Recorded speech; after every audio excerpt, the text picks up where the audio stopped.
4,105 miles farther than Apollo 13. At 6:25 p.m., we will have an acquisition of signal as Integrity emerges from behind the moon to begin its journey back to Earth. At 7:35 p.m., the solar eclipse period begins. At 8:20 p.m., the lunar observation period ends. And at 8:32 p.m., the solar eclipse period ends. Now, on flight day 5 in the crew's pre-sleep period, the Integrity crew or the Integrity spacecraft entered the lunar sphere of influence. This means that the moon's gravitational pull is now stronger than that of the Earth's. Integrity is currently 246,000 miles and counting away from the Earth and just 17,000 miles away from the moon.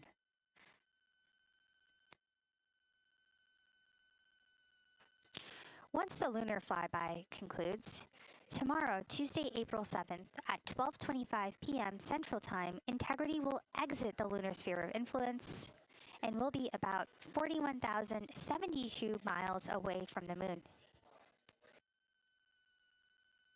Once Integrity does exit that lunar sphere of influence, the Earth's gravitational pull will be stronger than that of the moon's. This means that pull will help speed up the spacecraft as it begins to splash down off the coast of the Pacific. For now, this is Mission Control Houston.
This is Mission Control Houston at a mission elapsed time of 4 days, 17 hours, 36 minutes and counting. We are coming to you live with our 24/7 continuous coverage.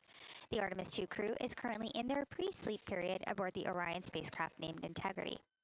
We are currently 246,000 miles away from Earth and just over 16,000 miles away from the Moon.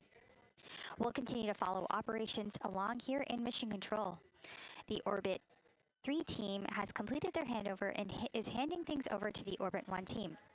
I'm Nilofer Ramji, and I'm handing things over to our Orbit 1 commentator, Leah Cheshire Mustachio, who will take us through the next several hours as we kick off Flight Day 6 and fly around the Moon with the Artemis II crew.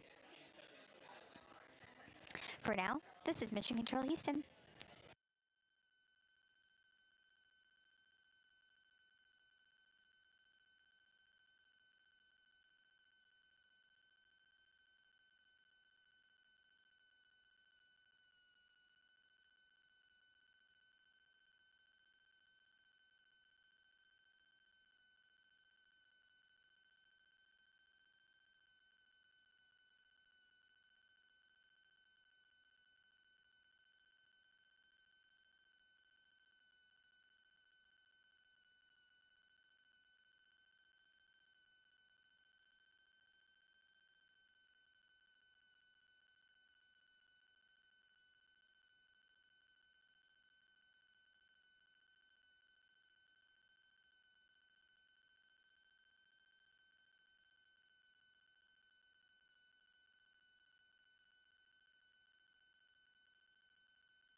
This is Artemis Mission Control at MET, 4 days, 17 hours, and 40 minutes. We are here live, covering Orion and the Artemis II crews fly around the Moon. I'm NASA Public Affairs Officer Leah Cheshire Mustachio. We are currently 15,915 miles away from the Moon, and we have an exciting lunar tour set up for this historic day. From Reiner Gamma to the Oriental Basin, we are in lunar flyby. The Orbit 1 team is now on console, led by Flight Director Jeff Radigan. Capcom today will be Canadian Space Agency astronaut Jenny Gibbons, a backup for the Artemis II crew.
This is Artemis Mission Control, and what a view of our moon. This captured from one of the cameras on Orion's solar array as we continue to get closer and closer to our lunar neighbor. The crew are in their post-sleep period, able to conduct any necessary hygiene. They're able to configure the cabin, which will be especially important for today's lunar flyby operations. They'll also have another timelined block to configure the cabin for their lunar flyby operations in just a little while. Post-sleep is also the time during which the crew has a chance to eat breakfast. And on the menu today is breakfast sausage, couscous with nuts, strawberries, tortillas, a maple top muffin, oatmeal with apples and cinnamon, seasoned scrambled eggs, grits and butter, mango salad, and a sausage patty.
This is Artemis Mission Control. We are officially under an hour and a half until the Artemis II crew is slated to surpass the Apollo 13 distance record, the farthest humans have ever traveled from our home planet of Earth.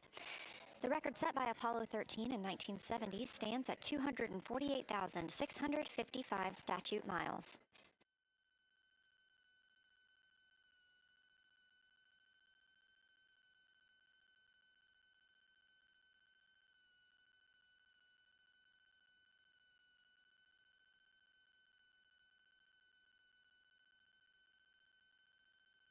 After the crew completes their post-sleep period, that's scheduled to come up here in about 20 minutes, they will conduct the DPC. That's the Daily Planning Conference. Flight Director Jeff Radigan took inputs from the teams down here in Mission Control Houston, the Orbit 1 flight control team, on anything that we need relayed up to the crew today about the spacecraft systems or the crew's timeline.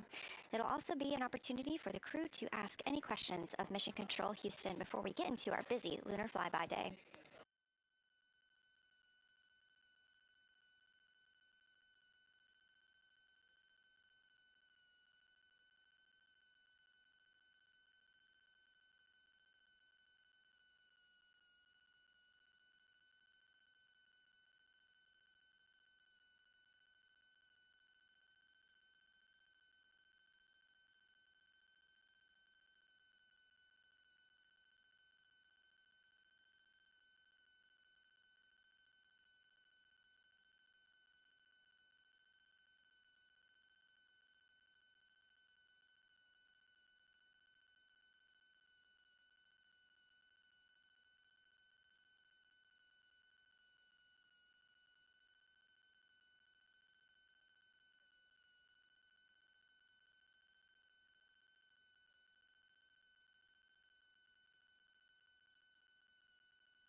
You're looking live at a view of the moon from a camera mounted on one of Orion's 4 solar array wings.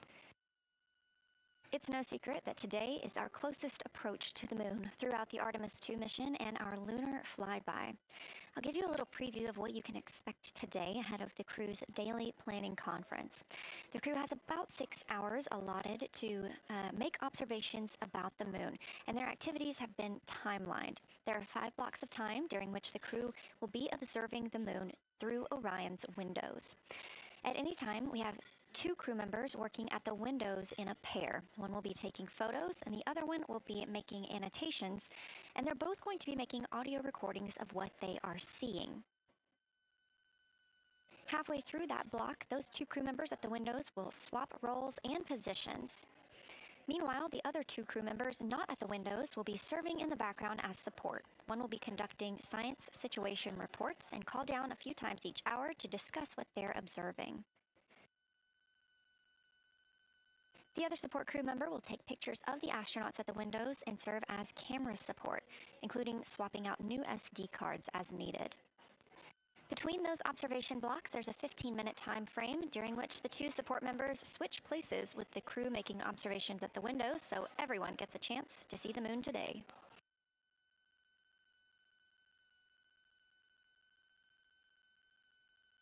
During 2 of the blocks, 2 crew members will take turns eating their midday meals.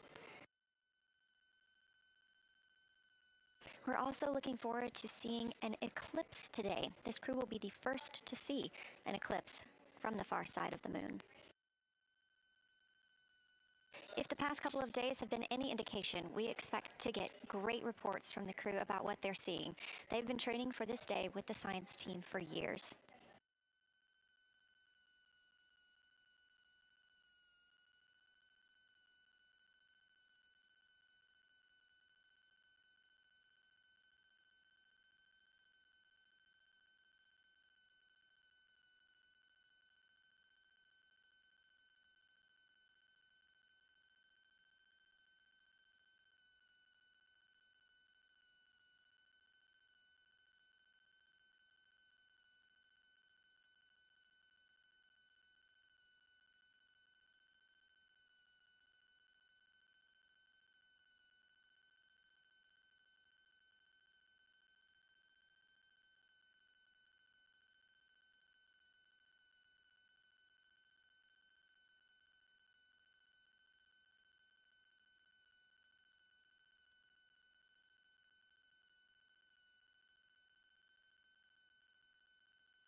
Integrity, we're talking.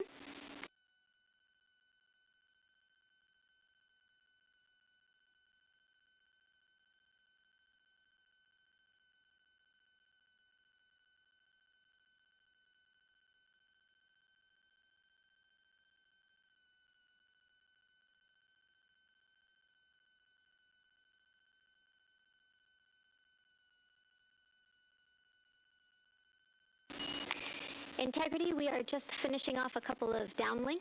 It'll be a couple minutes, and we'll be ready to be on board with you soon.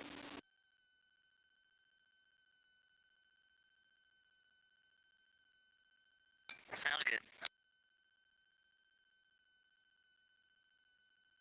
That's Capcom and CSA, Canadian Space Agency astronaut Jenny Gibbons, Artemis II backup crew member, replying to NASA astronaut Reid Wiseman. You heard him mention a specific video, and we will not only have video outside the spacecraft today, but we also anticipate seeing the crew inside the spacecraft as they are taking photos. This is a visualization of the Orion spacecraft. You can track this anytime for yourself at nasa.gov/trackartemis, now just 14,766 miles from the moon.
Again, the crew is completing their post-sleep period of the day.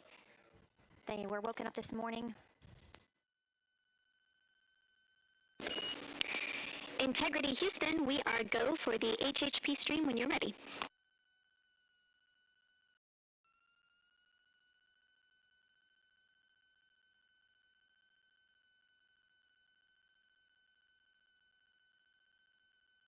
The crew was woken up this morning by the song Good Morning by Mandisa and Toby Mack.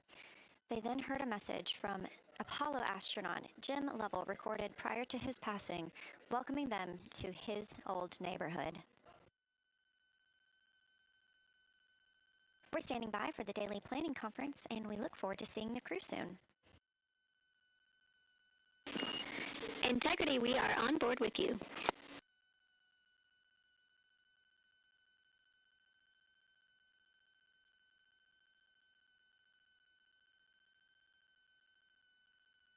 This view inside the Orion capsule.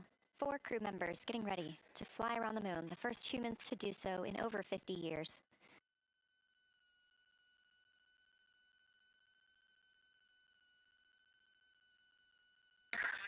Good morning, Houston, from inside Integrity, 215,049 miles away from Earth and 12,712 miles from the moon. Let's actually savor the calm delay that we have. We're ready for the morning DPC. Beautiful. We are savoring it down here. Good morning, Integrity, and good morning, Moon. Our room is buzzing with moon joy today, and I imagine yours is too. I have a few items related to flyby, and then a few items for things further afield. Here we go. I will roll through them all. First off, we are looking forward to having science follow up with your observations as required on Orion to Earth throughout the flyby.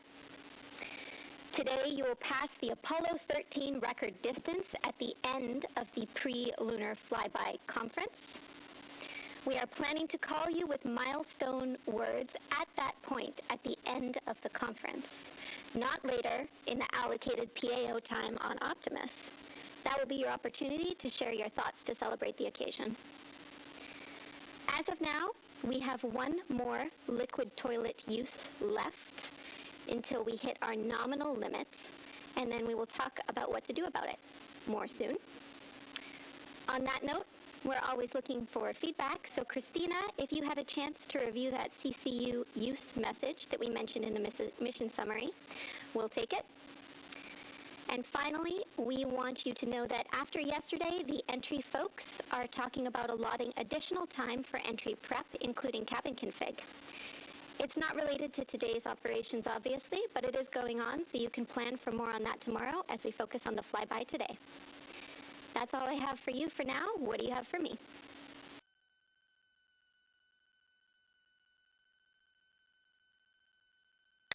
Thank you, Jenny.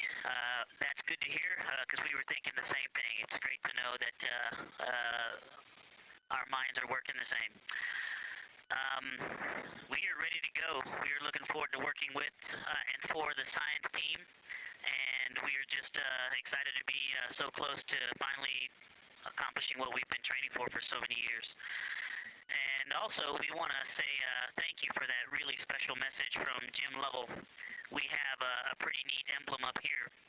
We have a patch that was flown on the Apollo 8 mission. And that patch is here on the Artemis II mission as well. And that was sent to us by the Lovell family, by Jim Lovell's son. And so that was a really special way to start the day. And he said to welcome us to the neighborhood, and it's great to be in this neighborhood, and we look forward to sharing this neighborhood with you all. We can't wait. We see the patch, and it's looking beautiful. Thank you.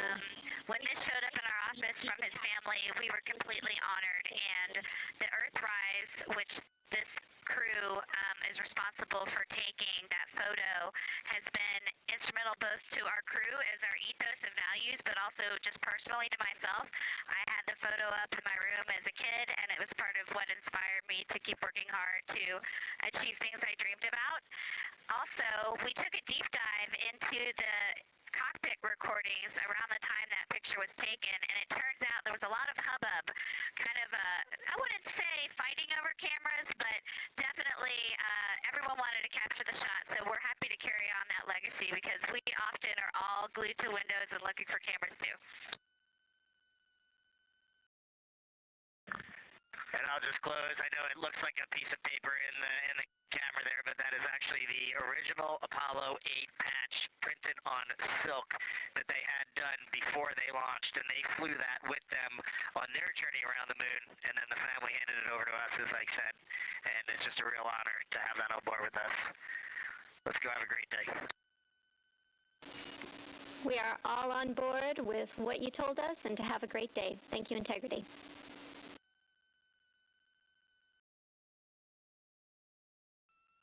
Exciting words from the ground and crew this morning. Have a great day, Houston and Huntsville for Avatar. All lights lit except for 15 and 16.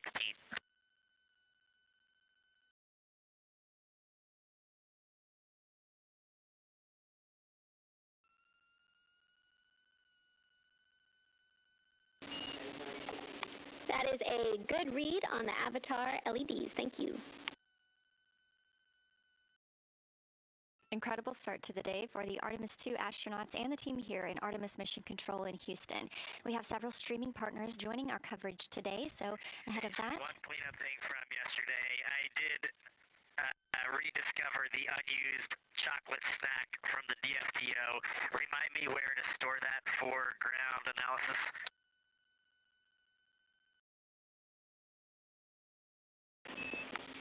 Hooray for a found snack. You can stow that in locker A1. Thank you, Reid.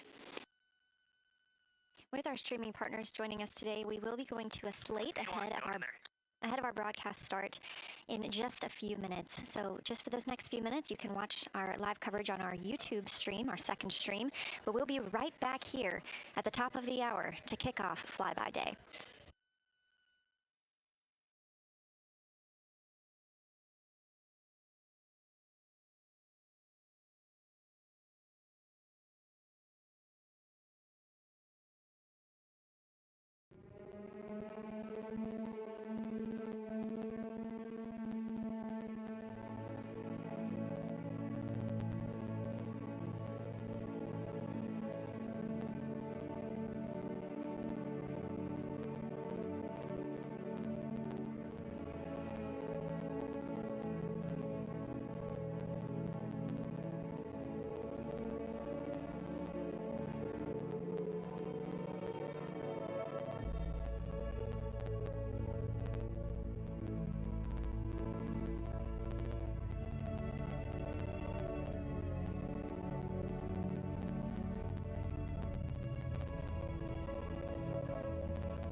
Hey, Jenny, are you all okay if we use the AIU and Orion Earth 1 in conjunction with the HHP camera, or would you like a full-on D5 setup for that?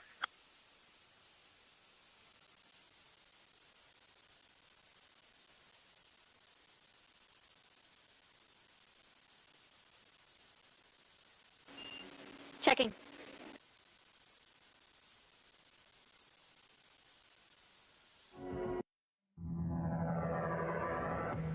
The Artemis II mission is a test mission of the Orion space capsule.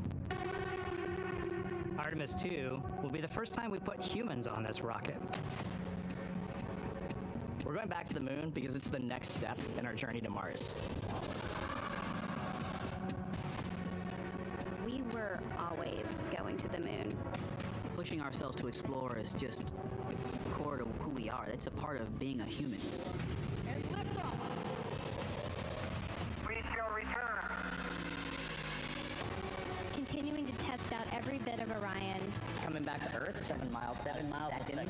When humanity sets big goals, we can bring together genius from around the world. You have the best people on planet Earth putting this vehicle together. That's what's up. To innovate for the benefit of humanity and to inspire the world through discovery. And here we go.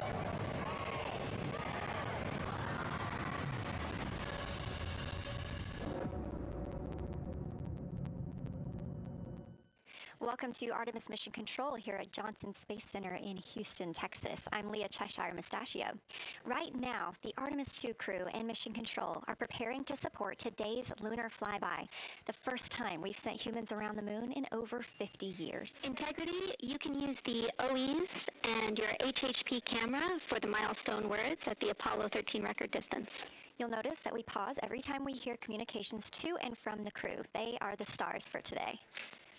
This afternoon, the crew will have their closest approach of the moon and will surpass the record.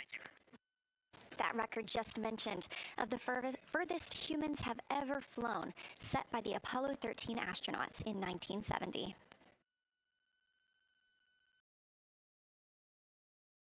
You're looking at a live view inside the Orion spacecraft and at our Artemis II crew members. They have just completed their post-sleep period, during which they conduct any hygiene and cabin setup for the day.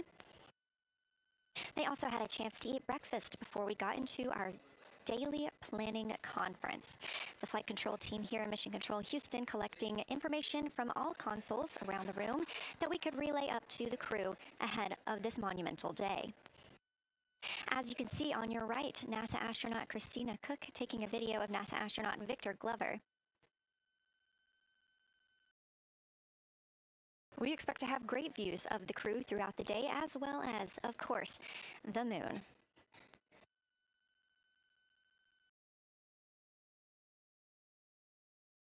We expect to surpass that Apollo distance record in 55 minutes and 50 seconds.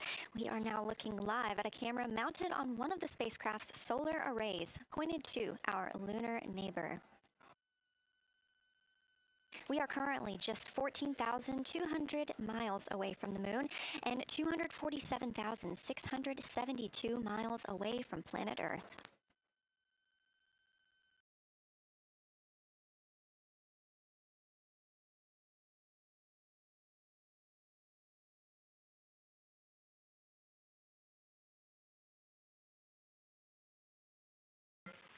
Houston integrity for AGA. Ready to copy.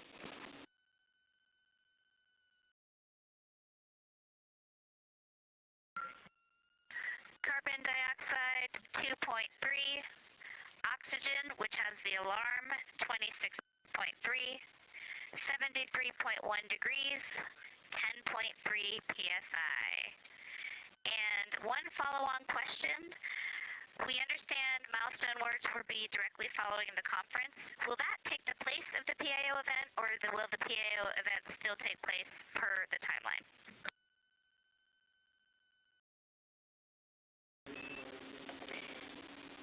Good question, Christina. The milestone words that we exchange at the record distance at the end of the conference will take the place of the PAO timelined activity. So that'll be our moment to talk about this occasion, and after that there will be no more expected PAO words, and you can get straight into your flyby. Copy all AGA.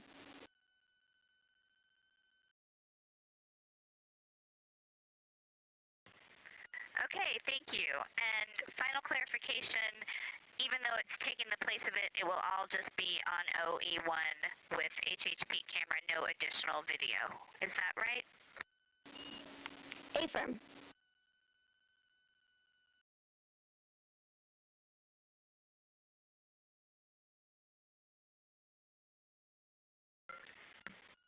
Okay, thank you. Yep, some of us had already heard that. Sorry about the second question. We appreciate it. Talk to you soon.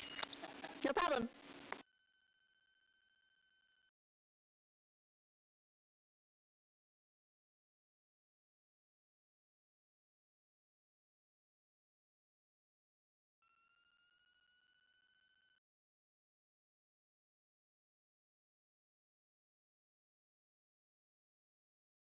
Those communications between NASA astronaut Christina Koch and Canadian Space Agency astronaut and today's Capcom, or capsule communicator, the one person here speaking with the crew right now, that is Jenny Gibbons. She is an Artemis II backup crew member here in Mission Control Houston. We are now 4 days, 18 hours, and 30 minutes into the flight of Orion for Artemis II. The Artemis II crew inside Orion lifted off atop the Space Launch System rocket on Wednesday, April 1st from NASA's Kennedy Space Center in Florida. Those 4 crew members are the first to live and work inside the Orion spacecraft, which they have named Integrity, and have been busy conducting meticulously timelined events. It was a beautiful ascent from Kennedy Space Center.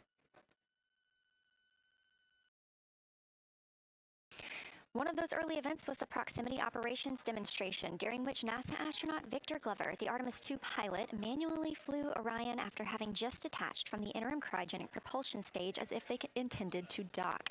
This was practice for future Artemis missions, during which astronauts in Orion will dock with the lunar lander that will take them to the surface of the moon. About 24 hours after launch, 25 hours actually, Orion then conducted TLI, the translunar injection burn. This 5-minute, 50-second burn committed Orion to departing high Earth orbit and set us up for today's flyby.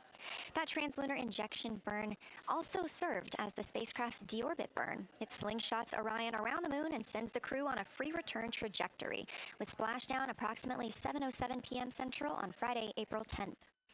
Last night on Flight Day 5, the crew entered the lunar sphere of influence, the point at which the pull of the moon's gravity will become stronger than the pull of Earth's. We've also been getting some great views inside the cabin of the crew members living daily life, from working out to eating, taking photos, and making memories together. But they've also been taking some beautiful views of our home planet and of the moon, and we expect many, many more of those following today's activities.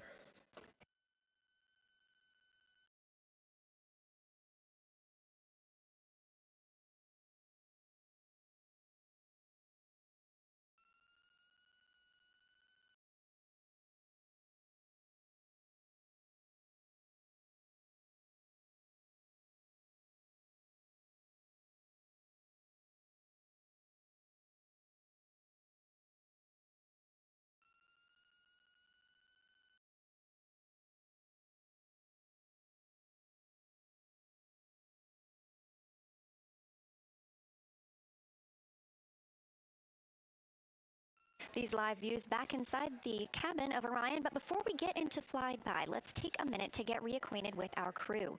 Reid Wiseman is the Artemis II commander and a Baltimore native. He's been in space once before. I think there was going to be some families heading into the viewing room today. If they end up showing up, could you just give us a heads up when they're there so we can just wave to them on the camera? Absolutely. And that was the voice of Reid Wiseman. He has been in space once before as a flight engineer. If they don't come, you could just lie to us and tell us that they're there. That'd be great, thanks. We'll keep that in mind, too. And I'm sure they'll be here. Wiseman also has a great sense of humor. He was aboard the International Space Station from May through November 2014 as part of Expedition 41. This was a 165-day mission during which he and his crewmates completed more than 300 science experiments in areas like human physiology, medicine, science, earth science, and astrophysics. They set a milestone for station science by completing a record 82 research hours in a single week. He also served as chief of NASA's astronaut office from December 2020 to November 2022, and here on Earth he has 2 daughters. The Artemis II pilot is Victor Glover, selected as an astronaut in 2013, when at the time he was serving as a legislative fellow in the United States Senate. His first trip to space was in November 2020, when he launched as a pilot of NASA's SpaceX Crew 1 mission. That was the first operational mission of NASA's Commercial Crew program, which resumed launching American rockets from American soil to the International Space Station since the end of the shuttle program. Victor is a U.S. Navy captain and naval aviator who served as a test pilot, racking up more than 3,500 flight hours in more than 40 different aircraft. He also became the first person to pilot Orion the other day when we saw the Prox-Ops demonstration shortly after launch. He and his wife have 4 children. Mission specialist Christina Koch is a native of Grand Rapids, Michigan. She was selected to the Astronaut Corps in 2013, the same class as Victor Glover. She served as flight engineer on the International Space Station from March 2019 to February 2020. During that time, Koch set a record for the longest single spaceflight by a woman with a total of 328 consecutive days in space. She also participated in the first ever all-female spacewalk with her friend and colleague, Jessica Meir, now living and working aboard the International Space Station yet again. Before becoming an astronaut, Christina helped build space science instruments and led scientific fieldwork in some of the most remote environments on the planet. Her hobbies include surfing, rock climbing, community service, yoga, travel, and photography, and she is certainly getting a chance to do that. First-time flyer, Canadian Space Agency astronaut Jeremy Hansen is flying to the moon as a mission specialist on the Artemis II mission. The London, Ontario native was selected as an astronaut in 2009. After that, he worked as Capcom at NASA's Mission Control Center here in Houston. Capcom stands for Capsule Communicator and is the single direct voice communicating with the astronauts in space. He also participated in training exercises like living on the ocean floor off the coast of Florida to simulate deep space exploration for 7 days. In 2017, he became the first Canadian to lead a NASA astronaut class, and he also enjoys getting out on a sailboat, rock climbing, and mountain biking. And he and his wife have 3 children.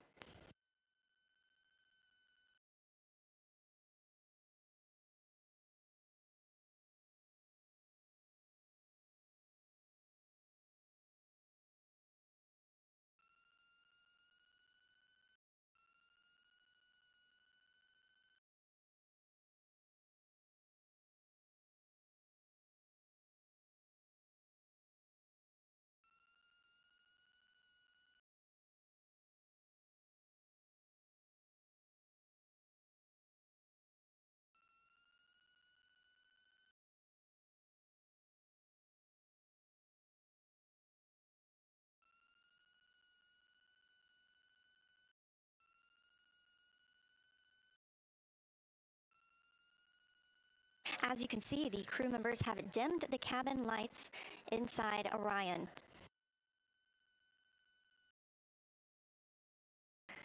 As they prepare for their lunar flyby, they'll be configuring the cabin as they'd like to have it to allow for proper positioning as they move about to and from the windows, taking photos of the moon. Dimming the lights also helps prevent reflections from inside Orion onto the windows. Ahead of this lunar flyby, let's dive in and explain what you can expect over the next several hours. The crew has about 6 hours allotted to make observations about the moon. Throughout the flyby, their activities have been precisely timelined. There are 5 blocks of time during which the crew will be observing the moon from Orion's windows. At any time, 2 members will be at the windows working in a pair. One crew member will be taking photos from window 2 with a blue shroud over the window. This can help prevent that glare or reflection from inside Orion. They have an 80 to 400 millimeter zoom lens to use. The other astronaut will be in window 3 using their portable computing device, you'll hear that referred to as PCD, to make annotations. Both of these crew members will make audio recordings of what they are seeing, and they'll wear headsets connected to those PCDs. Those audio recordings will be sent to the science team at a later date. We will not hear them live. The 2 crew members at the windows will swap roles and positions halfway through their timelined block. The other 2 crew members who won't be at the windows at that time will be serving in the background as support. One will be conducting the science sit reps, or situation reports. This is what we will hear live from the crew. They'll be calling down a few times each hour to discuss what they are observing. Those situation reports include how the crew is positioned, any missed targets, or anything unexpected they saw, lunar target descriptions, any hardware issues, and of course, their emotions and reactions as they fly by the moon. The other support crew member will take pictures of the astronauts at the windows and serve as camera support, providing new SD cards when needed. There's a 15-minute time frame between each observation block, during which the 2 support members switch places with the crew, making observations.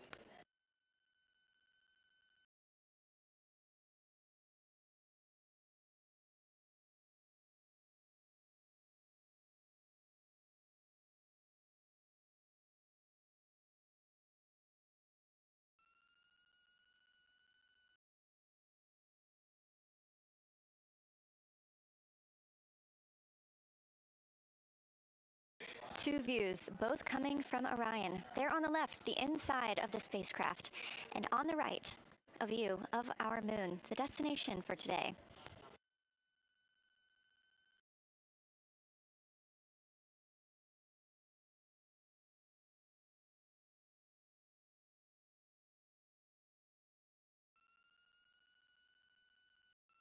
During the lunar flyby today, Orion will provide astronauts with a full disk view of the lunar surface. They'll have a higher vantage point, much farther than Apollo's lunar orbits on average. And these astronauts can observe both holes and large-scale geologic features in a single view. And due to our April 1st launch date and current illumination conditions, the Artemis II astronauts have become the first humans to directly observe certain far-side regions of the moon with unaided eyes.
Great, thank you.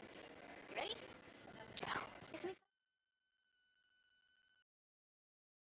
How do I, is it all?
We are now 36 minutes until we see the Integrity crew pass the Apollo 13 distance record. And joining me on console, I have Julian Gross, the Artemis curation lead. Thanks for joining me today.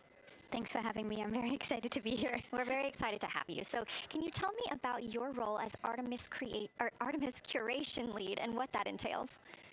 Yeah, so for the overall Artemis campaign, I'm the Artemis lunar sample curation lead. That means I'm helping NASA to return the next set of lunar samples from the lunar surface. And for Artemis II specifically, I'm one of the science theme leads, and specifically I'm responsible, or the voice, for impacts, poles, and landing sites. Fascinating. So what helped us select the targets that the crew is going to be photographing today? So we had a plan coming in where we basically made a list of all the available targets during the April launch window, because before you launch, we wouldn't exactly be sure which targets would be visible. And so once we launched, we then were able to cut down on that list and prioritize our targets. And the 5 theme leads came together and really discussed and talked through which the long lens configured for lunar flyby. Which targets we could then see and prioritize. And so that made it into our plan. We worked then with timeline to make sure that all the targets are visible. Some targets are time dependent, like Earthset or Earthrise, and some targets will rotate out of view when Integrity starts going around the moon. And so we put these in early so that the crew has a chance to describe those to us. Fascinating. I cannot wait to hear what they have to say. So we just heard them say that their long lens is configured. That's very exciting. And for us, when we look at the moon from Earth, what features are we seeing that the crew will also fly by today? Yeah, so I really hope that people on Earth who are in nighttime will look up into the moon tonight. The features that the crew will see that we can also currently see is Aristarchus Plateau. Grimaldi is another feature. They're going to be sort of on our limb. And then Oceanus Procellarum, that really dark, large area on the near side that we can see. The crew is going to see that in the beginning. The more they fly around, the less of that they will see. So those are targets we will hear them describe early on in the flyby. Fascinating. Well, and the crew has been training for years for this day, and so we're going to hear them make a lot of calls about what they are seeing on the moon, and they're going to use a lot of interesting terms that I myself need some brushing up on. So could you walk us through a few of the things that we'll hear them use to describe the moon, like albedo, exosphere, ejecta, just some of those major terms we expect to hear from the crew? Yeah, of course. Albedo is basically a term of a reflectiveness of the surface. And so high albedo usually for the moon means bright areas, and low albedo means like darker areas. And so when you look into the night sky, you can see the high albedo areas are the white parts and the low albedo ones are the darker areas. Ejecta is when you have an impact and it ejects or throws out material that then ends up on the surface, and you can see that as sort of rays or ray systems. So you might hear them describe, I can see Ohm, for example, with its rays. It has an asymmetric rays coming out, and so we're excited to hear them describe that. You might hopefully hear stuff about color or color hues, and so if they can see any changes in those color hues from like white to gray to maybe brownish, we're excited to hear about that.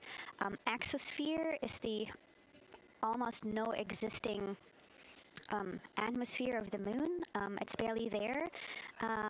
But there is dust on the lunar surface that can get lofted up through electrostatic forces. And when the sun goes behind the moon, it can scatter forward on those dust particles and sort of like create a little glow on the horizon. And so we're really excited to see if the crew can actually see that. This is so exciting. Thank you so much for walking through all of that with us. Julian Gross, Artemis Curation Lead, we really appreciate you joining us here today, and good luck to your team. Thank you. I'm really excited to be here. We are now MET 4 days, 18 hours, and 49 minutes into the flight of Orion. This view of the moon from the Orion spacecraft as we get closer and closer.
We're live here in Artemis Mission Control at Johnson Space Center in Houston, Texas, just about 32 minutes away until the crew surpasses the record set by Apollo 13 as the farthest astronauts to ever leave Earth.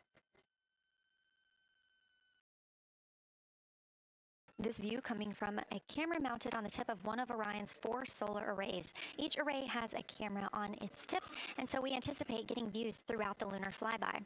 Of course, except during the point of loss of signal when the spacecraft flies behind the moon.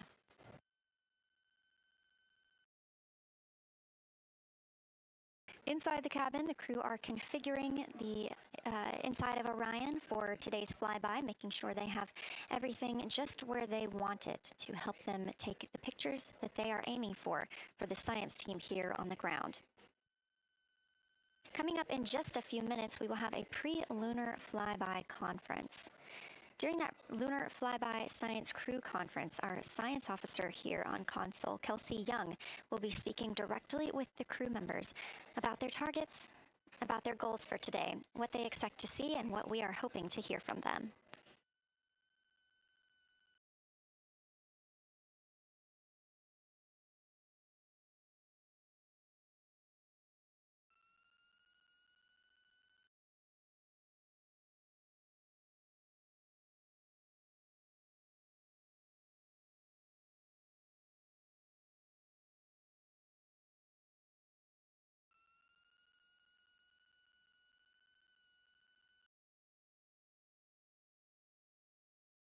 We have a lot of milestones coming up today, so make sure you don't miss them. The first coming up again at 1:56 p.m. Eastern Time, the crew will pass the distance from Earth record set by Apollo 13 in 1970.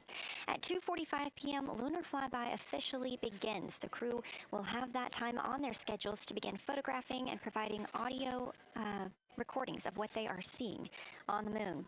At 7:02 p.m., Orion will make its closest approach to the moon, approximately 4,070 miles away. Of course, all of these numbers are going to have to be confirmed following the flyby. These are estimates, and we are working with orbital mechanics. At 7:07 p.m., Orion reaches its maximum distance from Earth, approximately 252,760 miles away from us all. At 8:35 p.m., the spacecraft will enter a solar eclipse. The crew will become the first to see a solar eclipse from the moon.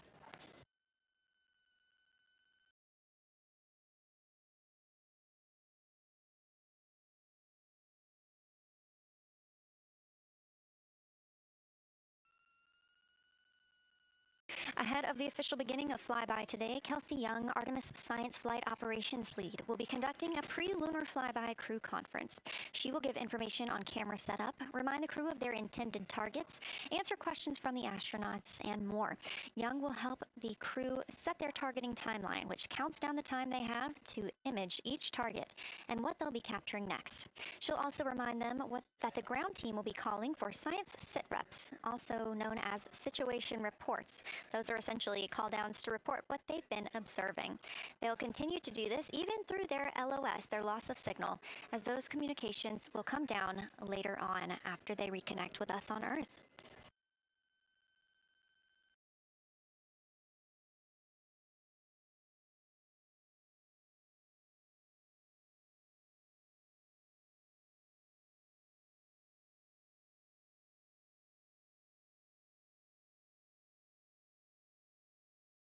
This view in the cabin, you can see the crew members are already using their cameras, getting set up, and they have dimmed the cabin lights to allow them better visibility outside of the windows and fewer reflections. Now, 28 minutes until they become the humans to travel farthest from our planet.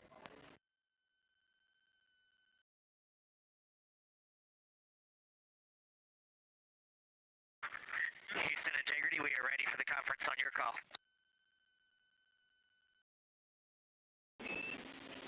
Houston is ready for the conference, passing you over to Science.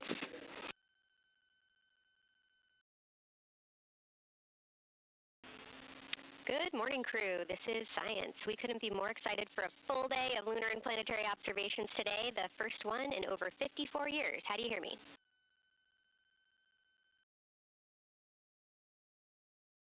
We hear you loud and clear, and Kelsey, you just got to know you're pulling us away from the moon right now, so let's go. Message received. I will keep it tight here. I did just want to start with a thank you on behalf of the Lunar Science team and the entire lunar and planetary science community, of which you are absolutely a part, for what you've already done in this mission and what you're going to do today to inspire the next generation of scientists. I have to say Moonjoy is the new term that's already become our team's new motto, so thanks for that. In this conference, we'll cover hardware and config reminders, and then I'll just briefly, as you said, cover today's science plan. I'm assuming you already have your LTPs up. Confirm that, and I'll jump quickly into the cabin config reminders.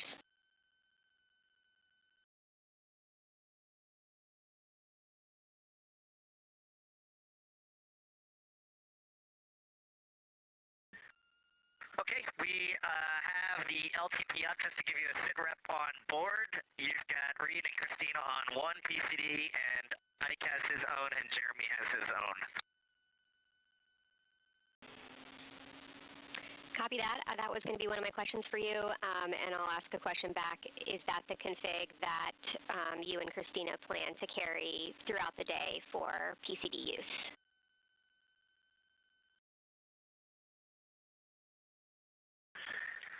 Negative, Kelsey. Our plan for PCD use is we have run the power cables to Windows 2 and 3, and we are going to leave one PCD. The yellow PCD will be in window 2, and the green PCD will be in window 3, and we will do that the whole day, and then the red PCD will be a rover. Understood. Super helpful. Recommend when you guys switch in and out of PCDs to add your initials to your OneNote annotations, just so we can keep track of whose is who. And then given that you have 3 PCDs instead of 4 for the data transfer at the end of the day, recommend making a new subdirectory entitled For Science for your own photos, or with your initials, that we can keep track of which pictures came from which flashcards.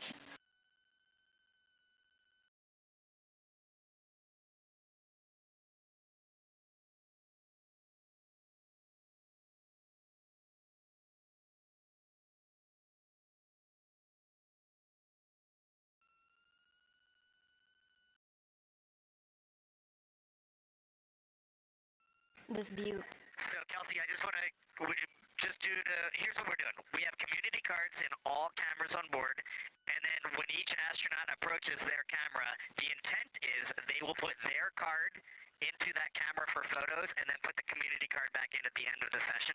But just know it is harder to manage cards than we thought, and we don't want to miss science, so it might end up a bit more disorganized. Understood. Thanks for that, SA. Just read the flashcard numbers down when you get a chance, and we'll follow your lead on the best thing to do operationally during the flyby. With that, I'll move on to Windows. So the window characterization DFTO you guys did a few days ago confirmed that window 2 is ideal for imaging, so no change to config of photographer in window 2, observer in window 3, and science sit reps in window 1.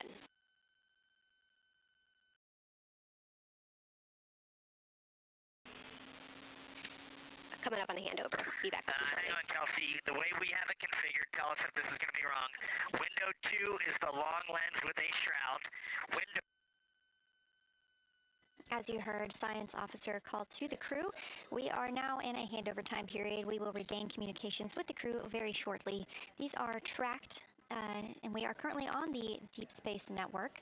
This is the first time humans have used the Deep Space Network in over 50 years, given that we currently use the Tracking Data Relay satellite systems for the International Space Station.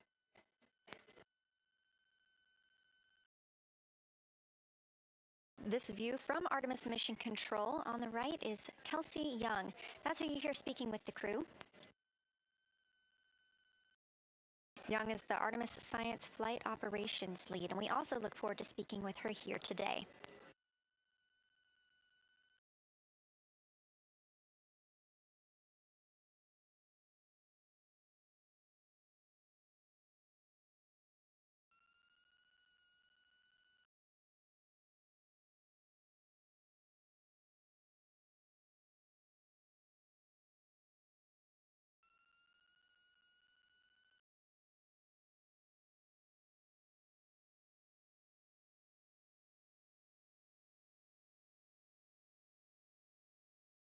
Again, we are just about 22 minutes until we reach the Apollo record. We are in a handover of satellites with the crew aboard Orion.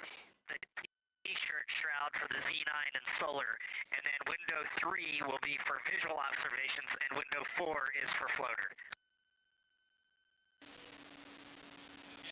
And thanks, Integrity, for that. Reid, we had a handover during that time, so I'm going to have to ask you to give that read back on window orientation for the crew again.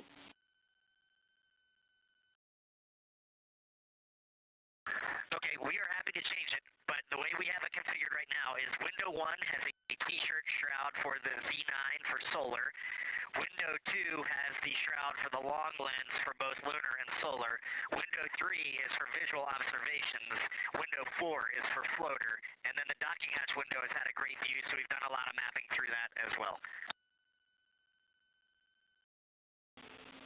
All right, copy all, Reid. A note just on the window 1 T-shirt shroud that you can remove that for the lunar observation block if you want to, if you want that extra view for another floater, but defer to you guys on that. You are go to use the full 400 millimeter zoom on the long lens, but where possible, try to keep the end of the lens flush with the window to prevent imaging through the multiple window panes at an angle. And if you have to take an image at an angle, recommend you limit the max focal length to 200 millimeters or simply acquire the images at multiple focal lengths. Last imaging update as a result of the DFTO is that if you can take the images out of the left side of window 2 where possible, that is the best half the window. Understand that might not be possible with the shroud. Any other imaging questions from you?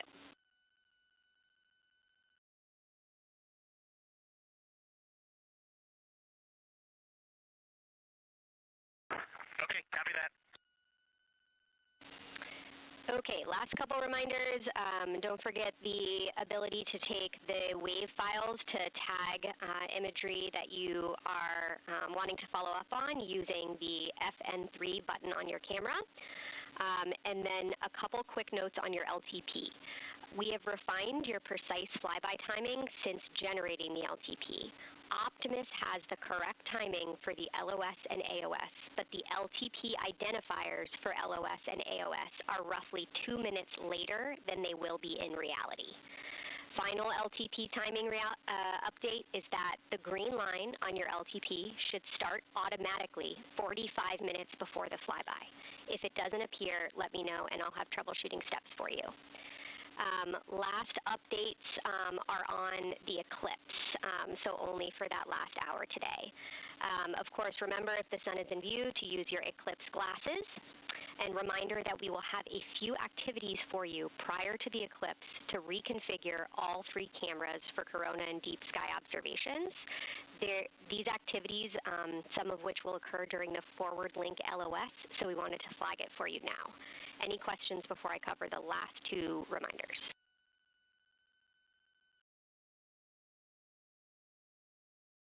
No, we have no questions on that.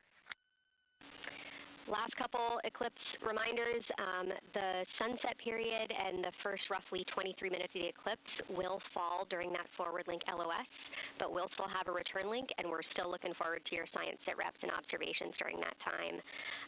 And I do have a reminder for you on your preferred starting config for the eclipse in terms of role responsibility. Let me know if you want me to read that up or if you guys have that in your minds already. And if no other questions on config, I'll give you a few science-focused reminders.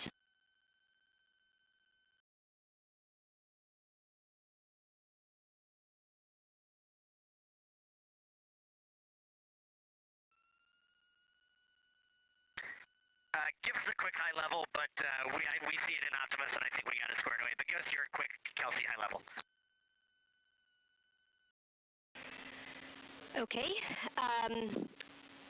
A couple changes from the first LTP you studied is that Glushko is the only feature that the same pair will view twice. That's Reid and Jeremy. That's why that's the only target you see that is marked as 1 of 1 and one of two and two of two. So Ohm and Oriental are in there twice, but they're by different pairs, which is why you don't see them marked accordingly. A note from feedback on your observations so far over the last couple days. A reminder that if you note structure and texture, as well as color and albedo, please note any correlation between the two, and also a reminder that negative observations are still valuable science. So a lack of color or a lack of structure associated with color is also valuable. A reminder also that your observations so far indicate it will likely take some time for your eyes to adjust. We especially heard that around your terminator observations and your color observations. So reminder to know that your eye adaptation is going to kind of come in throughout your shift, and let us know when you start to see that nuance.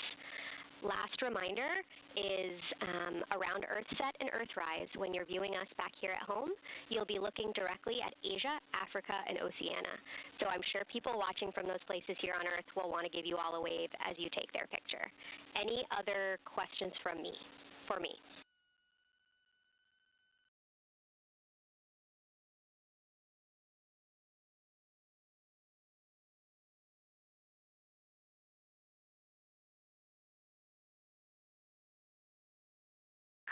And Kelsey, hey, when you're talking window 2 left and right side, just can you say towards window 1 or towards window 3, and then we'll know that we are talking the same language?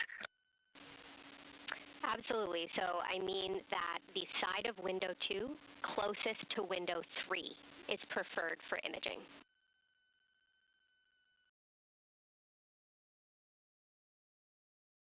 Okay, the side of window 2 closest to window 3 is preferred for recording. Stand by, we'll talk to the crew.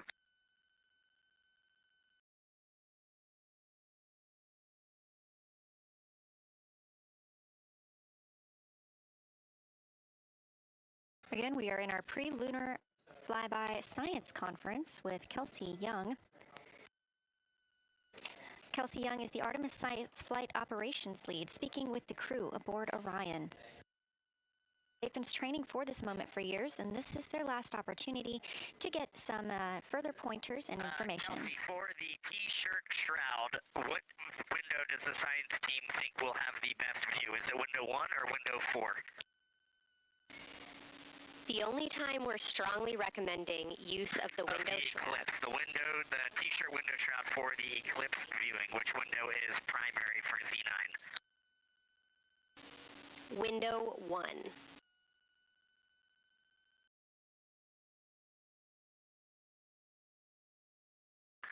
Okay, awesome. So we have got that all set up. And just to be 100% sure, window 1 is the most port window by the food warmer. Window 2 is right in front of seat 1. Window 3 is right in front of seat 2. And window 4 is on the starboard side by the side hatch. Do you agree with all that? We agree on the ground. Good read back.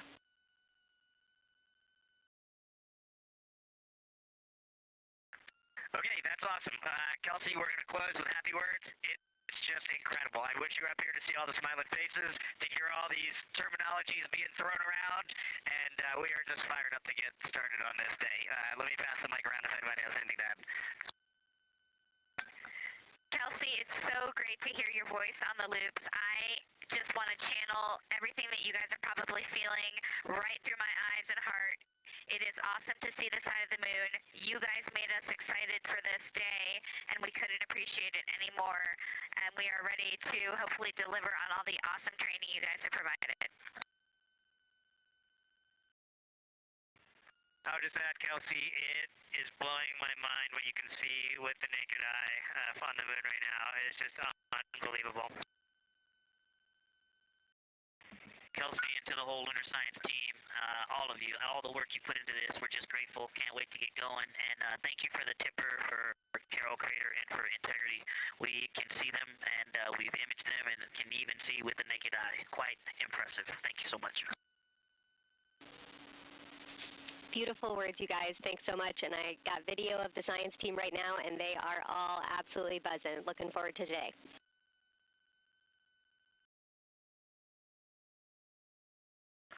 Okay, we're heading into the timeline. Cheers, guys.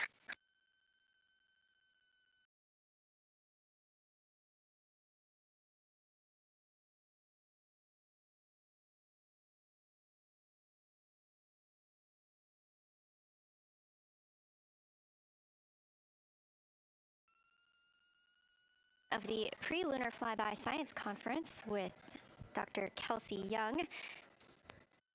Young has served as the Artemis Science Flight Operations Lead, getting the crew ready. And we're live in Artemis Mission Control in Houston, but we are not the only room monitoring today's flyby. As you heard Young mention, in this same building and just down the hall, a multidisciplinary lunar science team supports the Artemis II crew in real time, including experts in lunar geology, impact cratering, volcanism, polar science, imaging, and visualization. There are two integrated facilities, and the first is the SIR, which is what you have right here. That's the Science Evaluation Room. They are embedded within Mission Control to provide science input during live operations like what we see today. Additionally, and not pictured, we have the Science Mission Operations Room, a back room that processes data, evaluates imagery, and supports rapid analysis. Our science officer on console in Mission Control Houston serves as the primary interface between the science team and the flight controllers, ensuring science priorities are represented during mission execution. Again, today that's Dr. Kelsey Young, who will be speaking with the crew during the time they're behind the moon. We will be speaking with her once the crew is behind the moon and out of communication with Earth.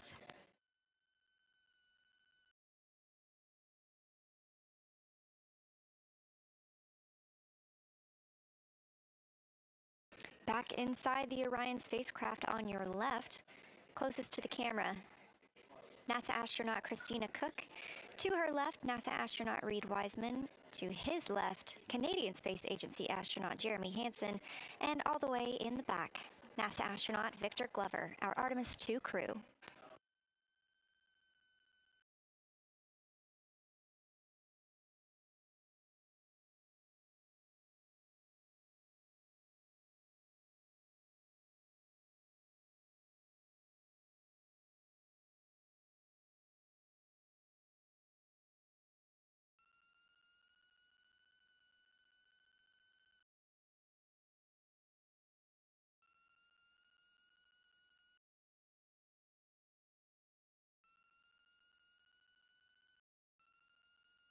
We are now approaching 8 minutes until the crew surpasses the Apollo 13 record.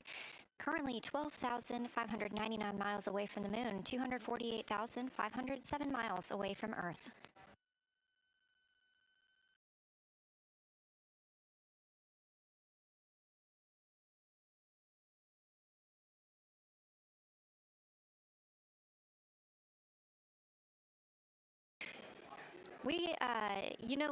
You may also hear the Orion spacecraft referred to today as Integrity.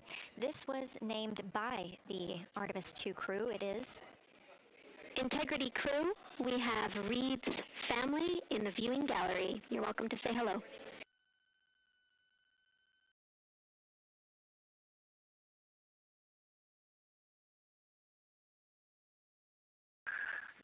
Well, whether you're being serious or you're kidding around, that is awesome to hear. Thanks, Jenny. And hello to Ellie and Katie. I don't know who else is there, but it's great to know that you're in mission control right now, following along. We are having a blast up here, and the view of the moon is absolutely amazing.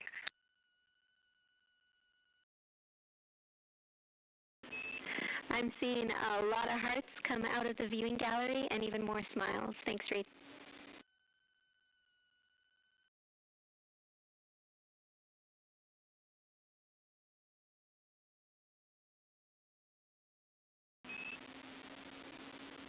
Copy heart, copy bracelet.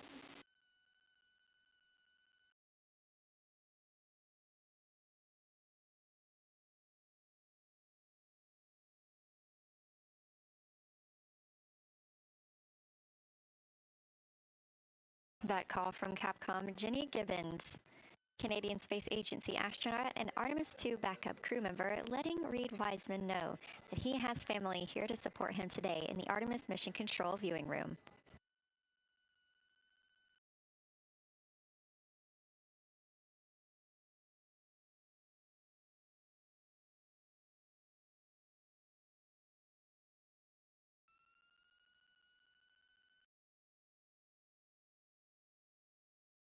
As I was mentioning, we have the Orion spacecraft flying today. However, the Artemis crew members named their Orion spacecraft Integrity, so you will hear calls to this entire crew with the name Integrity. They say that the name Integrity embodies the foundation of trust, respect, candor, and humility across the crew and the many engineers, technicians, scientists, planners, and dreamers required for mission success.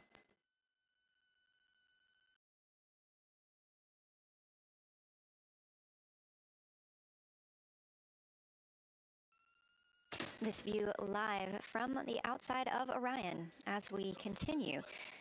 Preparing for our lunar flyby, now less than 5 minutes from surpassing the record set by Apollo 13 astronauts for the farthest humans to travel from Earth. This will not be the farthest that Integrity travels today. They will continue until they reach approximately a distance of 252,760 miles. That would be about 4,105 miles farther than Apollo 13. However, these numbers are our targets, and we will get confirmation on those numbers as soon as we possibly can and share them with you all.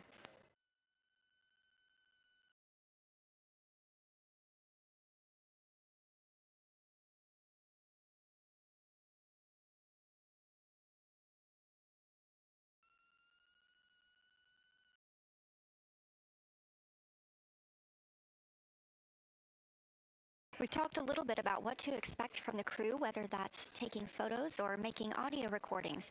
To get a little more detailed, Reid Wiseman and Jeremy Hansen will be up first to capture imagery and record audio on the portable computing devices. You hear those referred to as PCDs, while Victor and Christina serve as the support members.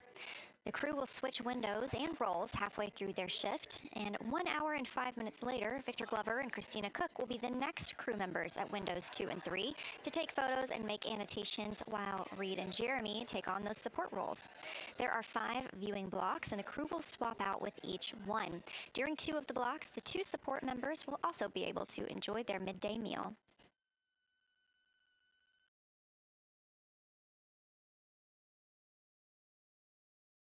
At least 3 times per block is a science sit rep. Again, situational report. This is partially an operational status, reporting back if they missed any targets or gotten any specific ones, if they have issues with their camera or any other operational items.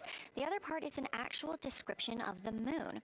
This task is done by one of the support team astronauts, so that's not the crew currently taking photos or making annotations, but they do have windows 1 and 4 that they can float up and provide that information from. If you watch the entirety of the flyby, you'll also notice the crew will be photographing some targets multiple times to get observations in different lighting conditions. This is due to Orion changing their location throughout the flyby.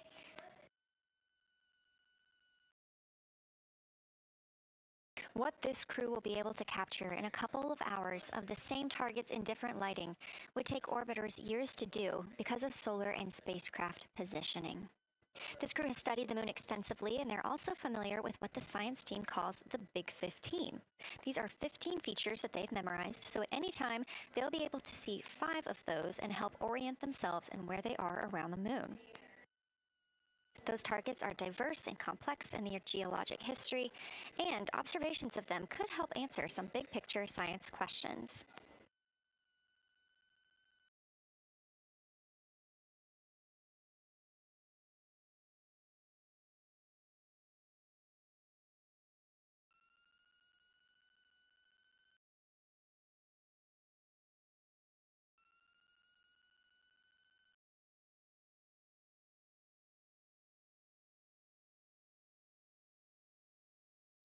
If you've been following the mission, you can see that the configuration of the cabin is a little bit different than what it looked like on launch day.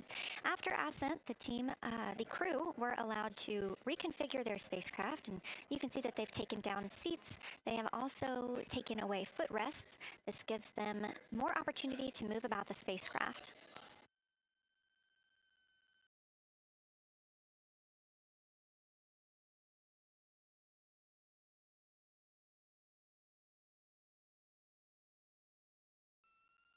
Orion itself has 330 cubic feet of habitable volume. That's about the size of 2 minivans and is 60% more cubic volume than the Apollo spacecraft. We are standing by for the Integrity crew aboard Orion to surpass the Apollo 13 record.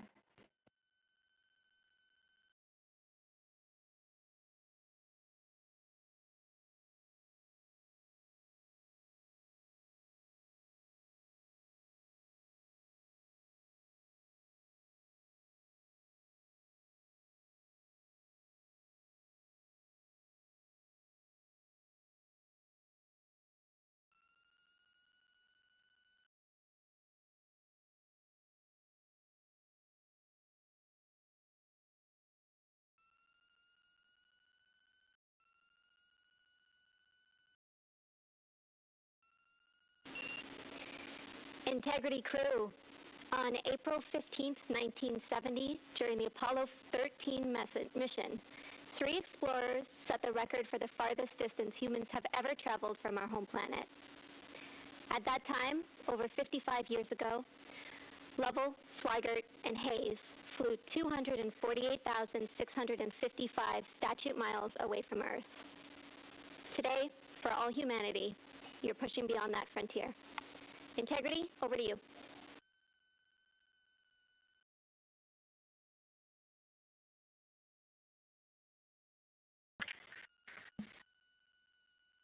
Yeah, from the cabin of Integrity here as we surpass the furthest distance humans have ever traveled from planet Earth.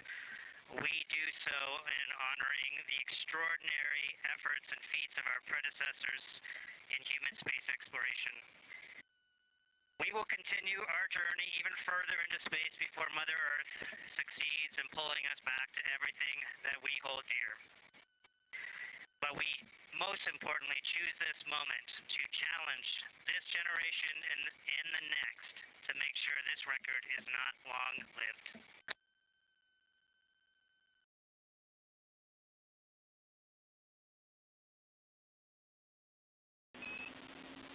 Thank you, Integrity, and congratulations to you and the rest of the Artemis II team.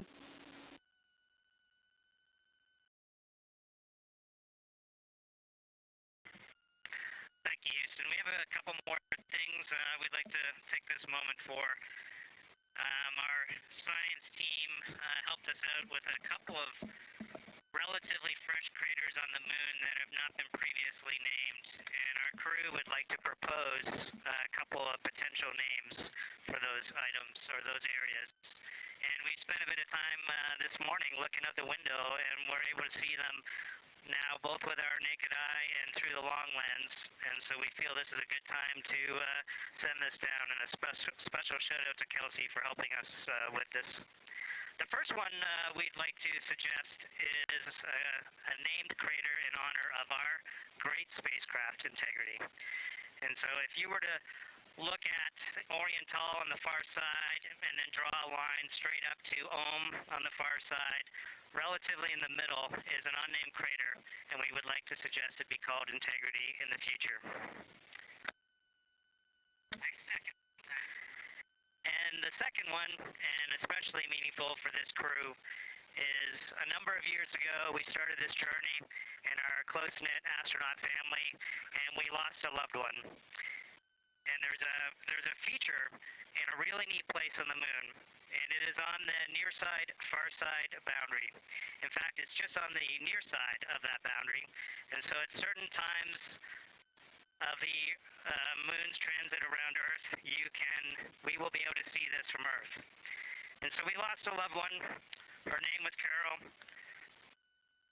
the spouse of Reid, the mother of Katie and Ellie.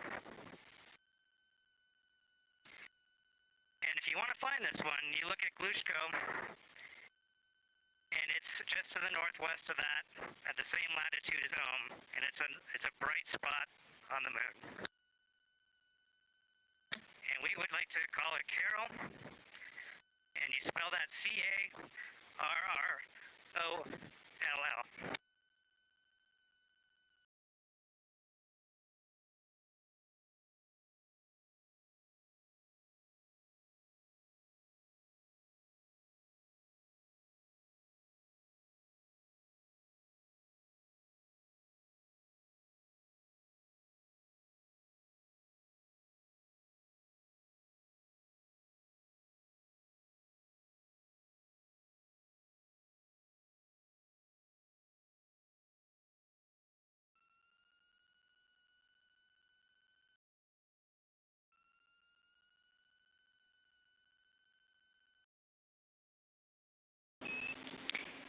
Integrity and Carroll Crater.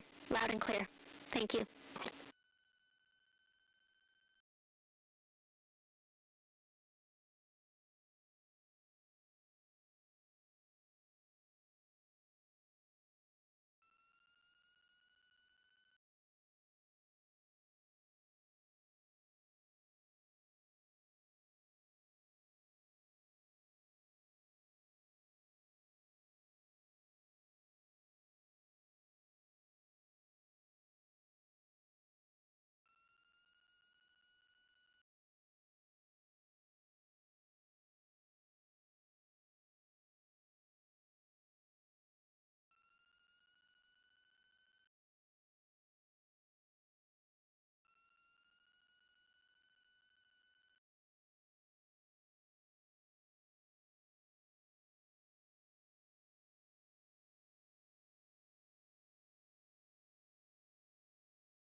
As the Artemis II crew passed the record set by Apollo 13 for the farthest humans to ever fly from Earth at 12:57 p.m. Central Time, 1:57 p.m. Eastern Time, Canadian Space Agency astronaut Jeremy Hansen shared. We're getting ourselves all put back together now, and we are going to dim the cabin lights and prepare for our science objectives ahead.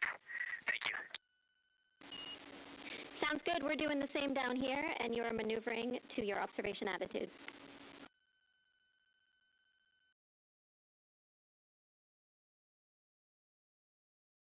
As we pass that Apollo 13 record of the furthest humans to ever fly from Earth at 12:57 p.m. Central Time, 1:57 p.m. Eastern Time, the Artemis II crew shared some poignant words, specifically Canadian Space Agency astronaut Jeremy Hansen.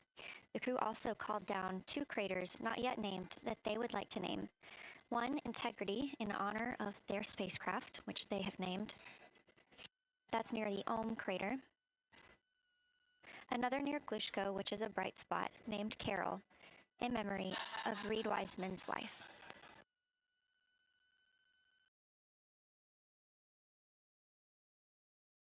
There was a moment of silence here in Mission Control Houston. And now, the team and the Artemis II crew are ready to begin their lunar flyby.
We are 4 days, 19 hours, 31 minutes mission elapsed time of the flight of Artemis II, our 4 astronauts aboard Orion. Today is our lunar flyby day.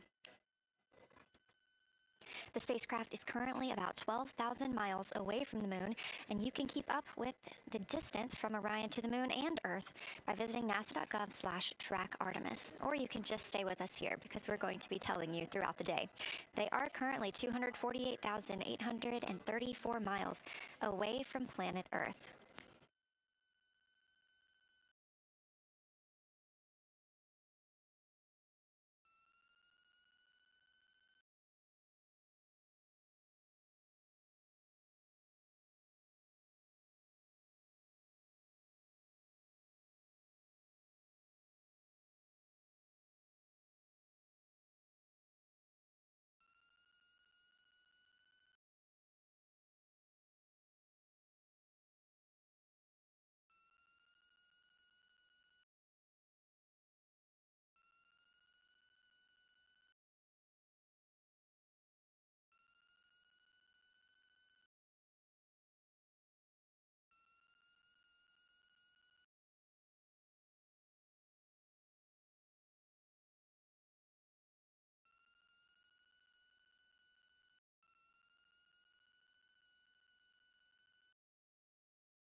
Coming up next on the crew's timeline today will be their cabin configuration portion. You heard some calls down to Science Officer Dr. Kelsey Young earlier about how they have configured the cabin so far. This is just a little bit more of timelined activity for them if they need to further do so. On flight day 3, the crew had time on their schedule allotted for configuring the spacecraft cabin for how they intended to arrange it today. Of course, they had to take down that configuration for another test yesterday of their Orion crew survival system suits. But configuring it on flight day 3 allows them the opportunity to get a chance to see what works for them now that they are in the microgravity environment.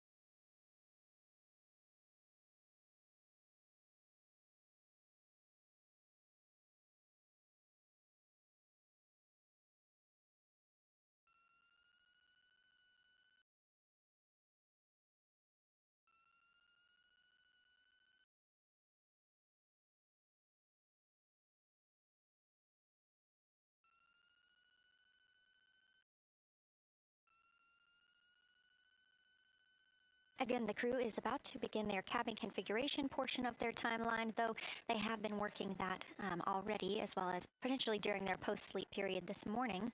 The official lunar flyby observations are slated to begin in just about 40 minutes.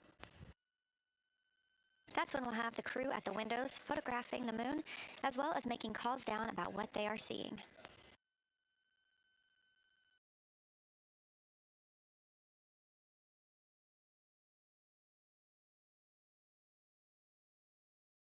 Again, we are live here in Artemis Mission Control for the duration of the flyby. Currently, the Orbit 1 flight control team is on console. This room is staffed 24/7 from the time before the astronauts step foot on the rocket until the time they splash down and are safely recovered in the Pacific Ocean on flight day 10.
again, this is Artemis Mission Control here in Houston.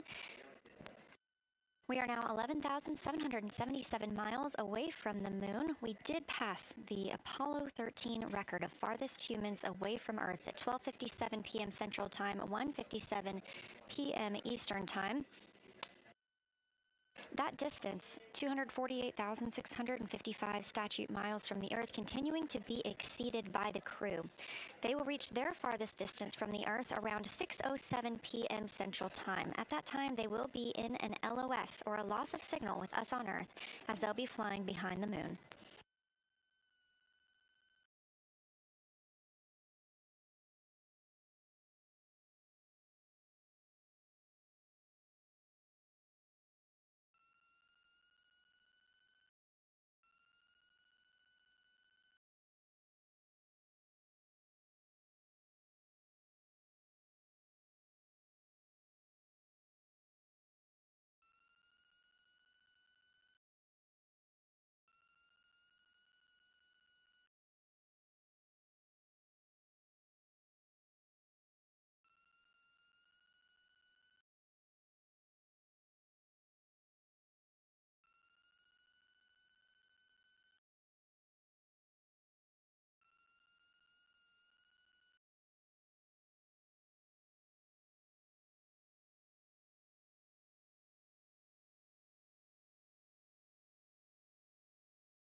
As the crew gets into their cabin configuration preparations, we are joined by Dr. Sarah Noble, the Artemis Lunar Science Lead. Thanks for joining us here today. Yeah, it's quite a day.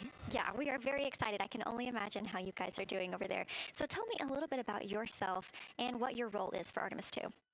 Sure. So I'm the Artemis Lunar Science Lead, so over the entire campaign, and my job is basically to make sure that as we have this big adventure back to the moon, we actually learn new things about the moon. Fascinating. So why is the moon such an important destination today? Yeah, so the moon is a pretty amazing place. It is a great place to learn about basic fundamental processes that happen on like all the planets, like cratering and volcanology. And also it is, part of our Earth-Moon system. And, the Earth recycles its rocks pretty well, right, through plate tectonics and weathering and whatever. Most of the rocks on the Earth are geologically young. But on the moon, we have the entire record that goes back 4.5 billion years since we formed. And so if we really want to learn about what was happening in that period, like the moon is really the only place we can go. We're also thinking about going back to the moon, and we want to go to the lunar South Pole. So what makes that such an interesting destination? Yeah, the South Pole is cool, right? It's far away from the places we went during Apollo. It's different kinds of rocks. They're some of the oldest rocks on the moon. It's also a place where we think there might be resources like water. There are craters that really never can see the sun because of the low sun angles there, and they get very cold. And we think that water and other things can build up in those craters, and so we're very interested to see what that might do for us. I'm very interested as well. So for some of our viewers who might be new to this, what does lunar science look like during an Artemis mission? Yeah, it's pretty exciting for us as we have sort of built this from scratch to try to understand how we can best use the crew to support our science. And so, we've developed a system. We've got a team in place. We've got a back room here in this building called the SIR, the Science Evaluation Room. And there's in fact a back room to that back room over in another building here at Johnson Space Center where we've got our teams of scientists working really hard. They're actually speaking to this room through our science officer. This is now the first time we've ever had a science officer in flight control room. So we're pretty excited about that. So we have a really voice out and up to the crew. I know, it's been so exciting to hear Dr. Kelsey Young speaking directly with the crew today now, so close to the moon, and we have a live view here of the science operation, or the science evaluation room. So this is where the majority of your team is today, is that right? Yeah, that's right. This is a big chunk of our scientists. You can see them in there now working hard, trying to get ready for the day. And then again, there's a second room where we have a lot of our data folks, where the data will first come down, and they'll sort of sift through the data and get it ready for this team to take. What's the mood like right now in the SIR? It is, I would say, giddy. I think we've worked very hard for this. They have done simulation after simulation. They have worked really hard over the last couple of years to get ready for this moment, and I think everybody's just really excited to see. Even already we've had some descriptions from the crew coming down, and it's so great to see their joy and our joy, our love for the moon come through. Yes, we are in for a real treat today if it's been anything like their observations the past couple of days. So how are the lunar science teams using this test flight to prepare for future missions to the moon? Yeah, absolutely. This is the way that we are building our foundation for the future, from everything from, how do you train a crew to be a geologist, right? And so, working through that, getting them classroom training, field training, building the science team, building these physical rooms that we are in, designing them, designing the software that the teams are using, and then, figuring out what happens to that data. They're going to take this data and it's going to come down, and how do we get it out to not only our team, but out to the world and the rest of the science community? Yeah, that's a great point, because when you hear these crew members talk, you would never know that they're not geologists. Your team has trained them so well. They have been very good students. Who can blame them? It's a pretty great topic. One more question for you. How does the science that we're doing on Artemis help support long-term exploration, and including our sustained presence on the moon? Yeah, you know what? We have a saying in the Science Mission Directorate that science enables exploration and exploration enables science, right? So you need the scientists, because we are the ones who are the experts in, landing site and doing analysis of landing site and making sure we can find a good place to land, to understanding the properties of the soil so we can, design our systems to manage that, understanding the radiation environment, keeping our astronauts safe, all of these things, right? But, in return, you provide us with opportunities where now we're going to be able to collect this data and collect samples and deploy our instruments and all of that. So it's a symbiotic relationship. That makes perfect sense. Well, Dr. Sarah Noble, Artemis Lunar Science Lead, thank you so much for joining us here today. Best of luck to you and your team, and I hope that you get to enjoy today too. Thank you so much. We are now getting closer and closer to our lunar neighbor. This live view coming from the Orion spacecraft and a camera mounted on one of its solar array wings.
Houston, integrity for camera serial numbers. Ready to copy.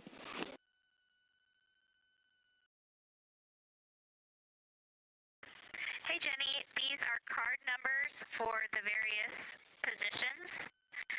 For the long lens on the D5, we will have individual cards. Victor's 1008, Jeremy 1019, Reid 1012, myself 1015. For the Z9, we will have one card that is dedicated for today, serial number 1007. For the cabin camera D5, we will have one dedicated card for today, serial number 1022.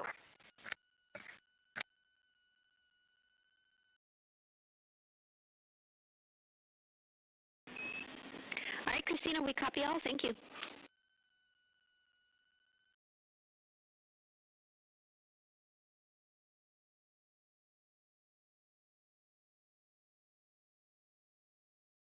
We just realized that we have Earth out window 1 and Moon out window 2, and Earth out window 4 and Moon out window 3, and it gives you the best idea of scale we have had yet. The Moon is about 3 to 4 times the size of the Earth, and it is almost full, and the Earth is just a small crescent out there. It's magnificent. I got a picture of it with the wide lens. Such a majestic view out here. Amaze, amaze, amaze. Thank you, Reid.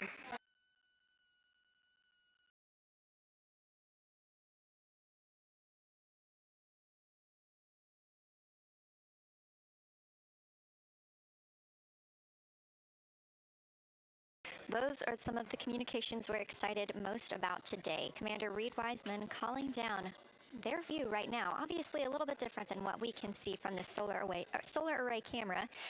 They are looking through the windows of the Orion spacecraft, able to see at the same time Earth and the Moon. You also heard NASA astronaut Christina Koch calling down some of the cameras that they will be using today.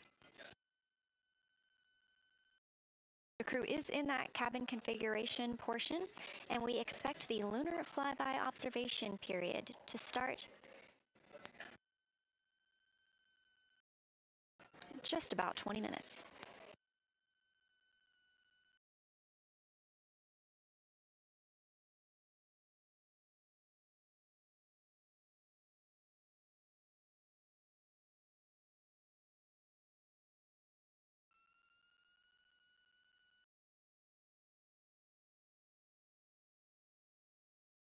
Checking in on Orion's distance and speed. They are currently traveling 1,071 miles per hour, 249,159 miles away from Earth, 11,293 miles away from the Moon, and continuing to grow closer. At closest approach to the Moon today, the spacecraft will be just about 4,070 miles away from the lunar surface. This will be during our loss of signal with the crew as they travel behind the Moon, and we will await their return to get the official number for you for how close they come to our lunar neighbor.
Inside the cabin today, the lunar targeting package is the primary tool guiding the crew observations and consists of two key components. The Lunar Geography Review helped the astronauts study major lunar features in advance and help learn how to orient themselves during the flyby. Because, of course, the moon is not actually labeled like it appears here when we look at this map. The Lunar Targeting Plan provides a detailed timeline of observation targets, background science context, and specific instructions for the pictures the crew should take, as well as the verbal descriptions that will be helpful to the science team reviewing them later. This is a screenshot from their lunar targeting package, and a screenshot specifically of that lunar. For attitude. Go ahead.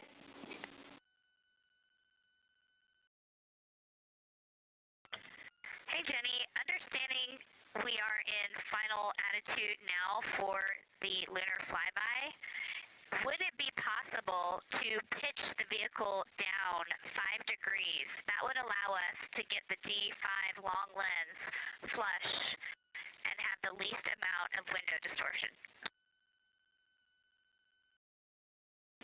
We're checking. That call from Christina Koch, NASA astronaut and mission specialist on Artemis II. Copy. The Orion spacecraft is positioned in a specific attitude to allow the crew to best see the moon outside of their windows today for this imaging opportunity. That call was a request for a potential attitude shift just slightly, another 5 degrees, to give them a better view and to give them a better opportunity to use their long lens camera. They'll also be using that lunar targeting package we were discussing. I am following along with that real time, so I'll be able to share with you exactly what targets the crew is looking at and when. They also trained with a lunar science passport. It's a little reference guide used on Earth to reinforce recognition of key lunar features. It is not on the flight, but it was a significant study tool for the crew to get them ready for launch. The apparent size of the moon will change throughout the flyby, and it'll appear roughly like a basketball held at arm's length at the crew's closest approach. That reinforces the need for careful planning and practiced observation techniques.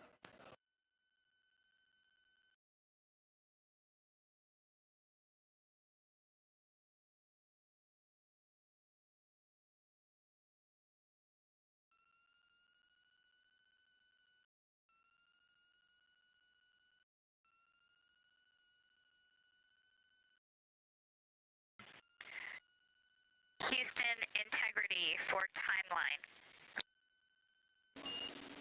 Go ahead.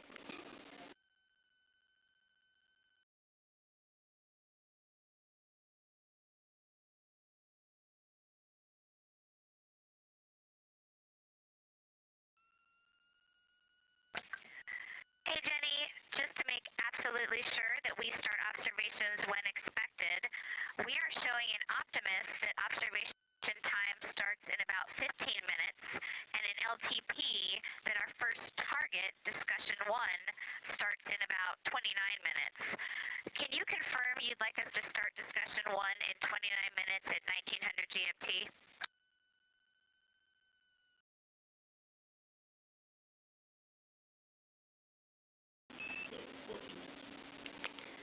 Christina, we are tracking that discussion 1 should start at 18:45. That's 15 minutes from now.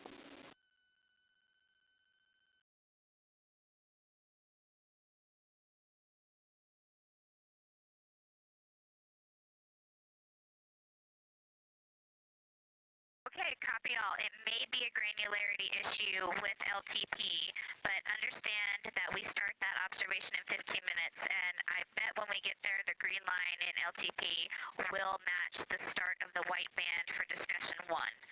I think it's just a matter of the labeling and the granularity. Thanks for confirming. Copy, and we'll look into that a little bit more on our side as well.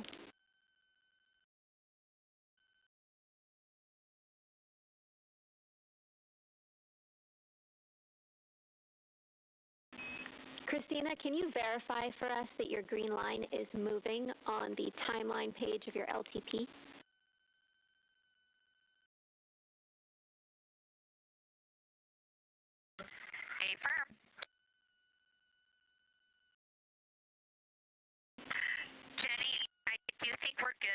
looking closer, I see the labels are just not aligned with start or end times of the white visible bands.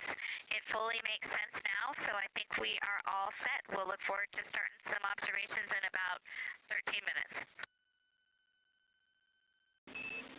Copy. Thanks, Christina.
As you heard discussed, we are expecting the crew's observation time period to start in about 10 minutes.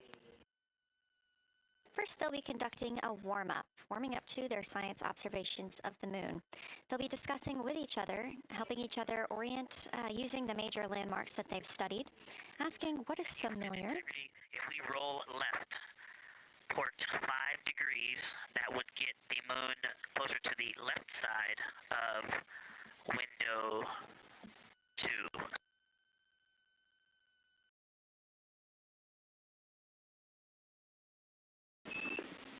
Copy, Victor. We'd like to know if it's pitch and roll or one or the other.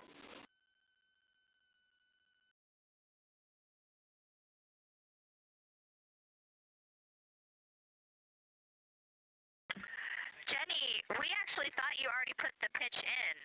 Had the pitch been put in already? No, we need a little while longer to talk about it.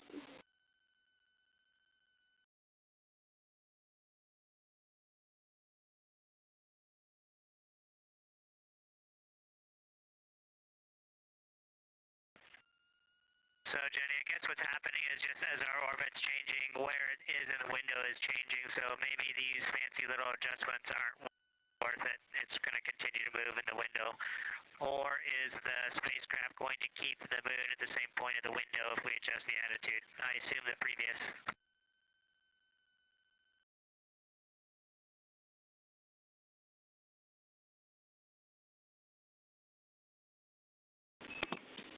Right now, we are pointing the center of the window to the center of the moon with 2 degrees of deadband.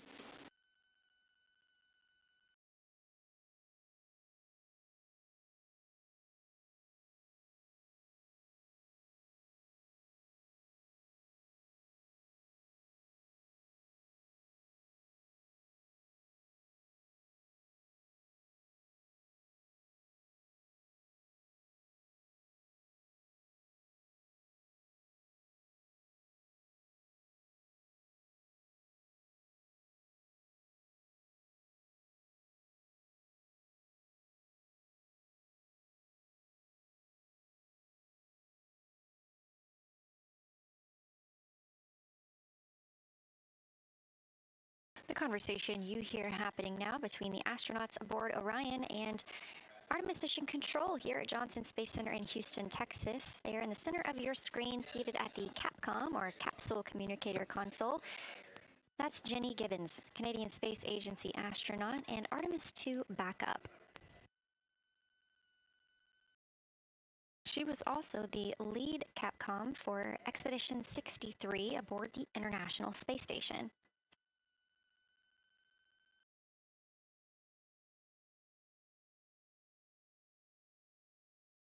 The crew is requesting some attitude changes to the spacecraft to allow them to better image the moon, our priority for today.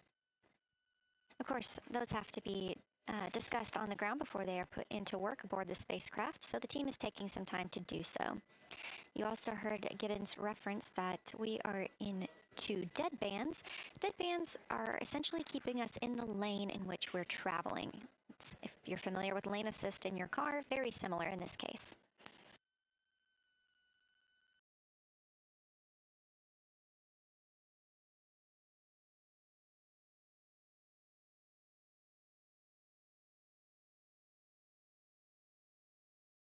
We are now 10,870 miles away from the moon, traveling 1,066 miles per hour and 249,390 miles away from Earth.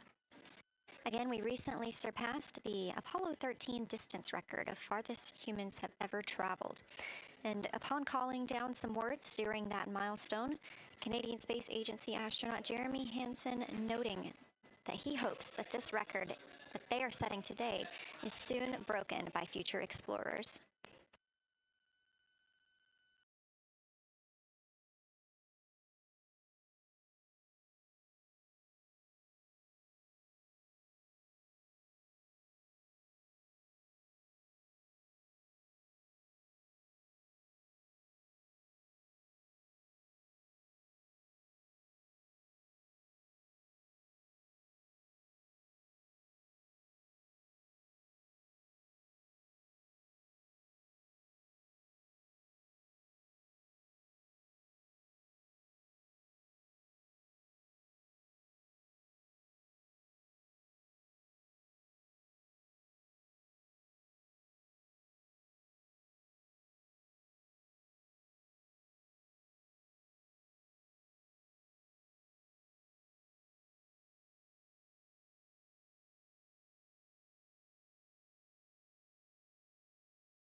This is Artemis Mission Control. We are standing by for the beginning of lunar flyby. Expecting that to start in just a few minutes when the crew will begin a warm-up discussion preparing for the day. They will be capturing images along while discussing what they find familiar about the moon and what looks unexpected to them.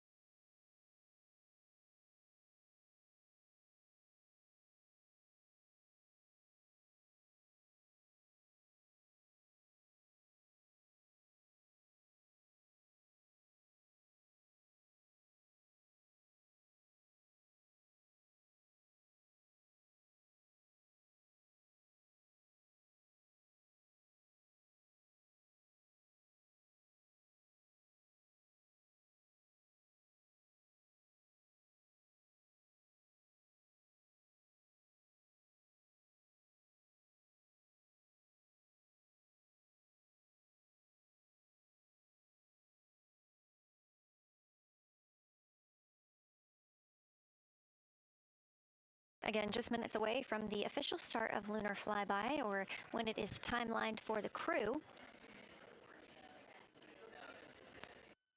We are currently 10,726 miles away from the moon. This view on the left side of your screen coming from the camera on one of Orion's solar arrays.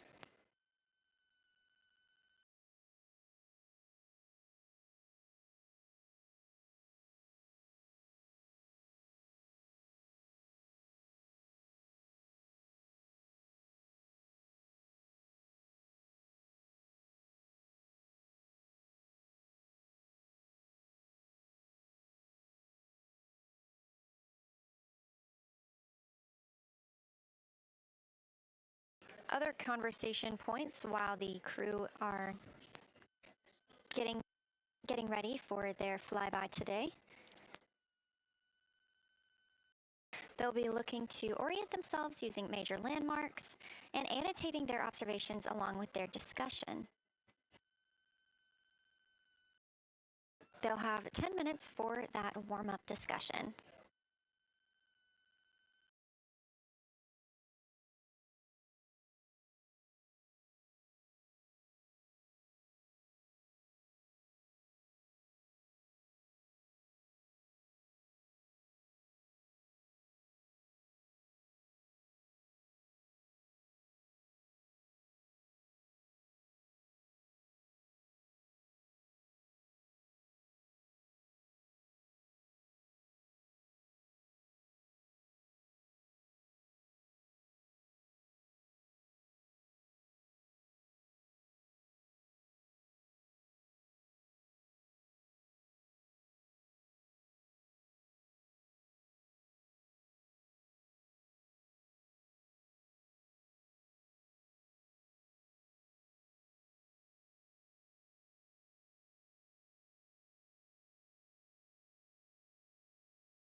Houston Integrity.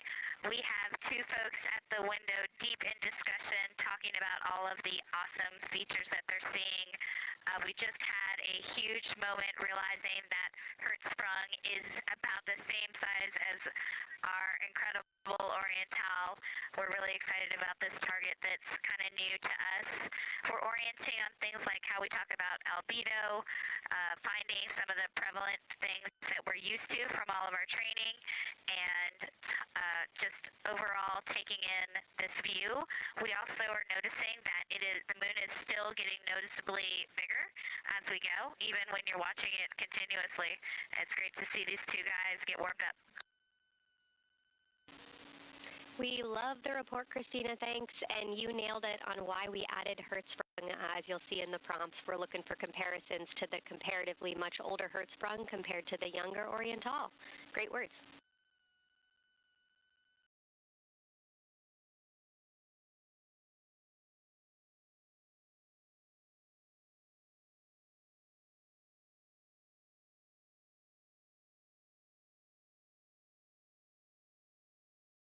This is Artemis Mission Control. That was the voice of Dr. Kelsey Young speaking with the astronauts aboard Orion as they begin their observation period and lunar flyby. NASA astronaut Christina Koch reporting their view of Hertzsprung Basin. The team here is looking for centered images of the basin at a full zoom, and they're hoping that the astronauts can image and describe the inner and outer rings. This is considered a degraded basin with a floor, rings, and ejecta compared to a younger Oriental basin.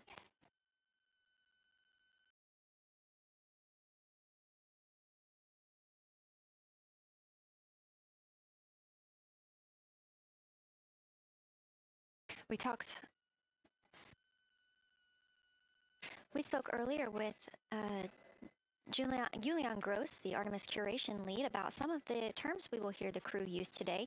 One of those just called out, that's albedo, looking at surface brightness, or the amount of light a surface reflects.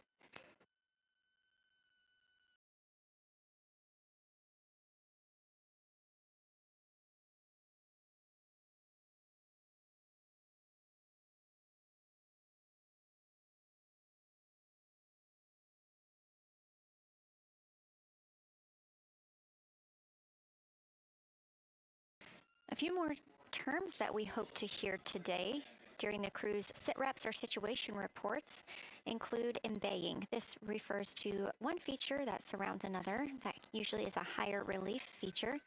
Houston Integrity, one report from the crew at the windows. We can actually see the moon and Earth at the same time right now. It's interesting because the Earth looks way brighter, so the Earth itself seems to have a much higher albedo than the moon. We think this is independent of our eyes focusing because, of course, the Earth is much smaller than the moon in our view, so you could think that your eyes focus for the darker sky, and that it means that it only has apparent brightness more than the moon, but since we're seeing both in the same view, we do think that this can be inferred as the Earth as a whole has a higher albedo.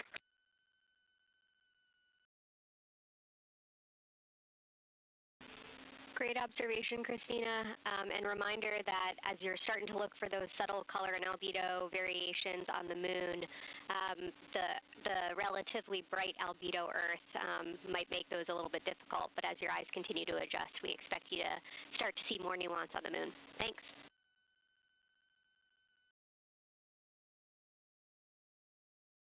Great call. Thanks for the reminder. We're all going to be experts in lunar terminology by the end of the day. Another one we expect to hear is mare. These are dark regions paved or filled by volcanic deposits. You also can hear them called seas, oceans, lakes, or marshes, or other bodies of water.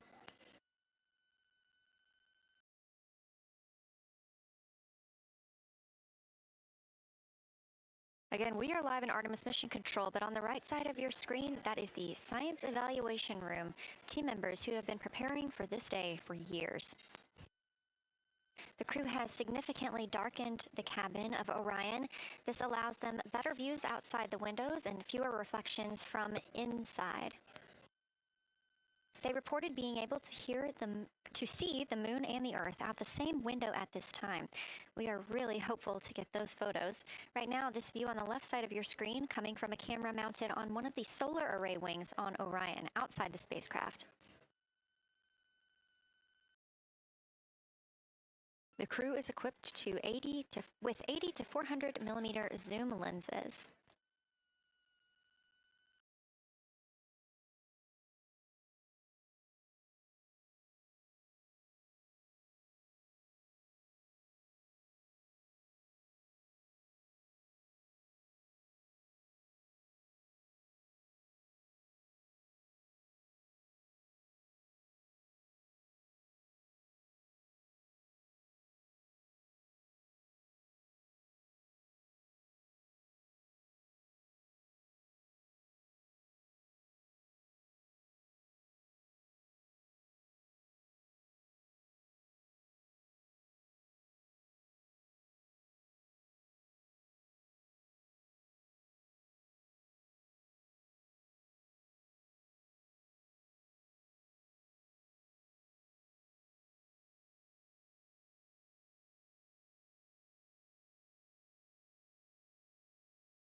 The team continues their warm-up discussion. I should say the crew members aboard Orion continue their warm-up discussion.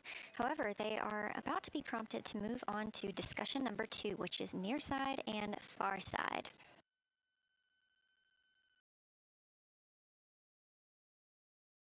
Some of the things that they are looking to capture, the ground has prompted them to photograph anything that stands out to them and to compare the near side versus the far side mare in color, albedo, topography, and texture.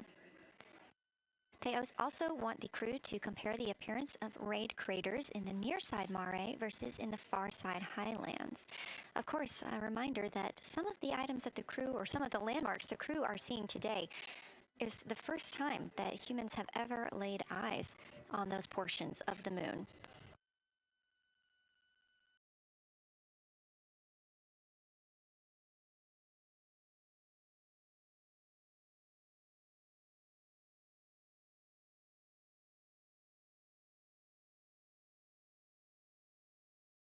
In the targeting package, there are a few reminders of the crew. For the crew, there are time-sensitive observation reminders and science sit-rep reminders. Integrity. We have a sit-rep. The targets that are being discussed right now, it's the far side, near side comparison, and hearing some great discussion of browns and greens in the Aristarchus Plateau and how those disappear as you go toward the North Pole, and then over to the far side, you lose the color. You've got Jeremy in window 2, Reid in window 1, having a great discussion. Christina's under window, I'm sorry, Reid is in window 3. Christina's under window 1, documenting the discussion. And we've got the lights completely off in the cabin. There are some LEDs that we cannot put out that do provide some light scatter. But we have all of the internal lights off. And are letting our eyes adjust as best we can. The window 4 view, you only get about a third of the moon. Tycho is going to go over the horizon soon, and you can see Aristarchus, and then you start to lose the view as you go to the west in Oceanus and Procellarum. So far, the team is on the plan, and the long lens is being put to good use, and recordings are being made, and internal documentation of the configuration and the observations is ongoing. Science, do you have any questions for us at this time? Integrity Science. Victor, very glad that you provided the first formal science sit-rep, as these were indeed your idea. One follow-up question, any relationship between those browns and greens you described? Do you see them blending into one another, and do you see any topography associated with either color?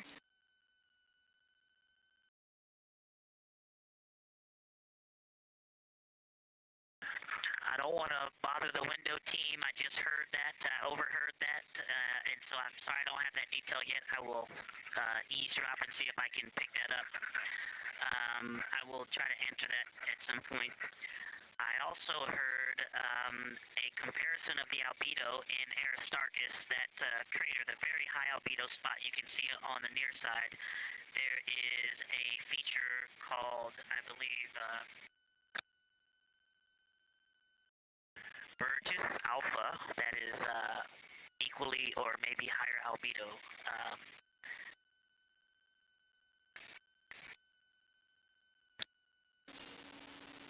I apologize for the gaps. I'm trying to listen and talk at the same time, but I will try to get some more information to correlate those colors from Aristarchus for you. Understood, Victor, and good call to not bug the window team. Really like the brightness comparisons to Burgess A. Really helpful for the science team. Keep them coming. Thanks.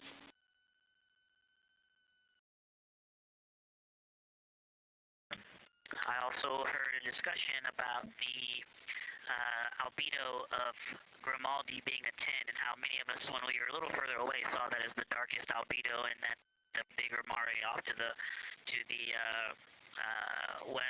to the east was still dark, but maybe a 7-8. We still think that, but you are seeing color variation, albedo variation inside of Grimaldi as well, and that even on the west side, there's still a very dark part of it. but it is still the darkest. It is just not as uniform as it looked when we were farther away. We're starting to differentiate the striations of albedo inside of Gribaldi. Copy all, Victor, and you read our mind. Superlatives like darkest, biggest are really, really helpful for us, so keep those coming.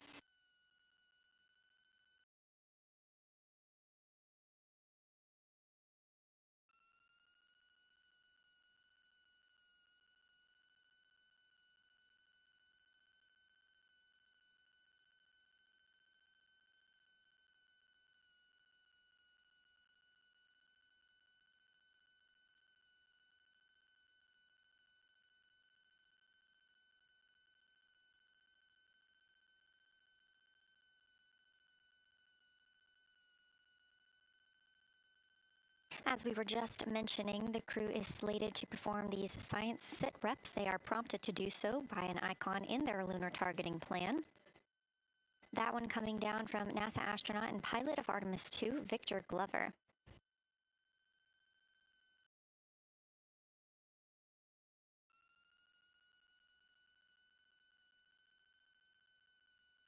As we discussed, the Capcom is usually the only person in the room speaking with the crew, the capsule communicator. However, today, the science officer, Dr. Kelsey Young, she is the Artemis Science Flight Operations Lead, is speaking with the crew during the flyby to ask any questions that the team may have. To her right is Trevor Graff. He is one of 3 science officers.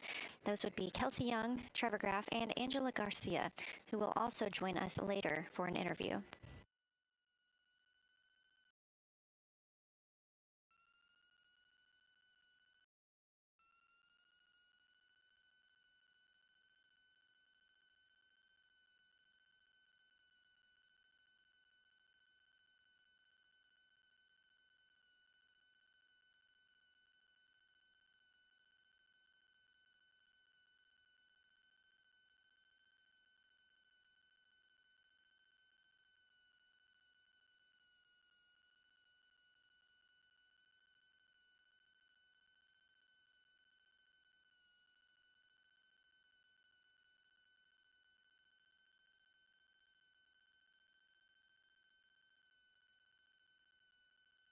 And Houston Integrity was able to, Science Integrity was able to get a view out of window 1, which is a beautiful view. I can see the entire moon that they're looking at.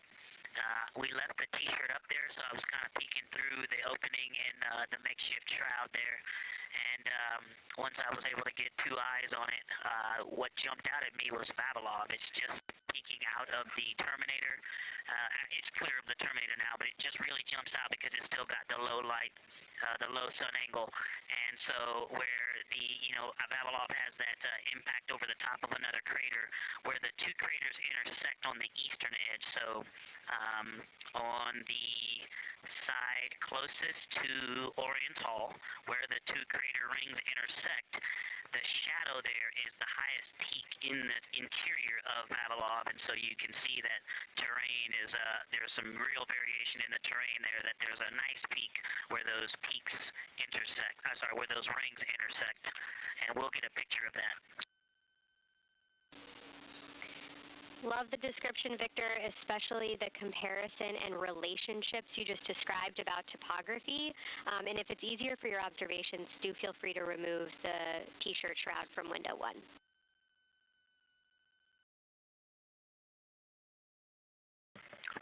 Absolutely, we will do. Thank you.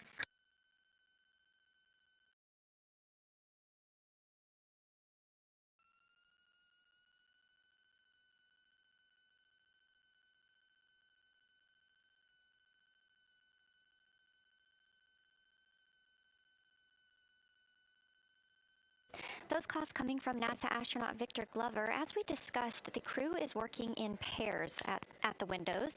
Right now, taking photos are Commander Reid Wiseman and Mission Specialist Jeremy Hansen. Serving as their support team are pilot Victor Glover and Mission Specialist Christina Koch. You're hearing those calls from Victor Glover, as he is on that support team, and he is tasked with providing the science sit reps, while the two crew photographing and making annotations of the moon are in Windows 2 and 3. Windows 1 and 4 are available for the support crew to fly up to, obviously look at the moon themselves, and provide these science situational reports. The view on your screen is part of the lunar targeting package, and it's something that the crew can reference as they are flying by, but this is an animation.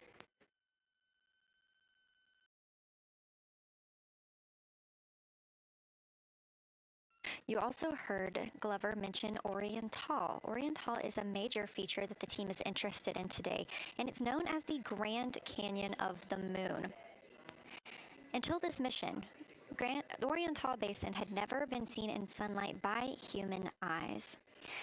Untoz Basin and its surrounding ejecta could fit within a straight line distance from NASA's Johnson Space Center, where we are at today, to Kennedy Space Center.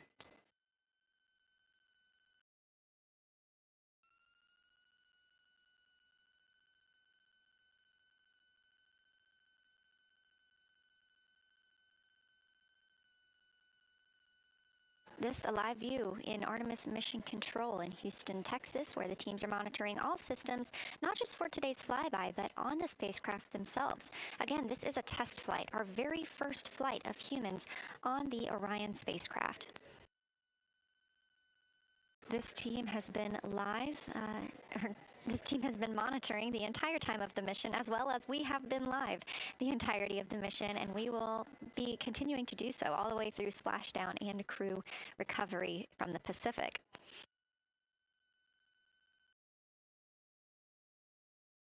This is a visualization from ARROW, the Artemis Real-Time Orbit website that you can also access at any time by visiting nasa.gov/trackartemis, showing us that we are now under 10,000 miles from the moon, 9,948 to be specific, and continuing to count down.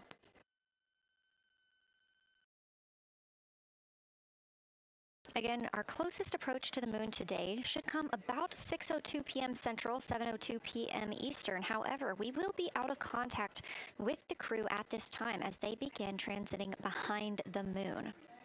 At that time of closest approach, the distance from Orion to the lunar surface will be about 4,070 miles. Of course, these are estimates at this time, and we'll be sure to provide you with the official numbers once that closest approach has been reached.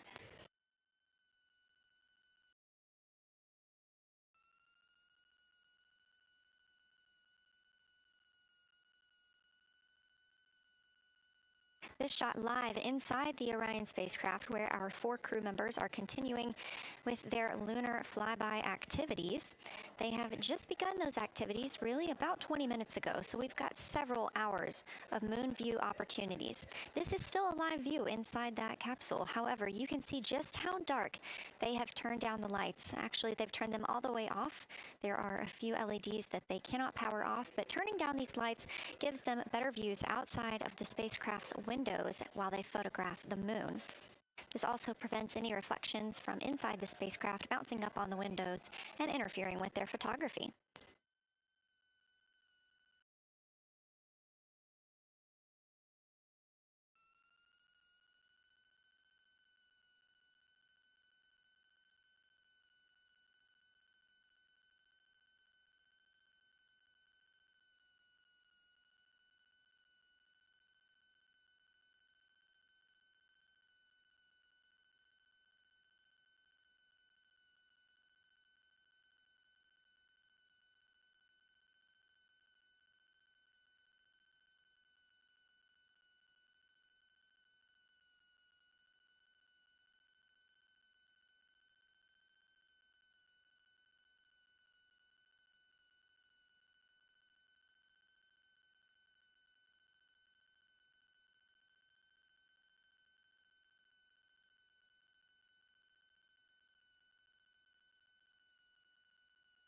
As we were previously discussing, the crew members are serving on teams. The first team being Commander Reid Wiseman and Mission Specialist Jeremy Hansen at the windows photographing what they see. We heard reports earlier that they could see both the moon and the Earth in the same view, and we are looking forward to seeing the moon and the Earth in the same view as well. That Earth set coming up in just a few hours. While Wiseman and Hansen are at the windows photographing, Glover and Cook are serving as support crew. They are able to assist with cameras. They are also providing those situation reports, letting us know how the team is working inside the spacecraft, what they're seeing, and how they're feeling about it.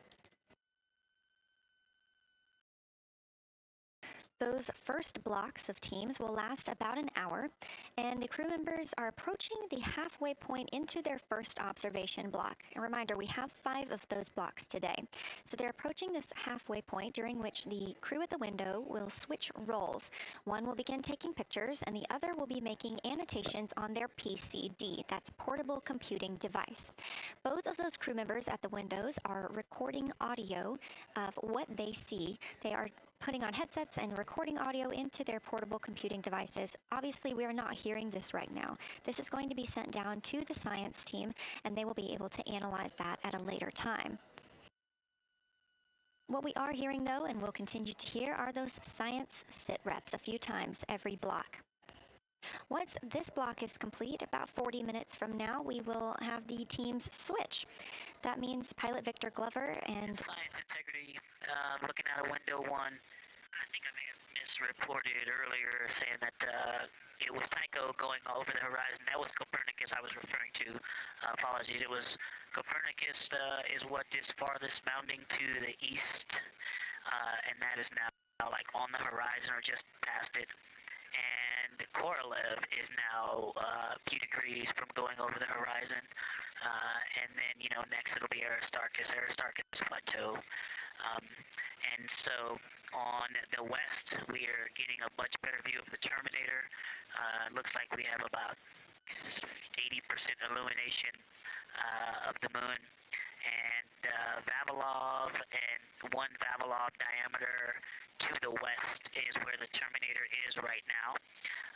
And so other features are starting to peek out there. The center of the illuminated part of the moon is, to the lower part is Oriental. And just around Oriental, a lot of light structure is starting to show up. A lot of high albedo, similar to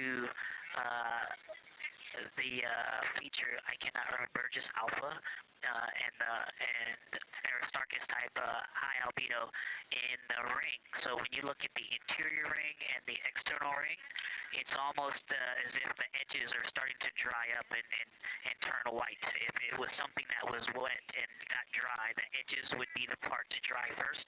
You just kind of outline all the topography in the interior of that wall is like it was dusted with chalk or started to dry, or maybe dusted with snow. If this was the Earth, I would say there was snow dumped on some of the ridges on the interior of the rings of Oriental.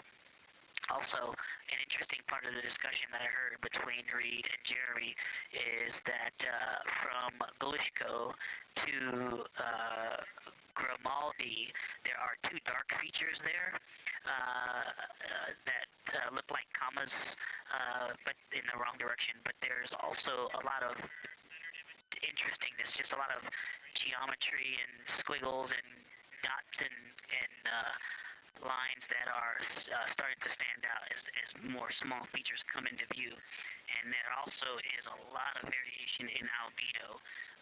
In some of those, the 2 dark features, for example, have on the southern edge of the larger one, the one that's further to the south, there's a very dark, the 1 albedo, like the southern and western part of Grimaldi. And the one to the north, closer to Glishko, is also that same dark albedo. And then around them, there are some very high albedo spots just to the north of the southern one, and just to the west of the smaller one to the north. Very high albedo, almost approaching the 10, a 9 or a 10, like Aristarchus. and lots of little bright spots are just starting to pop up on in this view.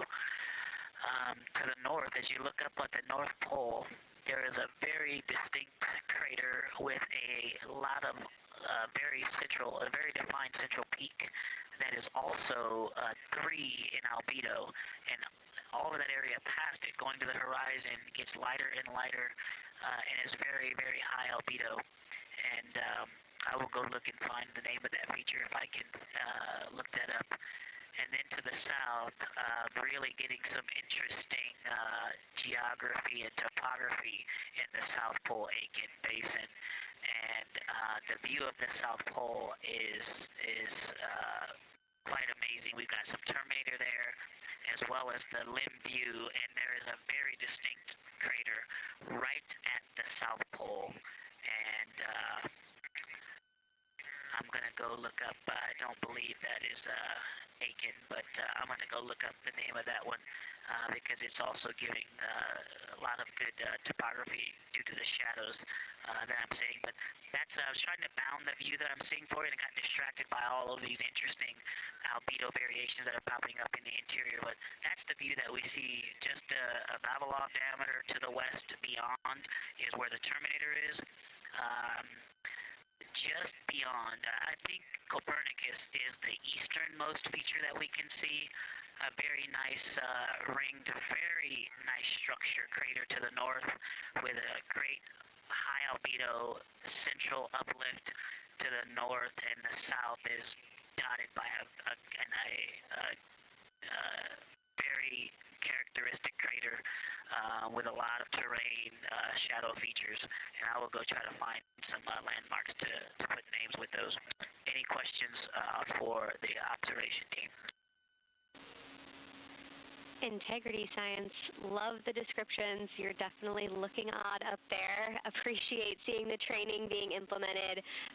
Especially interested in your descriptions of the dark patches. You compared the comma-looking features to the albedo you see in Grimaldi and notice that you're starting to see those color differences popping out. Any observations you want to make, especially when you get on, the PCD in a little bit, would really help us tease out the differences in those dark mare deposits. Great description, Victor. Keep them coming.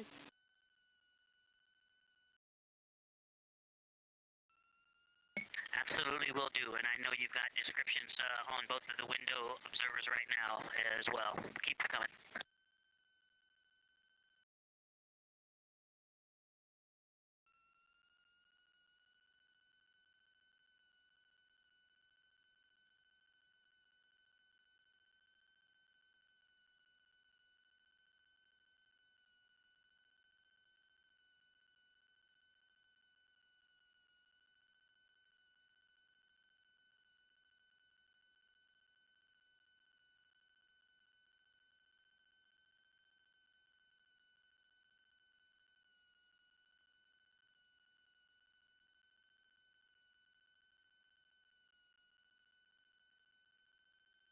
Great evidence of how well trained this crew is by the science team.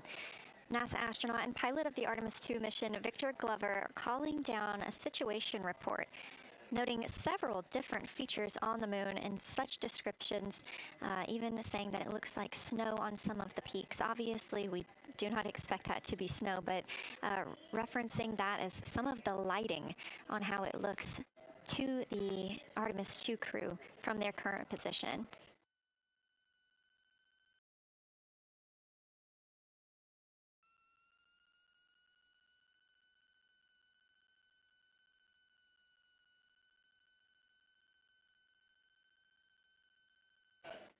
The team is slated to be switching their positions at the windows now.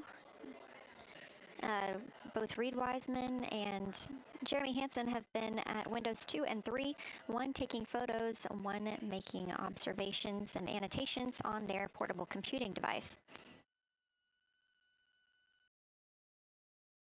At this time, we also anticipate that they are looking at a crater duo. One of those is Glushko, and the other is Ohm.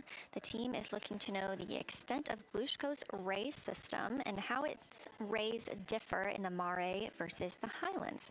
They also want the team to compare the ray systems of Glushko to Ohm.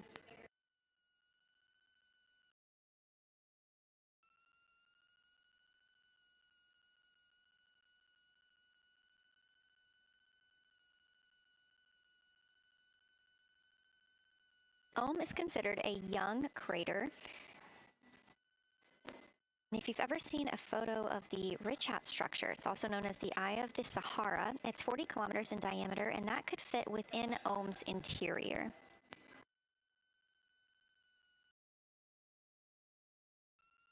The team is specifically interested in descriptions of that ray visibility, including the color, albedo. Remember, albedo is the brightness or the surface reflection, and the reach.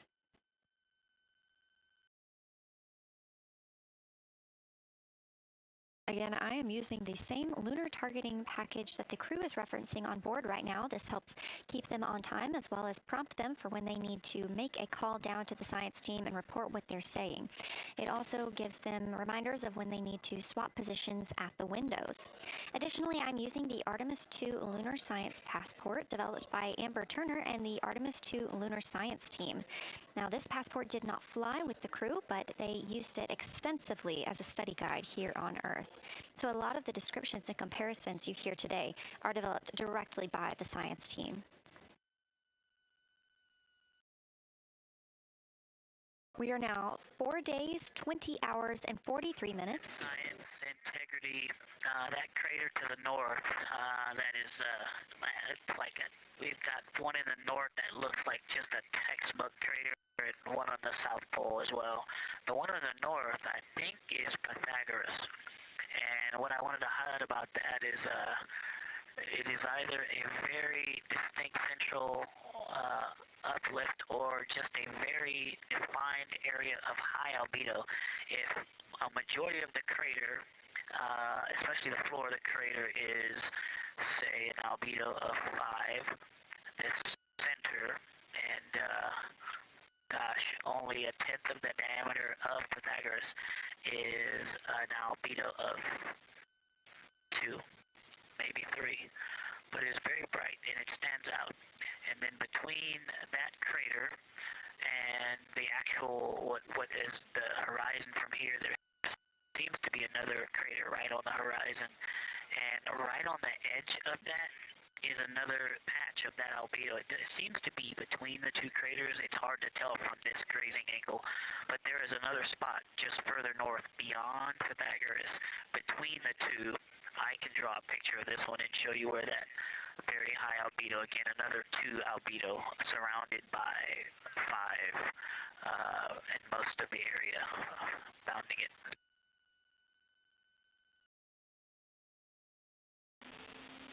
Integrity science, thanks for that. We agree with the Pythagoras assessment.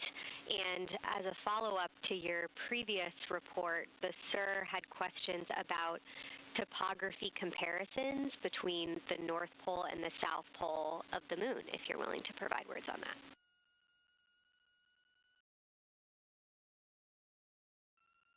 Topography comparisons, absolutely. And if you have any idea what... if you draw a line between Pythagoras and the western edge of the outer defined ring of Oriental, it intersects at the textbook crater on the south. I would love to know the name of that. The topography differences, now the South Pole has a little bit of a benefit that it has more of the terminator, and I can see a little more shadowing there, but there's a nice crater right at the South Pole, so that's the main thing defining the topography there. Seems to be quite a bit of elevation change. I can see some very jagged shadows, a 90-degree just to the west of that crater at the South Pole. I can see a very distinct change in the shadow directions, indicating, I don't know, a very high wall or a very deep canyon just to the west of that. And in the north, it seems to be that from sort of the edge of the mare that's dark, which is maybe 1 Pythagoras diameter south.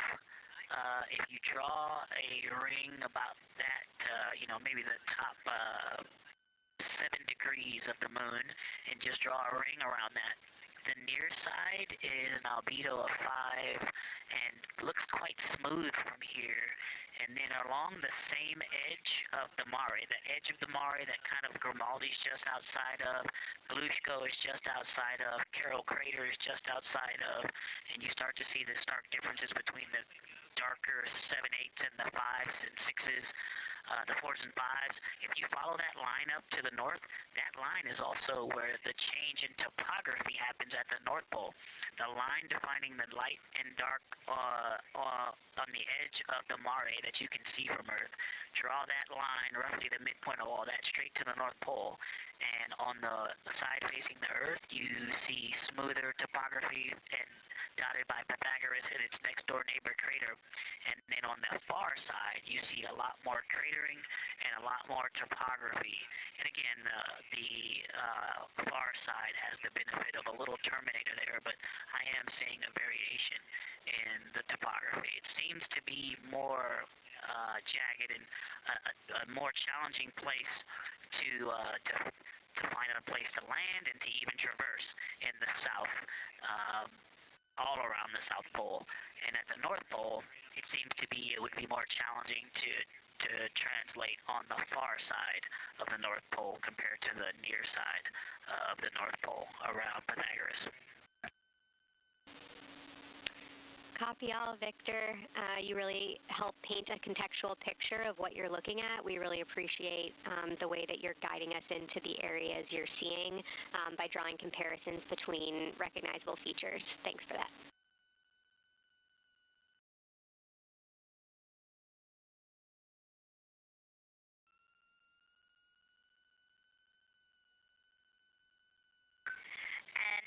Kelsey, another little science sit rep moment, something I just heard from the window team is the more I look at the moon, the browner and browner it looks. I thought that was an interesting observation.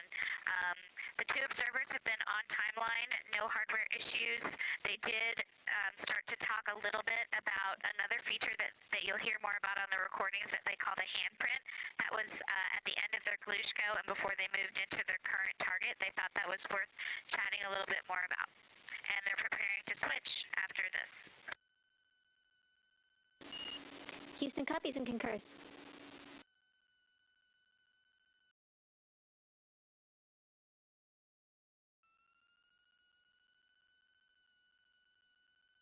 Houston and science integrity, another just observation from the human. My eyes have shifted a little bit since I've been up here. I've been wearing my reading glasses to look at the PCD. Well, this is a very taxing event on the eyes, looking out the window and seeing the very bright moon, then coming back inside to the dark cabin and trying to work cameras and microphones and logistics and lunch and those kinds of things, and then looking at the PCD, which is dimly lit. It's just been an exercise. It is a difficult thing to manage it. I'm up and down on the glasses and then having to wait as my eyes adjust when I come back in. As soon as I look back into the cabin from looking out the window, I can feel my eyes adjusting, and I just have to work through it as they adjust. Appreciate that report, Victor, and know that we are prepared to read you up targets from the ground if that would give you the ability to keep your eyes focused on the moon and not having to swap between that and the PCD. Just let us know.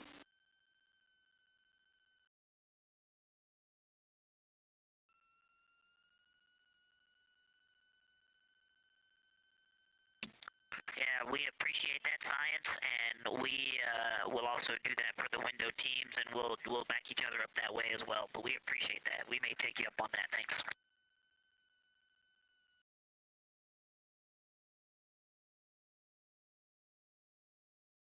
Continued detailed descriptions from the Artemis II crew aboard Orion Again, this is a test flight, the first time we've flown humans aboard this spacecraft, so every detail, even that it's difficult to look outside the window and then back at the PCD, that portable computing device, every single detail is appreciated as we prepare for future missions. Glover also mentioned that he is now wearing his glasses now that he's in space and that his eyes have shifted a bit. This is something that happens when our astronauts go to space. There is a fluid shift from the lower half of your body up into your head, and that can cause changes in your eyes. It's something that we have seen over time for some crew members, especially now that we have been living and working on the International Space Station for over 25 years.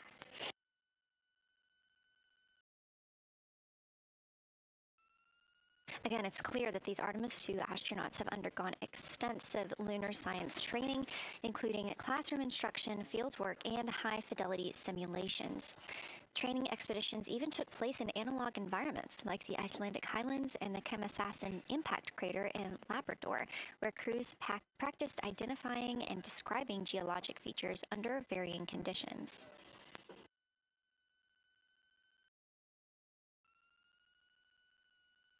Additionally, here at Johnson Space Center, Orion mock-ups were used to rehearse crew choreography, including three-dimensional space management with an inflatable moon globe to simulate the flyby. And while on Earth, the crew also used that small lunar passport that I mentioned with descriptions, photos, and prompts to help them study the features we hope they'll see. Now, this is a view from their lunar targeting package at this time, helping them determine what they're seeing on the moon, as well as on the left, keep up with what their next target will be. As you can see, we have got a long list and an exciting day ahead of us.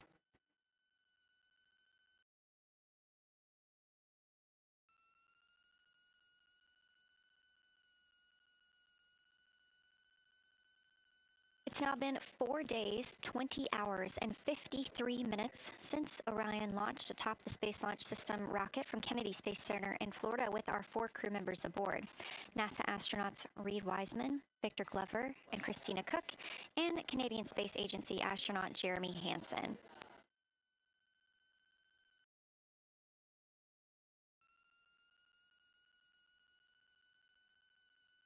The Artemis II crew passed a major milestone today when they passed the Apollo 13 distance record at 12:57 p.m. Central, 1:57 p.m. Eastern.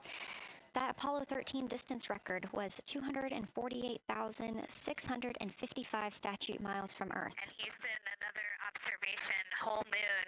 When you look at the moon, something I've never seen in photographs before, but is very apparent, all the really bright new craters. Some of them are super tiny. Most of them are pretty small. There's a couple that really stand out, obviously.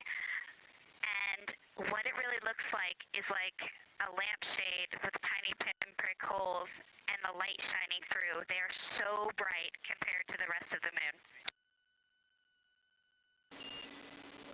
We copy, Christina. Thank you.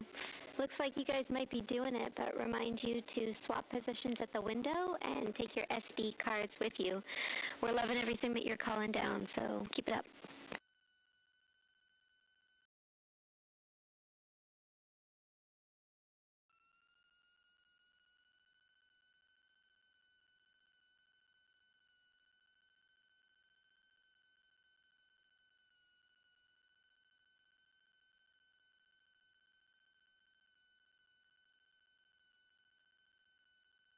Again, Orion previously surpassed that the Apollo 13 greatest distance from Earth by humans. That was 248,655 statute miles from Earth, and Orion now 250,294 miles away from our home planet. The spacecraft is 9,033 miles away from the moon and growing ever closer. At its closest approach, it'll be about 4,070 miles away, and we will make sure we confirm what that distance ends up being. This is an approximation and an estimate ahead of that moment.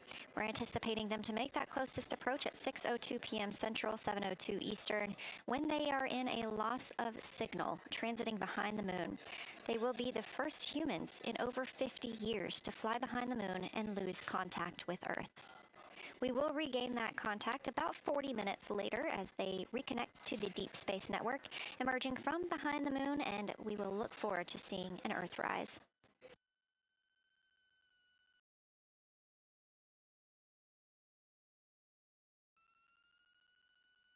Again, the crew is currently in their position swap portion on their timeline.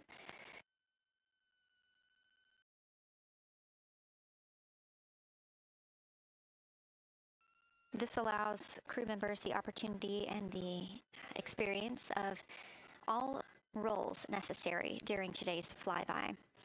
Right now, those two crew members at the window have swap positions.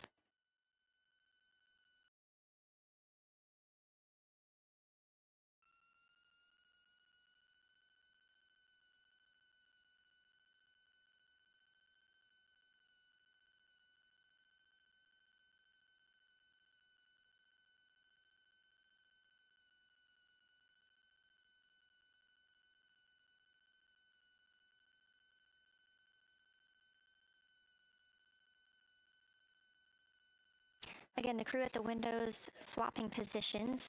Right now, that crew is Commander Reid Wiseman and Mission Specialist Jeremy Hansen, while Victor Glover and Christina Koch serve as their support flyby crew members.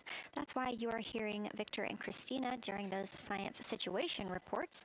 Those voices will change in about 30 minutes when they take a turn, taking photos and making annotations while at the window.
Houston integrity. I wanted to provide an observation or a little bit of descriptive nature on something that we saw on the first day we had good moon views. This was when we saw more of the near side, and the ground helped me out with identifying Mare Imbrium. Mare Imbrium, when you have the western limb also in view, looks completely different than the normal view we have of the near side. It is the most striking feature of the western limb view that we had. And the mountain chains that form its eastern side are very prominent, but they actually stand out more than I'm used to seeing even on the western side. And the whole thing just feels like a big bump.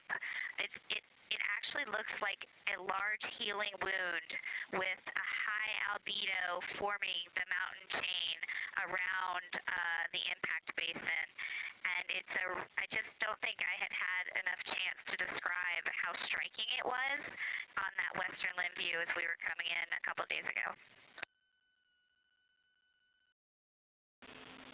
Christina, science, absolutely love that, especially since that's a feature that all of us here on Earth can observe from home. So I'm sure tonight everyone's going to be going out and looking for evidence of that beautiful topography you just said. Thanks for those words.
The view on your screen coming from Orion, a camera mounted on the spacecraft's solar array wing.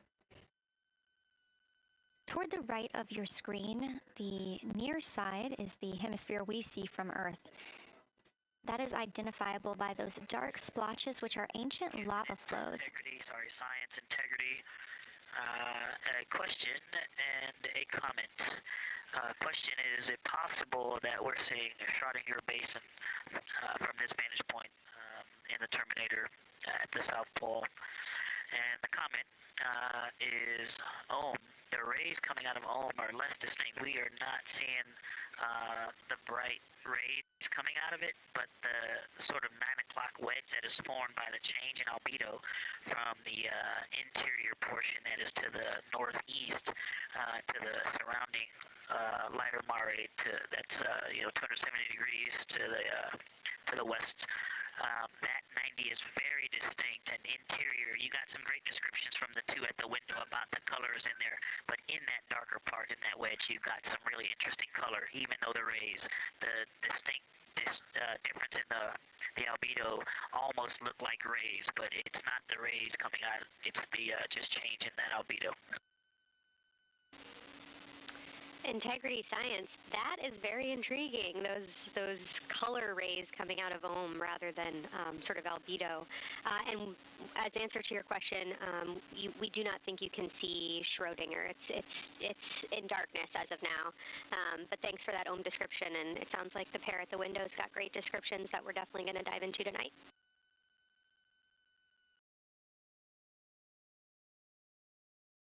Okay. If you could help me, I would still love to know what it is. There's a very nice crater. You're going to likely have a lot of pictures of it. What would be right in the Terminator at the South Pole or close to the South Pole where it's intersecting the Terminator right now? Yeah, Victor, we're assuming you're talking about, kind of if you're looking at the Terminator, it's basically like 70% down from the North Pole. Is that where you're looking?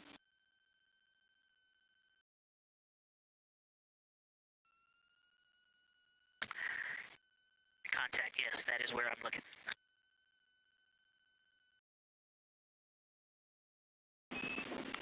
Integrity Houston, that is an enabled caution for wastewater dump required. We have hit our limit. As expected, no crew action.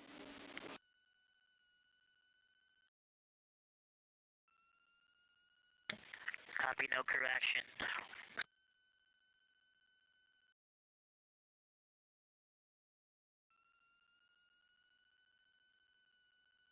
You are. And integrity science, we're trying to figure out what you're looking at there. Is it like right on the Terminator, or is it in the eliminated portion next to the Terminator?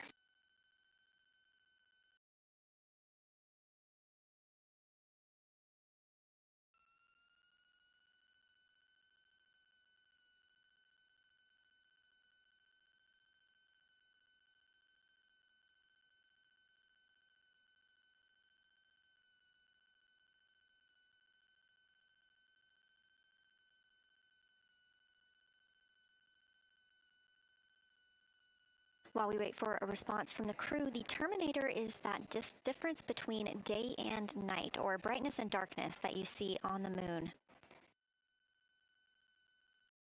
We see this from the International Space Station as well, looking down at Earth. And science from integrity, excuse my space orientation adaptation. If you draw a line between Glushko through the center of Oriental, and then another line from Glushko through the southern tangent of Oriental, that line would almost perfectly intersect tangentially the crater that I'm talking about, and it is on the Terminator. So yeah, I think I'm not looking at the South Pole. I was a little twisted. That line description was really helpful. I have eyes on the SIR right now, and they are actively discussing lunar geography. We will be back with you shortly.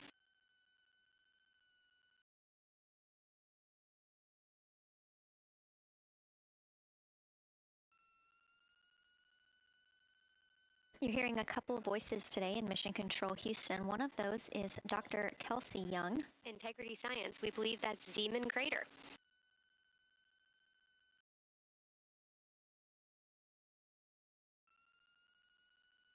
Oh, I floated away from the speaker. Say it again, please.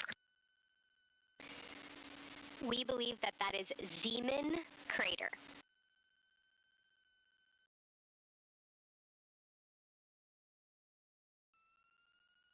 Zeeman. Okay, and can you say the first letter? I may be pronouncing that wrong. What's the first letter of that word? Zulu. It's Z-E-E-M-A-N.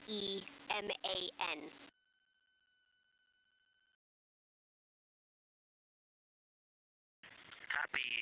Thank you for that.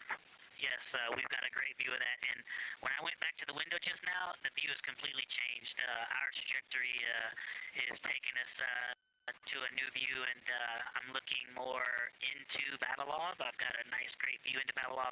I'm actually away from the window right now, so I'm going to go try to give you some bounding words on the view that we're seeing.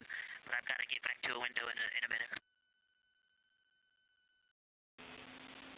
Understood, Victor. You're defining new views of the moon in more ways than one.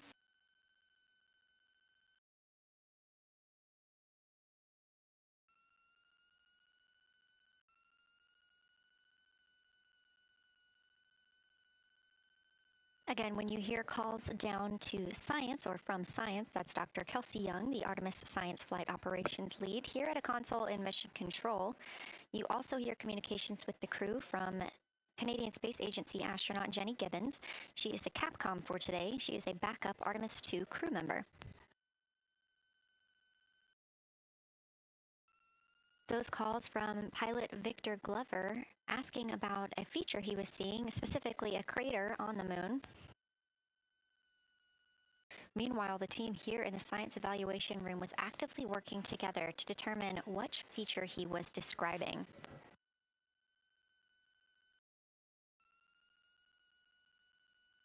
The teams at the window have continued to move through their targets, including Aristarchus Plateau, Reiner Gamma, and we are preparing for the cabin and window teams to swap. That's when we'll hear more from Reid Wiseman and Jeremy Hansen when they take on these support roles, while Christina Koch and Victor Glover are at the windows photographing and annotating.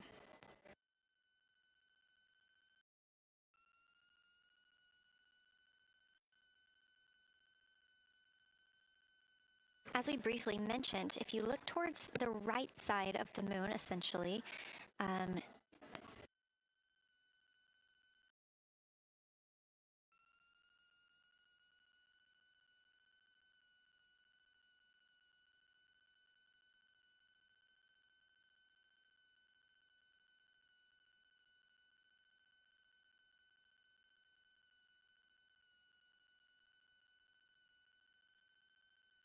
this live view coming from a camera outside the Orion spacecraft, and if you look on the right side of the moon where you see those dark patches.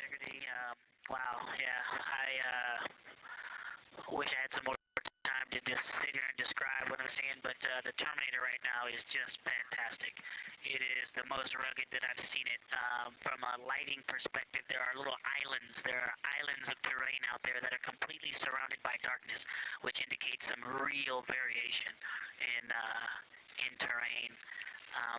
Up to the north, there is a very nice double crater. It looks like a snowman sitting there, in the 5-10 degrees below the pole in the Terminator.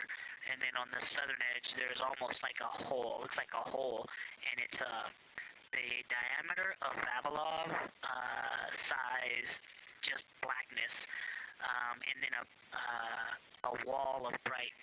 And then it goes back to the black beyond the Terminator. So there's it looks like there's just a gigantic hole right there. 1 Vavilov diameter east of the Terminator. And as you go south, the Terminator is not a nice smooth arc. It's just jagged. There's almost a 110-degree turn in the shadow as opposed to the nice smooth arc, again indicating some really interesting variations. And I'm sure we'll get some photos of that.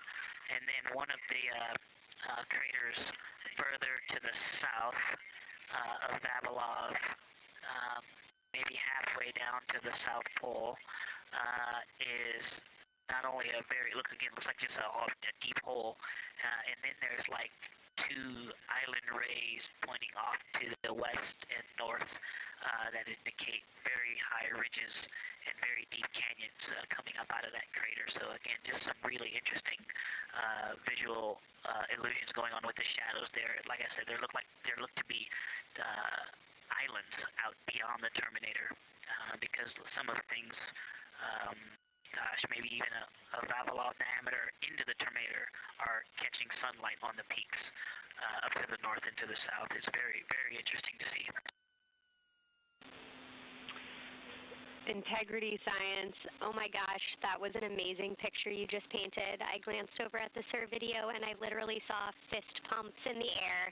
Those types of observations are things that humans are uniquely able to contribute, and you just really brought us along with you, so thanks for that.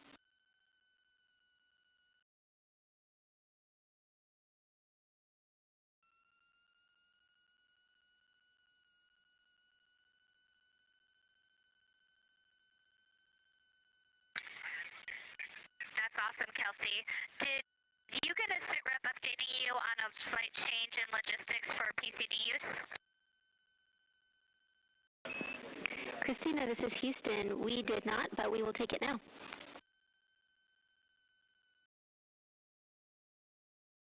We slightly changed the PCD plan for the window observers. The two window observers kept their PCD. So in other words, the one at window 2 went to window 3, and the one at window 3 went to window 2 when they swapped rather than staying at the window. We'll plan on all observers keeping the same PCD for all observations. Copy, Christina. That makes sense to us, and good plan. We are coming up here on a cabin and window team swap. Let me know when you're ready for a quick vehicle status.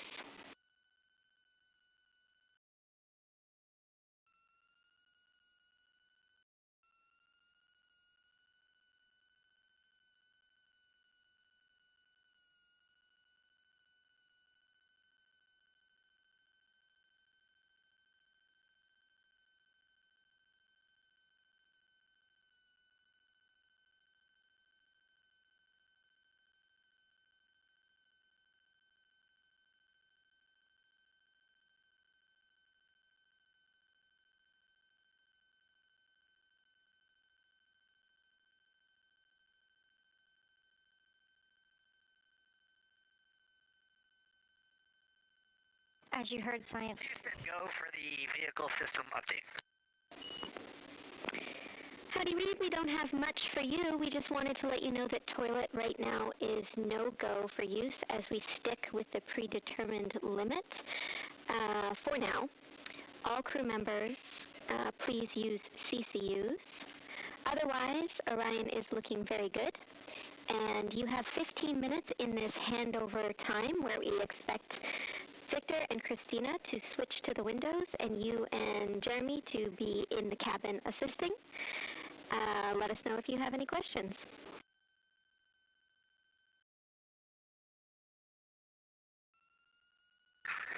No questions at all, and they're in the swap right now. The first thing I'll tell you, I floated up to the docking hatch window and just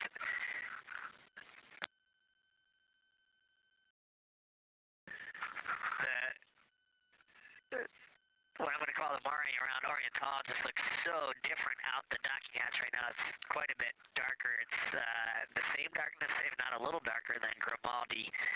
But it's cool after just being in the 400 mil for the last half hour. Looking up close, I got pictures of everything Ike was just describing on the Terminator. It really is a fascinating Terminator. And then Untoz just looks so dynamic right now. It's very three-dimensional at the docking hatch compared to what I was just looking at through the 400 mil. We love it.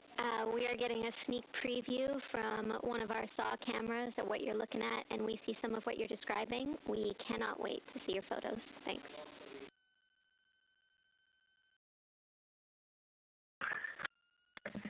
Yeah, Jenny, I wish you had some longer lenses on the solar array so you could see the whole moon, but man, it is, or the up-close moon, not the whole moon, but it is just fascinating here. It's so cool. All right, MPO and Inco, take notes. We want a zoom lens on those saws next time. Thanks, Reid.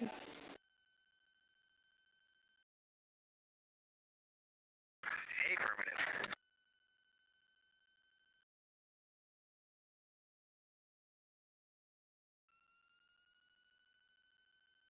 As the crew gets ready to switch positions from the window crew going back to the support crew and the support crew flying up to the windows. This view inside the room, Capcom Jenny Gibbons speaking with the crew, Canadian Space Agency astronaut. The crew has continued to provide excellent descriptions of what they are seeing on the lunar surface. In this picture, or in this live view actually, from Orion and a camera mounted on its solar array wing, if you look at the dark portion on the right side of the screen, those are visible from Earth. That's considered the near side. Those are ancient lava flows from a time early in the moon's history when it was volcanically active. And if you look towards the left, there's that dark, large crater that appears to the left of those lava flows. That's Oriental Basin. It's about 600 miles wide, and it straddles the moon's near and far side. And this mission is the first time that humans have ever been able to see this with their eyes in the daylight. Again, you hear conversation about that Terminator. You have a great view of that as well. That's the difference between light and darkness on the moon. Victor Glover explaining that as a very jagged looking Terminator due to the peaks that they're seeing and the craters that they're seeing as they prepare to cross over the far side.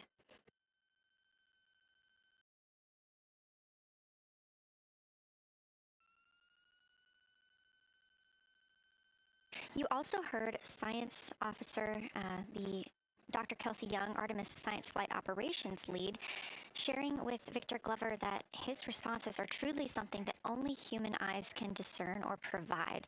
So we've previously discussed how having humans observing the moon on this mission is being combined with lunar robotic data to help us maximize what we know about the moon. So part of that data comes from the Lunar Reconnaissance Orbiter, or LRO. This orbiter provides the robotic foundation that makes Artemis II lunar science possible. LRO has been orbiting the moon for 17 years, which makes it the longest operated lunar orbiter in history. And it's also the only American spacecraft dedicated specifically to lunar science and exploration. Artemis II lunar observations are designed to complement data like the detailed surface images from LRO. So while LRO provides those detailed high-resolution maps of the moon's surface, the Artemis II crew adds human observations that focus on regional context and relationships between features, giving scientists a larger geologic picture. Now, this combination of robotic and human observations strengthens lunar science. LRO delivers precise and repeatable measurements over long periods of time, while the Artemis II crew contributes real-time visual descriptions and context that robotic instruments alone cannot provide. The best description I've heard while preparing for this mission is to compare the difference in looking at the moon with your own eyes on Earth and trying to take a picture with a camera. The camera truly never does it justice, and it's much easier to describe and perceive what you're seeing with your own eyes than to take a photo. These Artemis II astronauts can rapidly scan wide areas and adjust their focus in real time, as well as describe relationships between features. The crew will also observe the same regions multiple times under changing lighting conditions during the flyby and provide perspectives that would take robotic missions years to accumulate. During the Artemis II mission, LRO is also attempting to observe some of the same lunar features that the astronauts are studying. Collecting this data simultaneously highlights how different instruments and human eyes provide complementary information about the moon. This LRO data plays a direct role in preparing for future Artemis missions. Its measurements of topography, surface temperature, composition, radiation, and lighting conditions are used to assess hazards, identify safe landing sites, and locate potential resources such as water ice near the lunar South Pole. This mission, Artemis II, represents the point where years of robotic preparation are paired with human exploration for the first time in the Artemis era. So together, LRO, the Lunar Reconnaissance Orbiter, and Artemis II are demonstrating how NASA moves from mapping the moon robotically to exploring it with humans. We are laying the groundwork for future Artemis missions and sustained lunar operations. A check-in with Orion. We are now 4 days, 21 hours, and 22 minutes into the flight of Artemis II. our crew aboard the Orion spacecraft. We are now 8,153 miles away from the moon, 250,742 miles away from Earth. The spacecraft is traveling at 1,030 miles per hour.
Hey, Houston, the professional science update giver is now in seat 2. That is where Victor is, and Christina is nestling into seat 1 with the long lens, and we're just getting ourselves oriented here.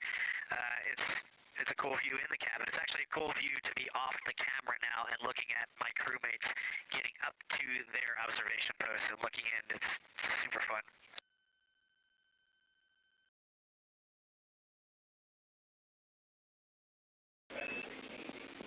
Copy all, Reid. We like it.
As we heard confirmation from NASA astronaut and commander of Artemis II, Reid Wiseman, they are now switching positions of the support teams and the observation teams. So initially, Reid Wiseman and Jeremy Hansen were at windows 2 and 3 in the Orion spacecraft, taking photos and making annotations in their PCDs, portable computing devices. They were also giving audible descriptions into their PCDs, wearing headsets with microphones and providing recordings that the science team will be able to listen to later. We were hearing from NASA astronauts Christina Koch and Victor Glover as they made observations as part of the support team. Now, as these teams are swapping, we anticipate hearing more from Reid and Jeremy as they'll be on the support team, while Victor and Christina will be at the windows taking photos and making annotations.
team if they can mark.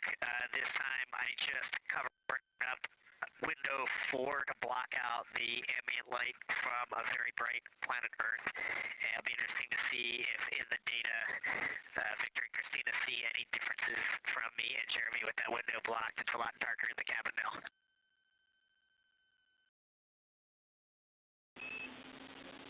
Copy, Reid. We're taking note. We'd be curious too.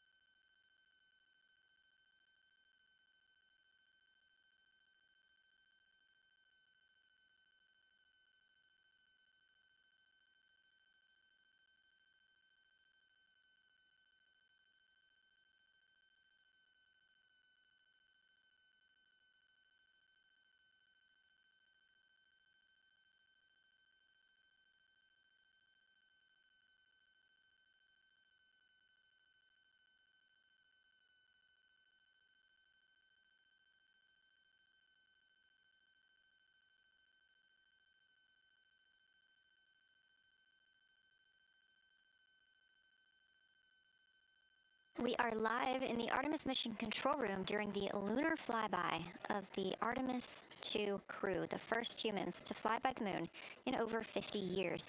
Orion launched 4 days, 21 hours, and 30 minutes ago atop the SLS rocket, Space Launch System rocket from Kennedy Space Center in Florida.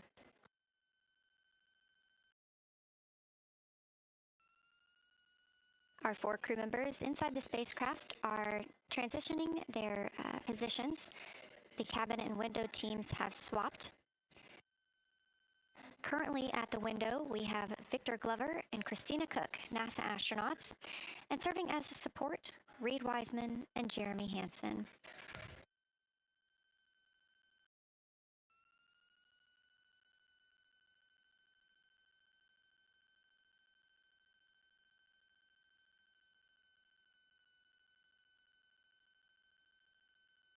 For our crews at the window, they are using handheld Nikons with an 80 to 400 millimeter zoom lens. There are also GoPros on each of the solar arrays on Orion, and that's where this view is coming from right now. We have an interior camera of the crew as well, but they have dimmed the cabin lights. They've actually turned off the cabin lights to allow them to better see outside of the spacecraft.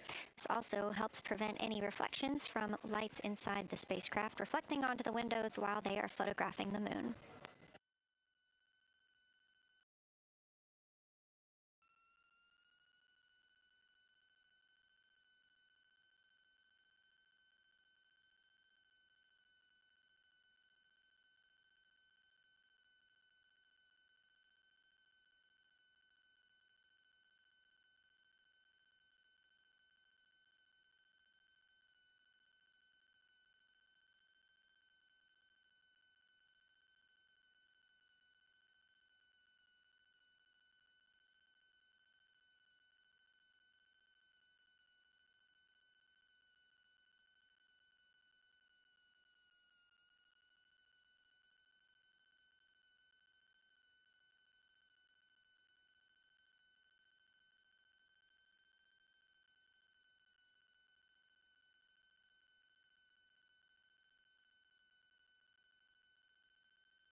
We talked a little bit about the views and the cameras being used on the Orion spacecraft.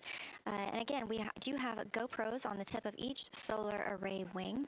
Now, the bandwidth is a little bit limited because having a crew on board, we do have to downlink a lot more data. That includes their environmental control and life support system.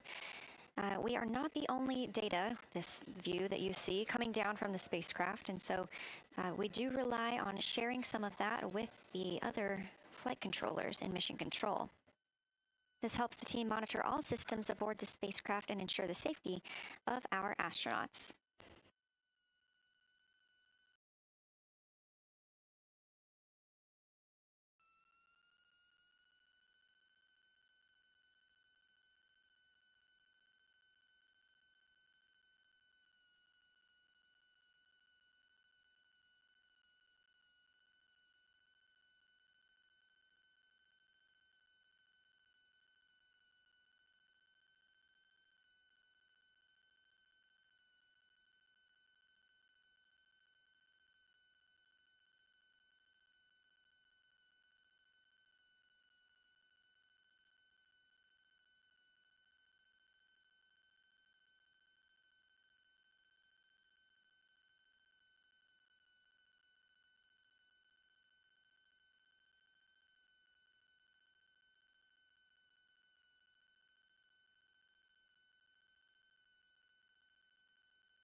We are standing by for a situation report from the crew aboard the spacecraft. They've been imaging the whole moon. There is now a new crew at the window. That would be Victor Glover and Christina Koch, and so being it's their first time since they have moved up to the window positions, they have a chance to orient themselves and describe and take pictures of any color or albedo variations across the surface. Reminder, albedo is the brightness or reflectiveness. Integrity science for a science sit rep when you're ready.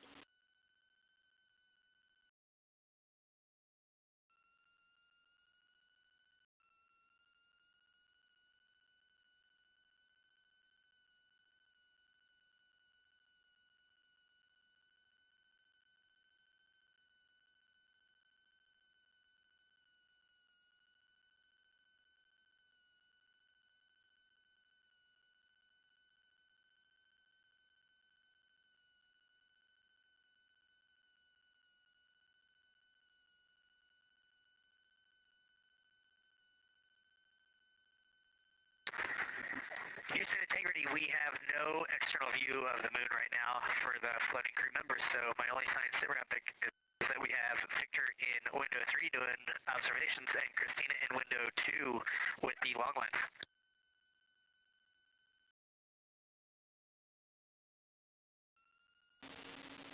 Integrity, we copy. Are the shrouds still on windows 1 and 4? And if so, would you consider trying to get a view through one of those windows?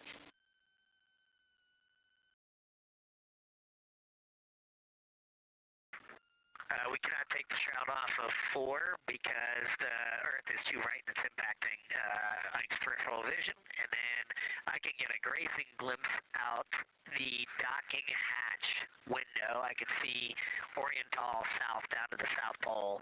And the primary thing that I see from Oriental right now is just the long trenches that come out. And, you know, when you come out the north side of Oriental, the ejecta kind of boulders across the northern half of the far side.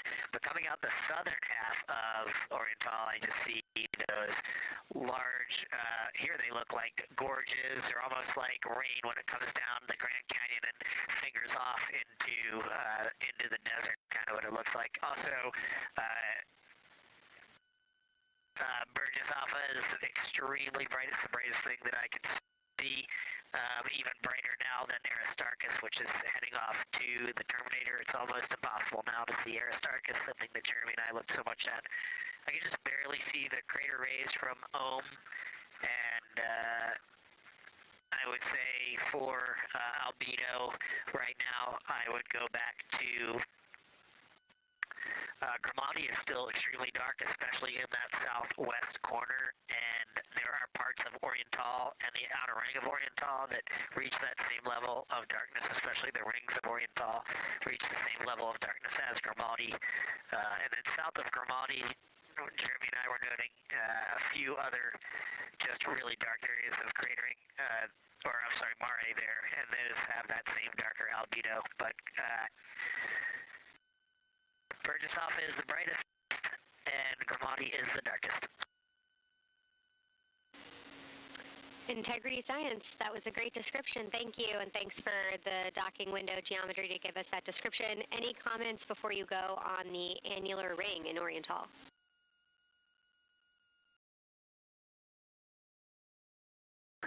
The annular ring, which I think everybody kind of describes as like a pair of lips or a kiss on the far side of the moon from here, is very circular in nature. The northern part of it is wider, darker. The southern part is much lighter.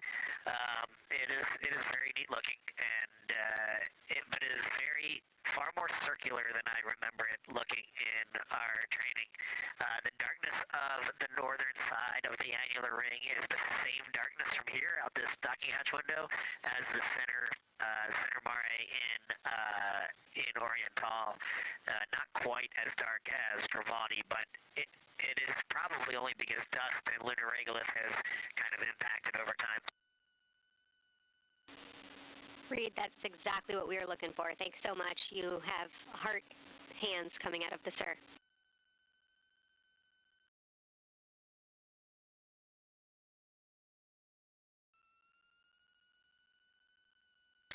Say that again, Kelsey. Just saying that the SIR was really excited about that. That annular ring was something we were really eager to hear about, so thanks.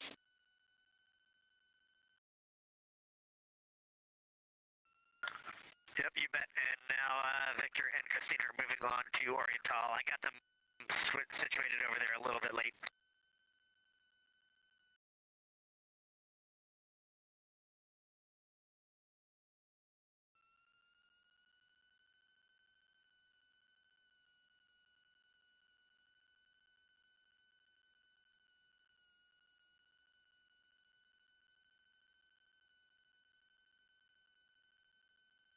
That was NASA astronaut Reid Wiseman, now providing a science sit rep as he is away from the windows most of the time. He is working as the support person along with Jeremy Hansen in the spacecraft, as Victor Glover and Christina Koch are now at windows 2 and 3, able to photograph the moon. Christina and Victor are also providing recorded information to their portable computing devices, that's their PCDs, and the science team will have access to that at a later time.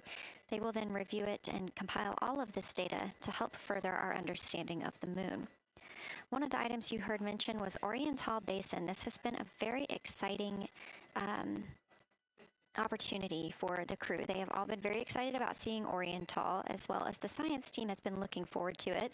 It is known as the Grand Canyon of the Moon, as we discussed earlier.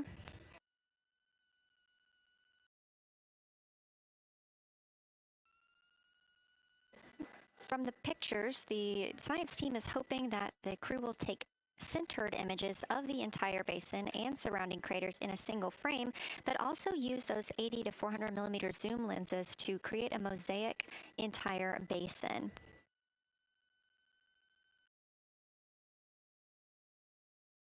With their unaided eyes, the science team is hoping the crew will describe southern dark annular ring, which you heard Reid just describing, as well as any color, albedo, texture, or topography across the Mare patches and ring mountains. Science team reports that the observations will be used to study the geologic evolution of the youngest lunar basin and to inform formation hypotheses for the annular ring.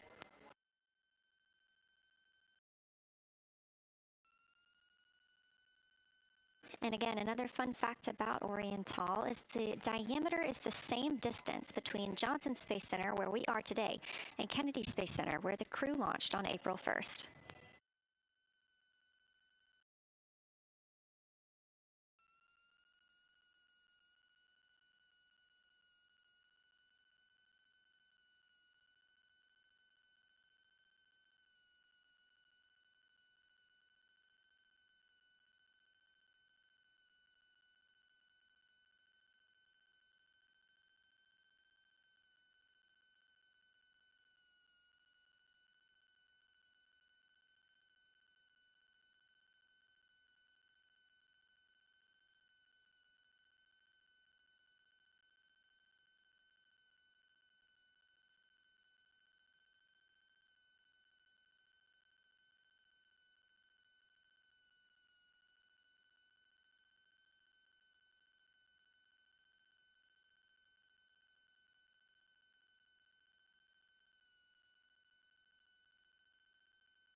This live view from the Orion spacecraft on the Artemis II mission, now 7,373 miles away from the moon, 251,130 miles from Earth.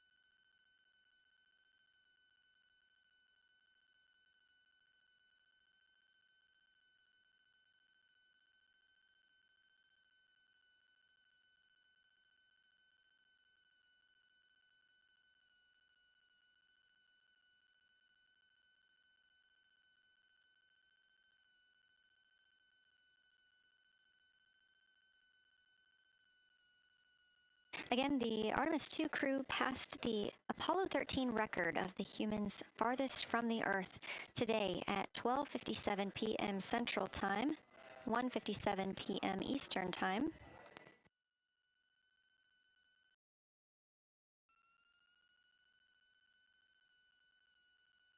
That distance set by Apollo 13 was 248,655 statute miles. We have clearly passed that, and we expect to pass that by about 4,105 miles. That will be when the spacecraft reaches its farthest distance from the Earth. It could be around 252,760 miles, but again, these are approximations and our targets, and we will make sure to report back the final numbers once we have them.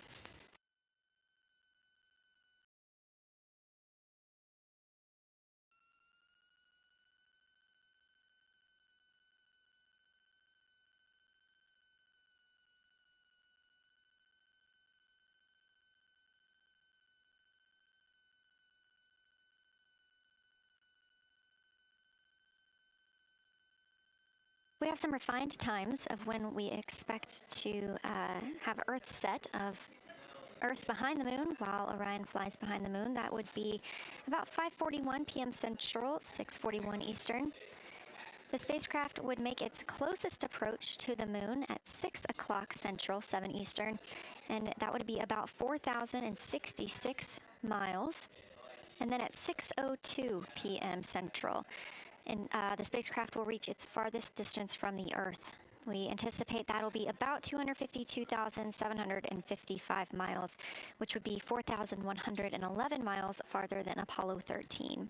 We would see Earthrise again at 6:21 p.m. Central Time, and a few minutes later, regain communications with the crew.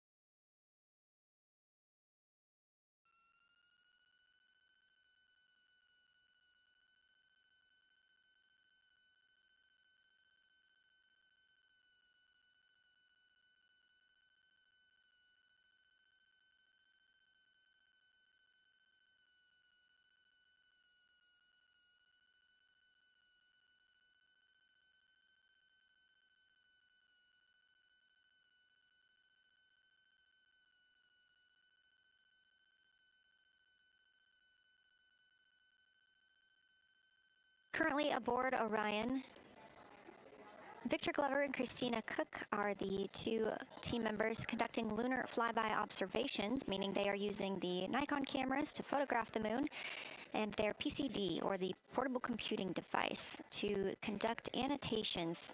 They are both recording information that will be downlinked to the science crew, and tomorrow morning the science team will have a conference with the team while the information is so fresh.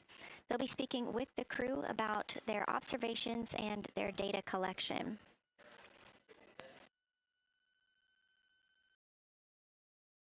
Otherwise, most of tomorrow, Flight Day 7, is considered an off day.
We are on flight day 6 of the Artemis II mission, the first time in more than 50 years that humans will observe the moon directly, providing a critical opportunity to practice how lunar science will be conducted during future Artemis missions.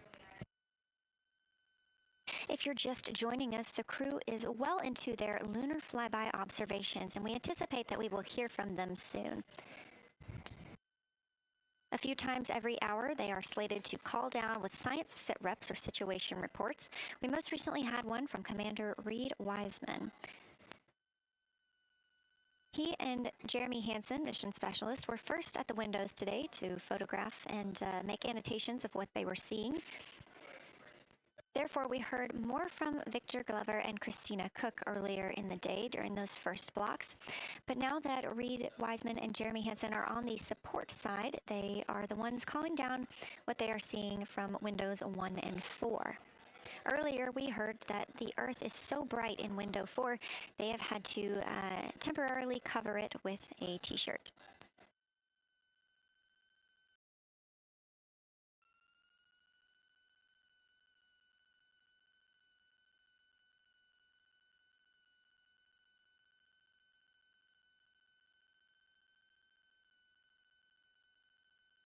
The moon preserves a near-continuous record of solar system history that has been erased on Earth because the moon doesn't have an atmosphere. So things that we experience on Earth, like weather or plate tectonics, don't really apply.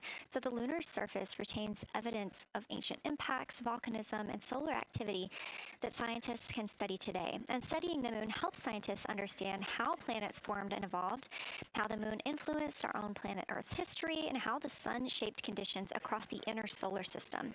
The moon also serves as a unique platform for studying the broader universe. Artemis science is designed around questions best answered by humans, working alongside robotic systems, combining decades of robotic lunar data with real-time judgment, context, and adaptability that only humans can provide. This mission, Artemis II, is serving as a proving ground for lunar science operations, which allows NASA to test how science is planned, executed, and supported during a crewed deep space mission ahead of our future Artemis flights.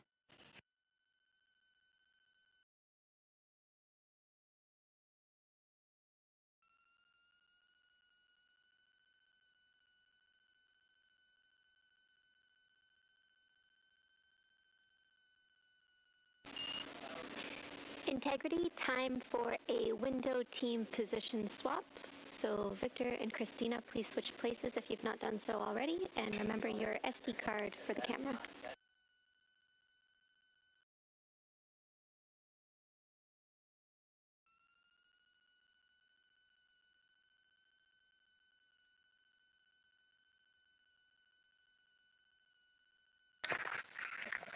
We're in the swap right now. They're wrapping up their last comments, and they'll switch over and change guards in the long lens. Copy.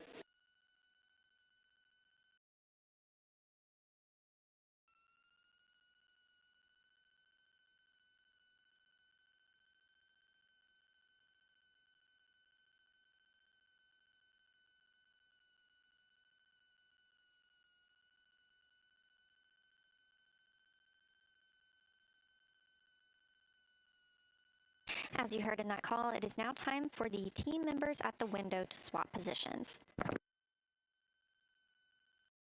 That means Victor Glover and Christina Koch will be switching roles. One of them has been photographing the moon with a Nikon with an 80 to 400 millimeter zoom lens, while the other was making annotations on their portable computing device.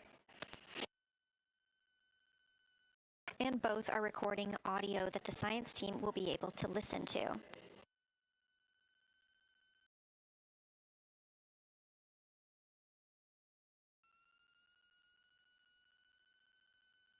We are now 2 hours and 10 minutes until we expect to lose signal with the spacecraft as they fly behind the moon. And the next target for the crew is considered a crew choice event. They have the option to focus on any regions or patterns or features that interest them. The science team has asked the crew to capture pictures that illustrate their choice, as well as at different zoom levels, and to describe why those certain features or regions caught their eye.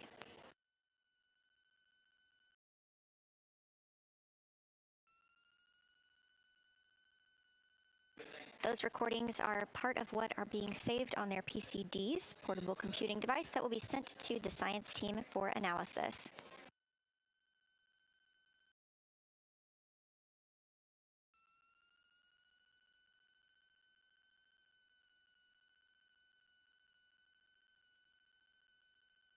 The crew has been allotted 8 minutes for this crew choice event, and it's also a time for a scheduled sit rep or situation report.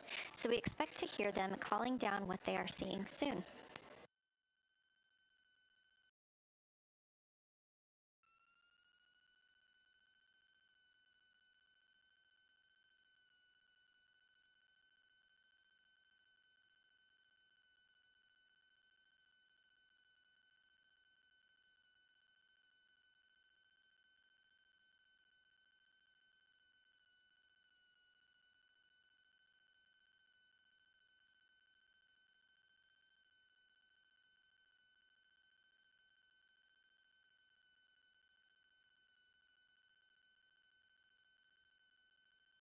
Something that the crew or that the science team has used to help prepare the crew is a cue card. These ask for a feature ID if they happen to know the type or name, and if it is a target. Of course, in this situation, when they have a crew choice, they do not need to, it may or may not be a target. They want to know the location and the observation style. They've also asked for the geometry of what's being captured, the size, shape, boundary, and preservation, as well as the color and shadow, so the color tone, the albedo, that reflection or brightness, and any shadows or illumination. Next, they're interested in structure and texture. That includes slopes, structures, and textures, of course, and geologic relations, like association to other features, any contact to those features, and of course, their thoughts, impressions, or interpretations. They are interested even in emotions and excitement that the crew may be having.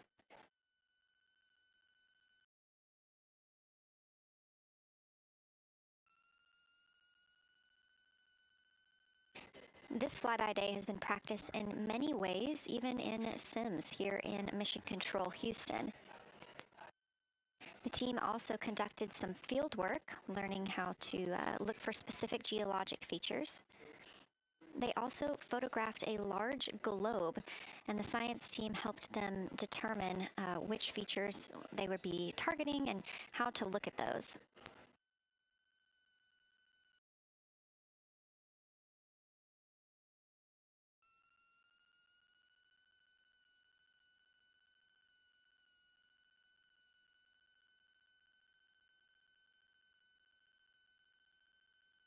We have a few more minutes that the crew would be photographing their crew choice. Again, this is NASA astronauts Victor Glover and Christina Koch at the windows.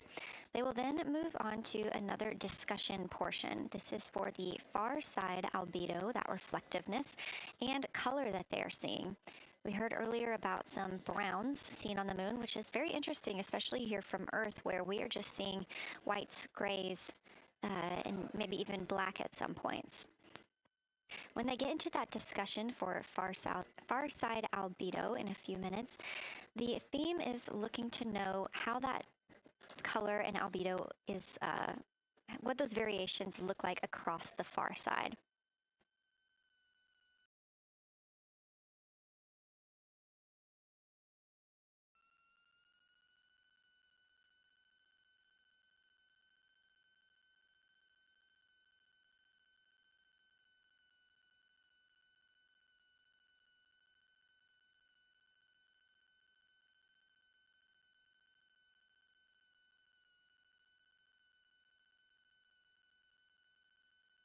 On the right side of your screen, the Science Evaluation Room, or SIR, where team members are looking real time at what the crew is seeing. And even earlier, we're... Houston Integrity, you ready for Science Zero? We'll take it.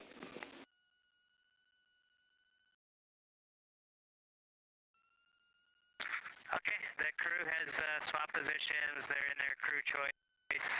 element. I've been listening to both of them for a little bit, and they're really enjoying. They both decided to pick the Terminator, and they're spending a lot of time looking at the Terminator, just talking about the resolution that they can see, the depth of the craters, and the various interesting and unique excavations that they can see.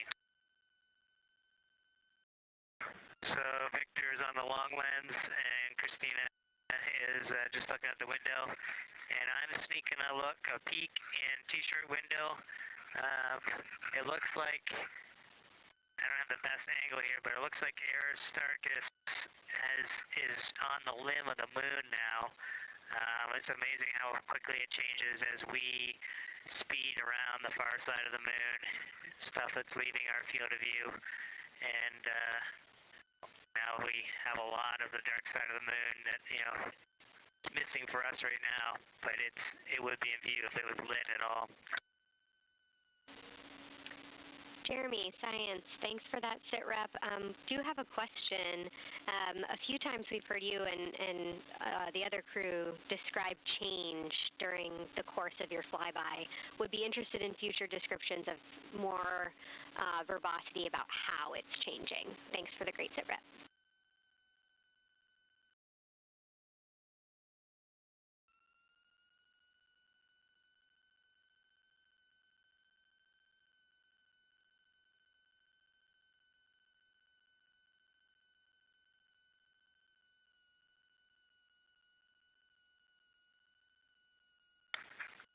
Yeah, Kelsey, sounds good. We are definitely keeping an eye on that. My eyes have just not readjusted. The moon is so bright when you come back to the window. I was just in the interior of the cabin. I've come back to T-shirt window, and it's just overwhelming brightness. And my viewing angles have been challenging, so I won't be able to give you great observations from this window. But I will talk about something that I was talking a lot about in my recordings earlier, which was we've been talking about some shades, and so we have obviously the dark and the light gray, and then we've talked about naming some colors, a brownish hue and a greenish hue. And I'll tell you, like right now, Aristarchus, the plateau is hard for me to see from this window, but that had greenish hues to me and was very unique. I didn't see anything like that anywhere else on this side of the moon. And then I see a lot of these, what I would call brownish hue areas. There's a number of them. And they, for example, in the northwest corner of the highlands, to me it looks like the brownish hue is caused by ray or ejected material landing on the highlands, and then we obviously see the ray areas as a lighter albedo, but in between the rays where the deposit would be thinnest, that is what it looks like is causing the brown to me. So I saw that on the northwest side of Aristarchus, or sorry, that dark area of the highlands, northwest side of the highlands. I saw it in the highlands to the east of Glushko, and then I see those same brownish hues west of Oriental, and I drew a contact there on OneNote, but that's a huge region, kind of like a piece of pie with the point of the pie pointing at Oriental and then going up towards the northern side of Hertzsprung. And that is an area that just looks like that brownish albedo. That was fantastic, Jeremy. We had heard rumors of the green and brown hues, and so you really read my mind on asking about those. Understand they likely didn't have any contact with each other the way that you described them, but please correct me if I misunderstood that. And then last thing, I'll make the same offer we made to Victor earlier. If it would be helpful for us to verbalize any targets so you can stay at the windows and keep your eyes adjusted to the moon, please let us know.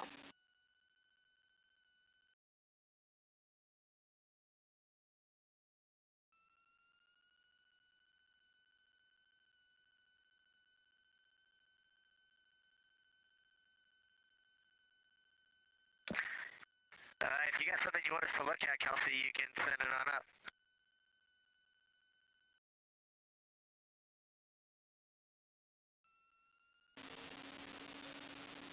definitely not looking to interrupt your flow, Reid and Jeremy, only offering assistance if you guys want to keep your eyes off of the PCDs.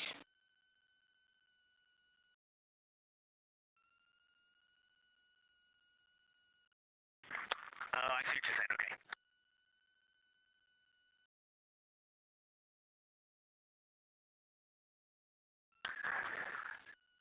Not really science related, and we definitely learned this at Apollo, but the thing that is just most fascinating, I think, to me and Victor right now is even as rugged as the far side looks, when you look at Oriental and home, it's rugged.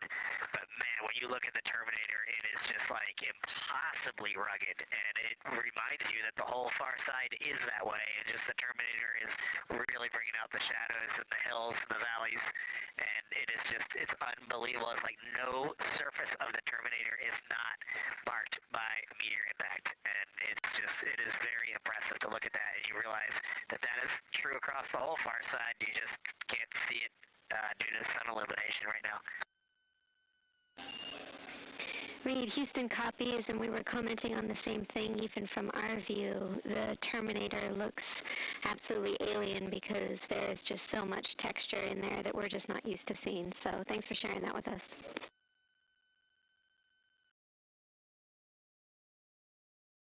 There's also, I don't know the name of it, coming out the south-southwest of Oriental, right on the southern Terminator, is just a massive crater. I don't know the name of it. Maybe you can look on the solar array wing video and tell me it's right. It's the southernmost crater you see on the Terminator right now. We're looking for you.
We're loving that picture. Thanks for showing us.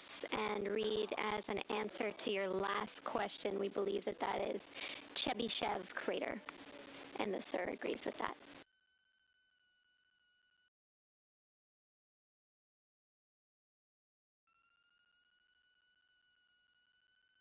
Okay, that picture I was just showing you is an 8X iPhone out the docking hatch with a high grazing angle. It's just amazing. We love it. Thank you.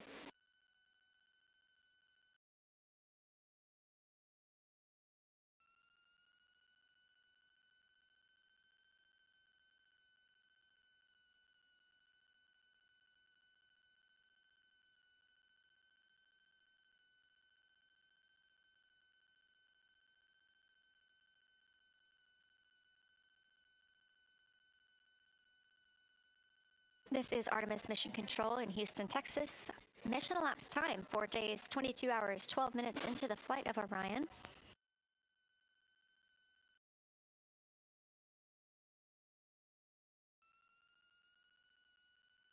This is lunar flyby day for the crew aboard the spacecraft. Reid Wiseman, Victor Glover, Christina Koch, and Jeremy Hansen are now the farthest people to have ever traveled from Earth.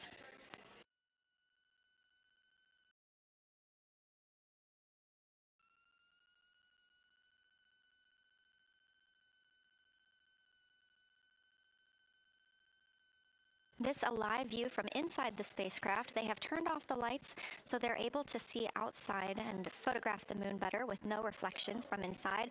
And for a very brief moment there. Integrity Science, thanks for those iPhone views. It's helpful to see what you're seeing.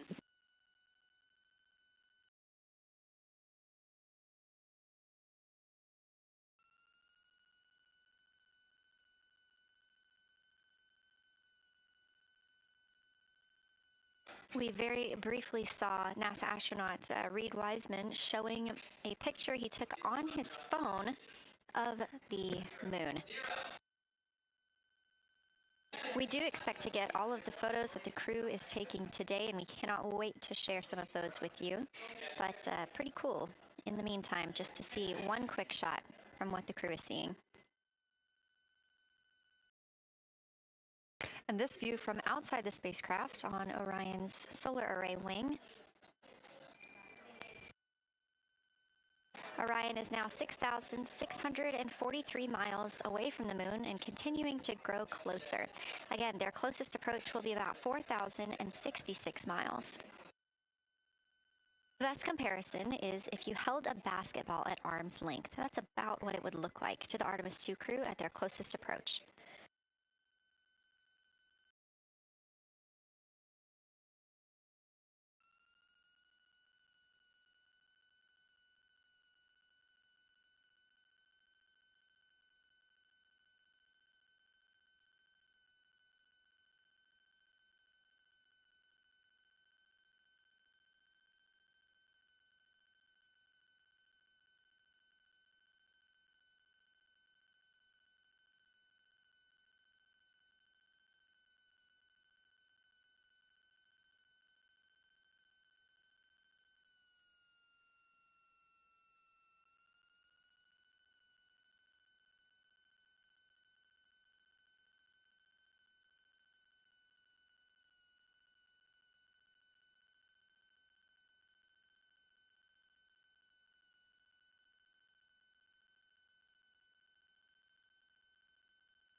This view showing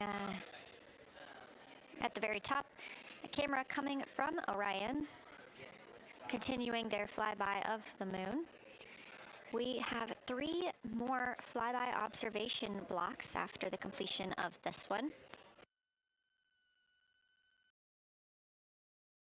Down on the bottom left of your screen, that's the SIR, the Science Evaluation Room, where team members are continuing to work through all of the targets that the crew is photographing today, and they've helped identify some of the craters and some of the other items that the crew has seen on the moon's surface. Down on the right is Artemis Mission Control here in Houston. Those 2 rooms down at the bottom are just down the hall from each other.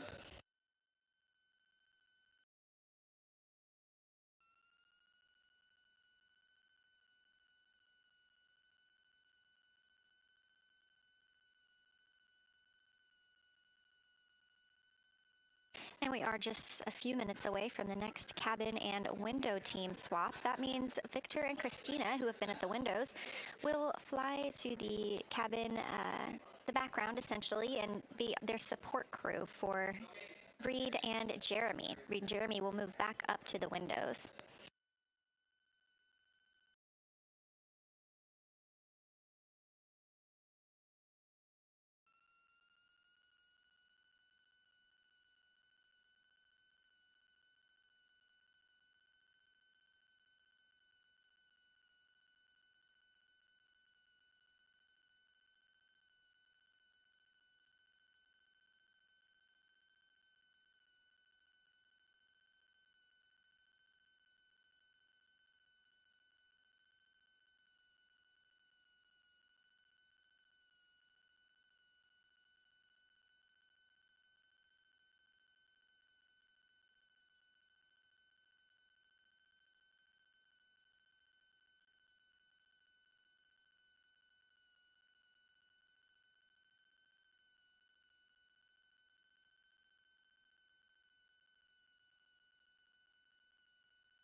crew is continuing their discussion portion of the flyby in the lunar targeting package, where it says far side albedo / color. They are looking, the science team is looking to get a good understanding of what the crew can see on the far side at this point, and its brightness as well as any colors. We did hear earlier Canadian Space Agency astronaut Jeremy Hansen reporting that they could even see browns and even greens on the moon. I'm really looking forward to seeing those photos.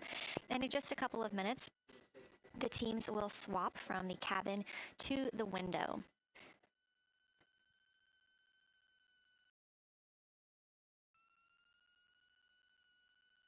Another rundown of just how this flyby is choreographed inside the spacecraft today. So these activities have been timelined, and there are these 5 blocks of time during which the crew is going to be observing the moon from Orion's windows. Now we are just coming up on the end of the second block, and we'll start the third soon. So at any time during those blocks, 2 members are at the windows working in a pair. One is taking photos from window 2 and has a blue shroud over the window to help prevent any reflections from inside the spacecraft. They are also using an 80 to 400 millimeter zoom lens. And the other astronaut on the window team will be in window 3 using their portable computing device to make annotations. Now, again, both of those crew members are making audio recordings of what they are seeing, and we are not hearing that right now. Those are going to be downlinked later to the science team, who will evaluate them and use that data to inform our understanding of the moon. Those 2 crew members at the windows swap roles. Integrity Houston, it is time for another swap between the cabin and the window teams. So we have 15 minutes of handover time, and then we will expect Jeremy and Reid at the windows and Christina and Victor at the cabin. I have no new vehicle updates for you, but I do have a photo location for some photos on Ike's PCD, and I want to let you know that Jeremy's family have arrived in the viewing gallery.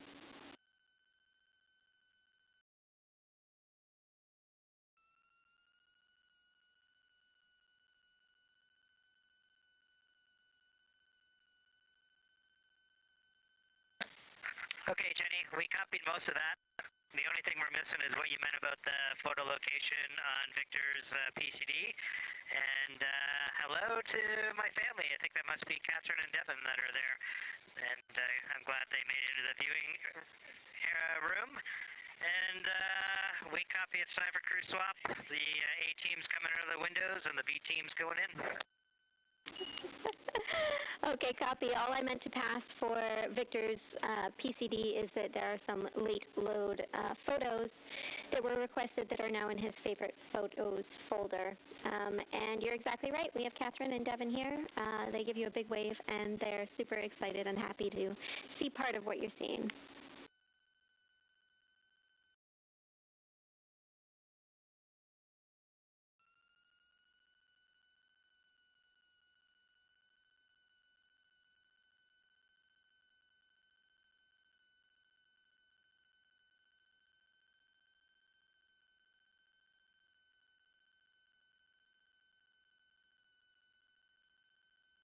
Okay, copy, Jenny. We're not sure what we're looking for in the PCD, but we're going to poke around and we may be calling you back about that one. All right, that's no problem, and it's unrelated to flyby.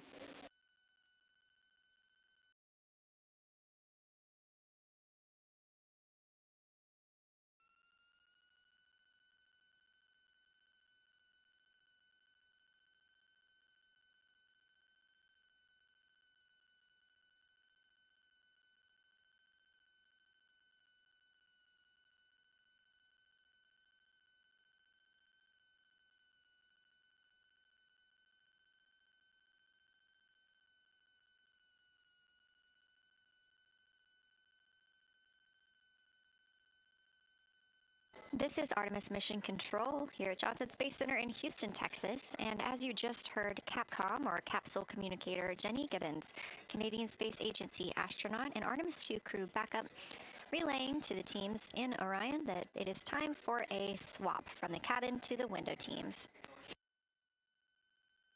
We're now at the tail end of the second lunar flyby observation block. Again, we have 5 of these today. Most recently, Victor Glover and Christina Koch were at the windows photographing and making annotations, while Reid Wiseman and Jeremy Hansen were in the cabin providing support, whether that is SD card help, but also science sit reps calling down any situation reports for what they are seeing on the moon or anything about the vehicle status. With that call to make a swap, Reid and Jeremy will be back at the windows, making observations for what they see at the moon and taking photos.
Again, you're watching live coverage of NASA's Artemis II.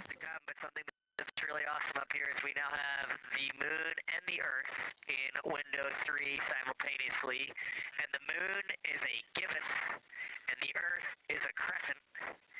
And I'm guessing in about 45 minutes we'll have 2 identical crescents as we change our position in the universe. That is pretty darn cool. Thank you.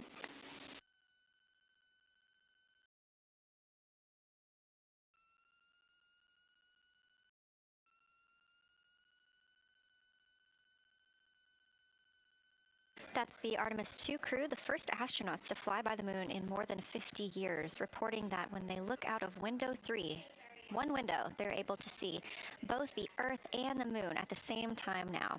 Now, obviously, our view is from a camera on the solar array wing pointed at the moon, and we hope to see that view of both the Earth and the moon soon.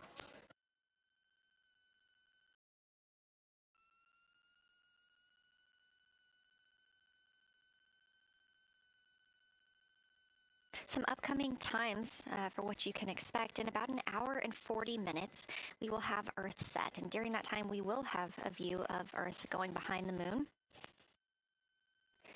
Shortly after, just a few minutes later, we will lose signal with the Orion spacecraft. This is tracked as it is going behind the moon and out of reach of the Deep Space Network. At 6 o'clock p.m., the spacecraft will make its closest approach to the moon at a distance of about 4,066 miles. At 6:02 Central, the spacecraft will reach its farthest distance from Earth at about 252,755 miles. Of course, these are approximate, and we will make sure to provide you with the final distances once those are confirmed. At 6:21 p.m., we will have Earthrise from the Orion spacecraft, but we will not have communications with the spacecraft until 6:25 p.m. Central, when we expect to acquire signal with them after they've emerged from behind the moon.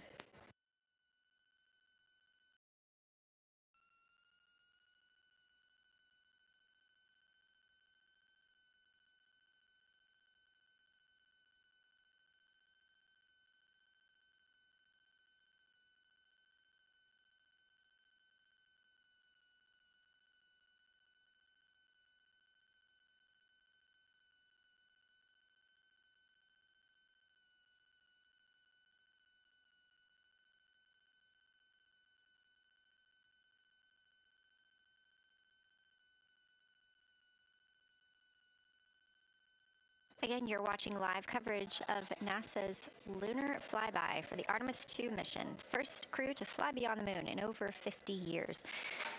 The astronauts inside the spacecraft are switching positions, 2 at the windows and 2 serving in support roles, before they start their third timelined flyby observation for today.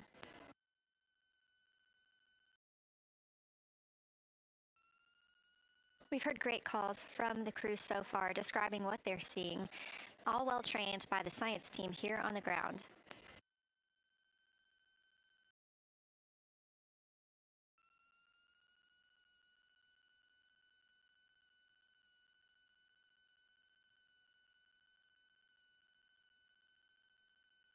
Another major milestone for the crew today will be to experience a solar eclipse from their capsule.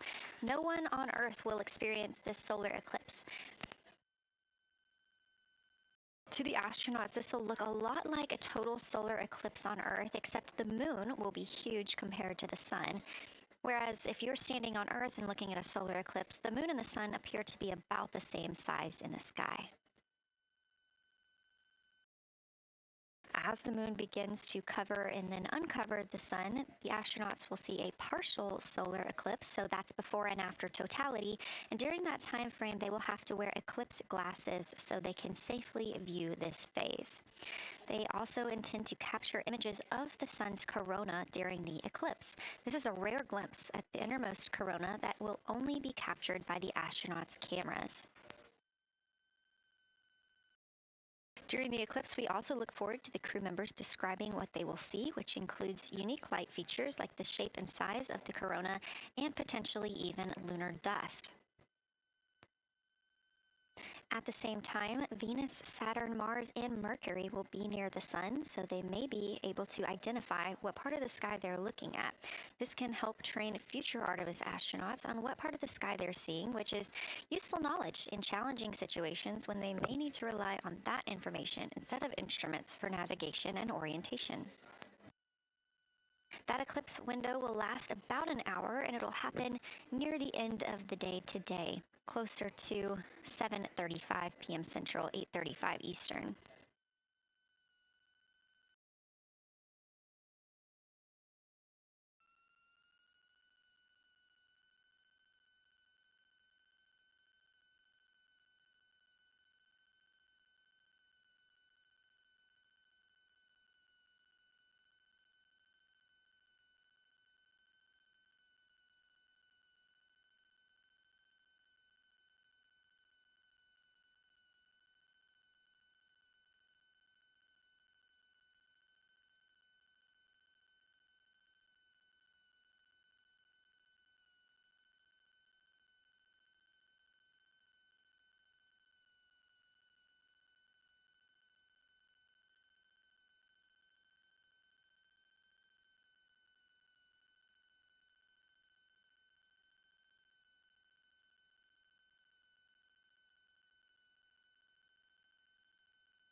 As you can see in this live view from Orion, the spacecraft is maneuvering around the moon, and the views of the moon have changed since we started our broadcast. The near side is now very far to the right side of your screen. This is the side that we can see from Earth. That darkened portion are ancient lava flows.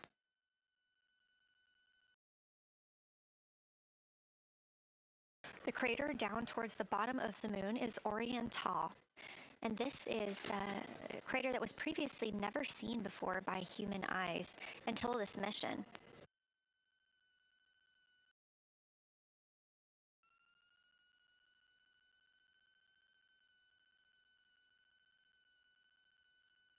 Everything to the left of Untoz is considered the far side. And this is what we typically do not see from Earth.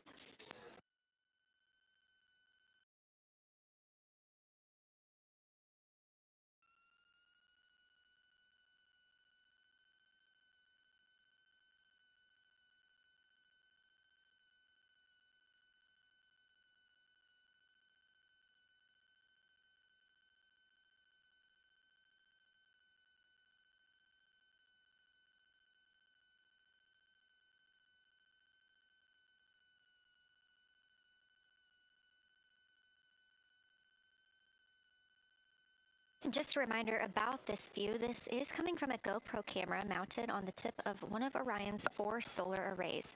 Each solar array has a camera mounted on it, and the bandwidth is limited due to we have a crew on board, and this is our first flight of crew aboard the Orion spacecraft. So having a crew means we have to have an environmental control and life support system. There's a lot of data around, a lot of data to bring down for the crew members to keep us up to date on everything happening aboard the spacecraft. So we have to share our bandwidth when it comes to imagery and data.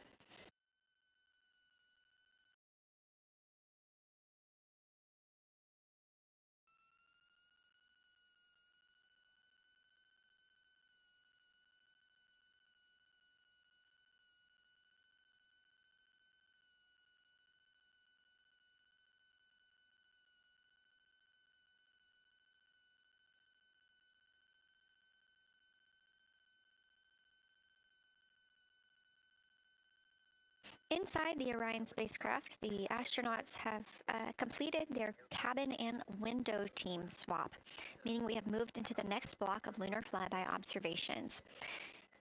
Jeremy Hansen and Reid Wiseman are now back at the windows, taking photos and making annotations. About halfway through this block, they will switch positions at the windows and will be prompted by the ground to do so.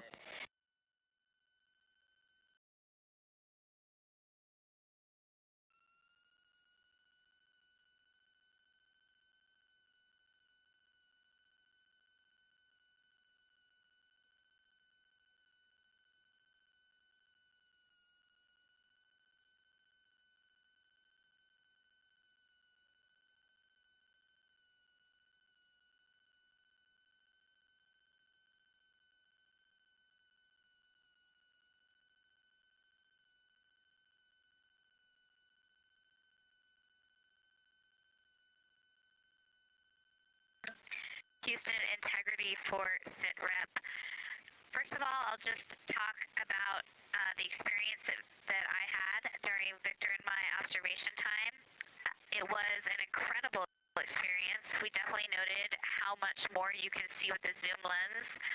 Even though we have a great visible eye image, there's just a lot of texture that just pops right out at you when you can zoom in. So almost just using it like a telescope, the camera lens. We really enjoyed our discussion time. That was a great innovation on the lunar targeting plan. We were both able to describe a lot more kind of with flow, I would say, when we were talking to each other. And it was also, we sort of were able to bounce ideas off of each other and come to new conclusions.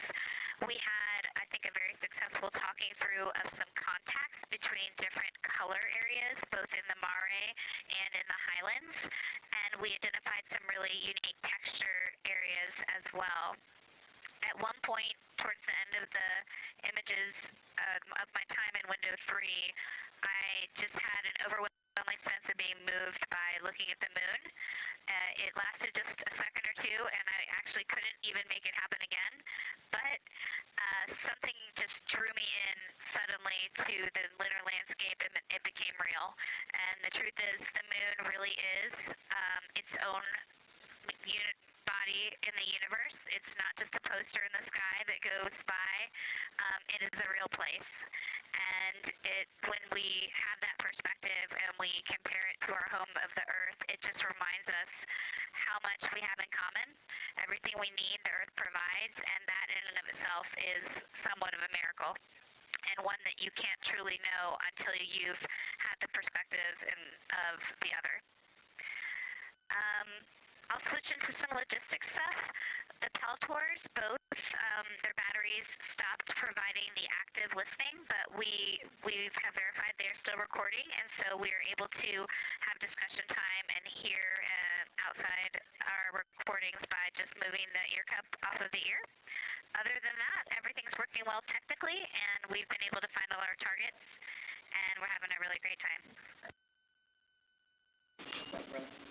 Thanks, Christina. We copy those logistics for the Peltors, and also thanks for bringing us into the cabin with you with that description.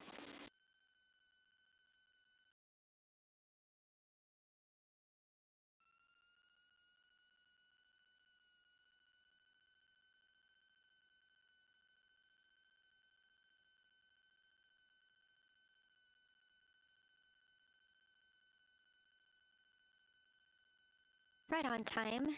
NASA astronaut Christina Koch, a mission specialist for Artemis II, calling down a science a situation report. Good news, reporting that she and her teammates have been able to capture all targets that were listed.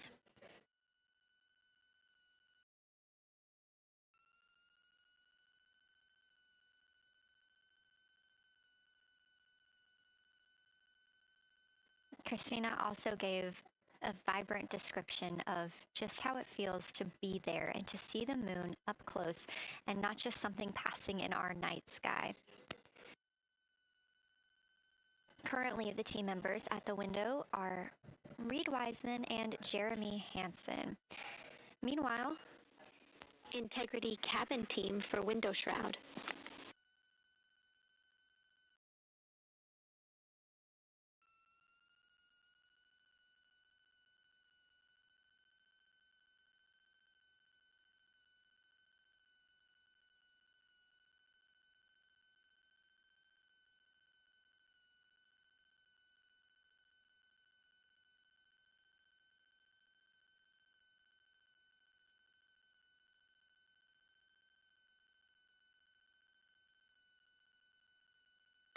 We're listening. Go ahead, Jenny.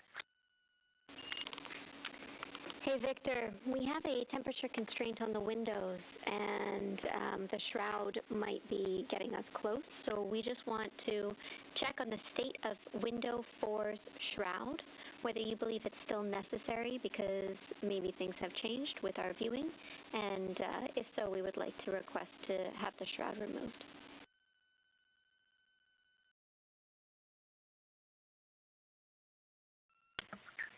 Houston, we believe it is necessary. We pulled it off just as a corner. It is very bright. It definitely would affect our night vision and maybe comfort. But is there a time? Can you tell us when we would have to take it off by?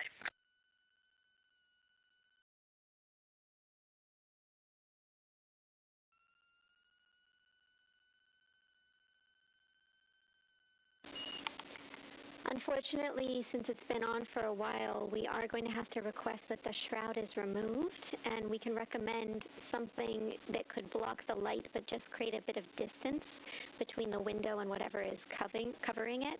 Something like a t-shirt would do the trick and help.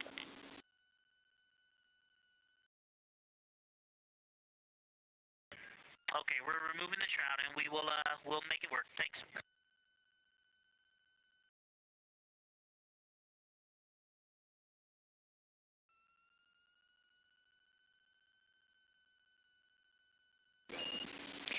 Thank you, Victor. We know it's pretty bright in there now with that window uncovered.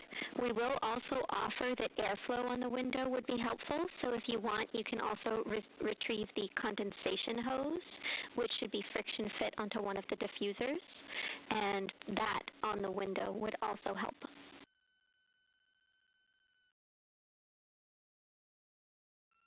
We can easily point a diffuser at the window, so we're going to start with that, and it's pointing at the window now.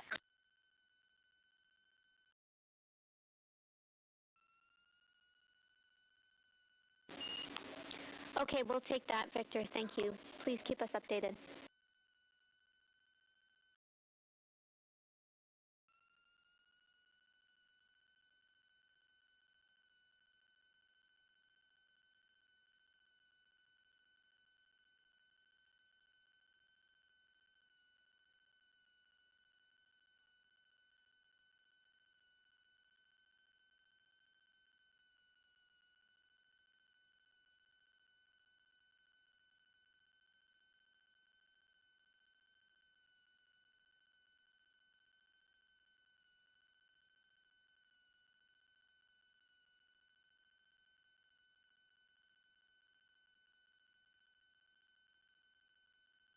That call from Capcom, Jenny Gibbons, CSA astronaut and Artemis II crew backup to the crew aboard Orion, letting them know that they will need to remove the window shroud they had placed on window 4. They initially placed that shroud there to block out some of the light from the Earth. It was extremely bright coming in the cabin and interfering with some of their viewing opportunities out at the moon.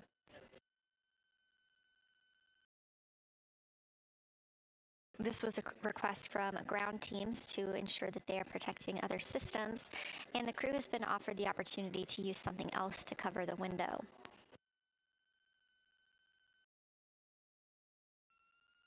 Meanwhile, Reid Wiseman and Jeremy Hansen continue with their lunar flyby observations. They have just looked at Glushko crater. That's about when we heard that call down from Christina Koch with that description of everything she had been seeing during her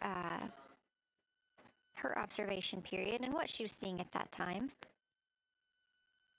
The science team asked this crew to take centered images of the entire crater and their ray system in one frame.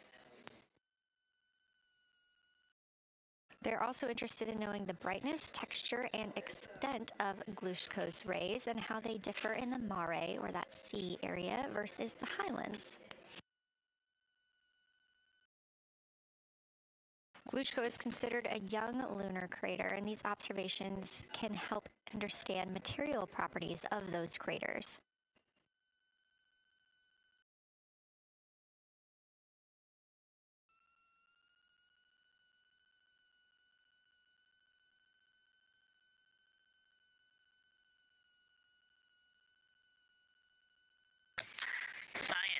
Integrity.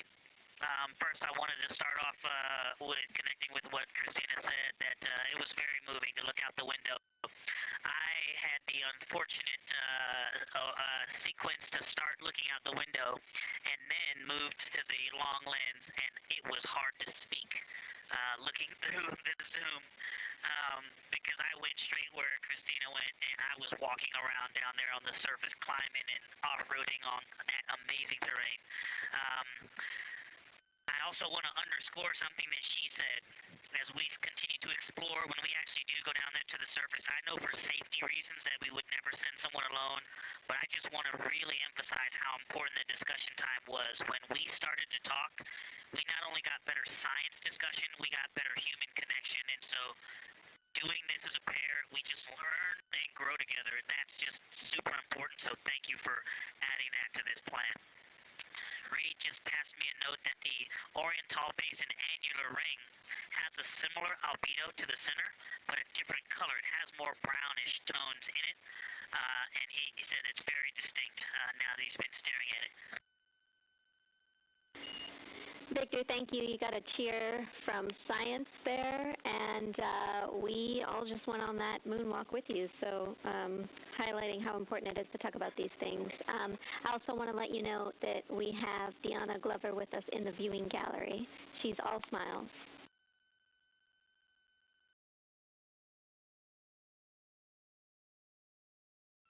Well, you just got a bunch of cheers up here. Hey, babe. I love you from the moon.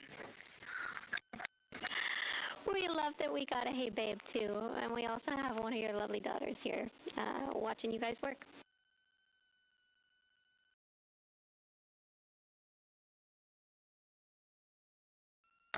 Thank you guys for doing that and for supporting them through this. And to all of you, Genesis, Maya, Joya, and Corinne, I love you. And Deanna, I love you. I'm glad you get to be there.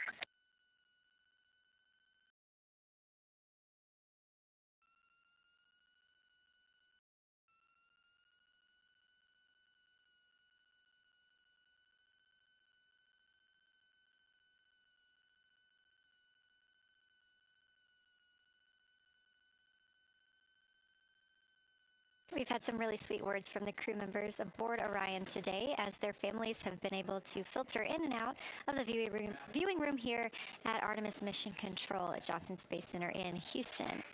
Victor Glover also giving a great science sit rep and just a description of how it must feel if you were down on the lunar surface while he was looking through that 80 to 400 millimeter zoom lens.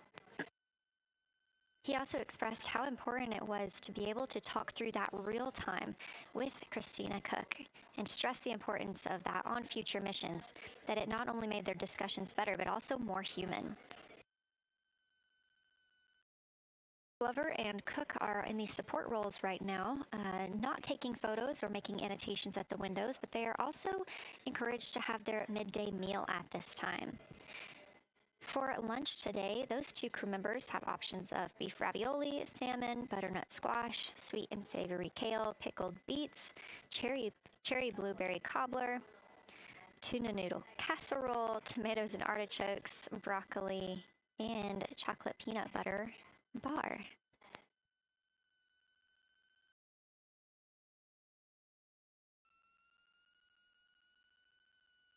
Once Glover and Cook return to the window portion of their flyby today, Reid Wiseman and Jeremy Hansen will get into their midday meal.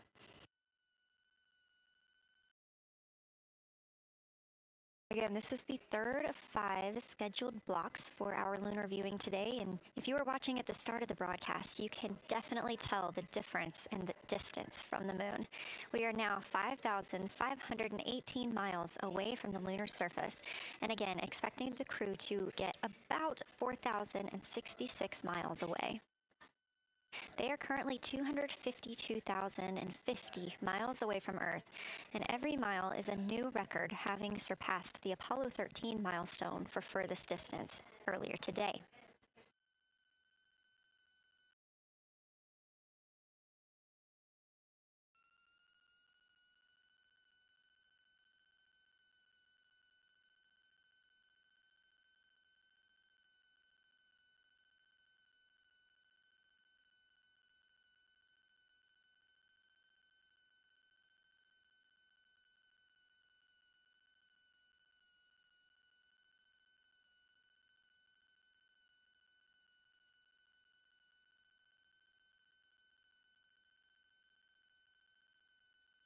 If you look down to the bottom right of the moon in that darker looking area, that is Orion Basin. We have continued to lose views of the near side. It is just barely visible over towards the bottom right side of your screen. And then you'll also hear later about that terminator. That's the line between light and darkness while on the moon. It is really exposing some of those craters at this time.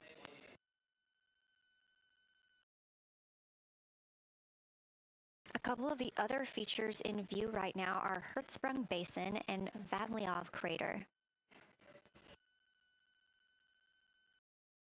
Hertzsprung Basin is nearer to the center of the moon, closer to that terminator line right now, and Vavilov Crater is just on the outskirts of it, closer again to the terminator.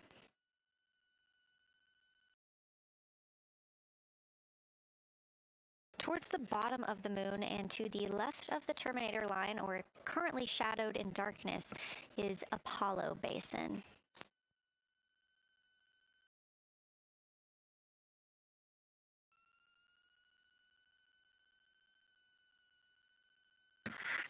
Science from integrity.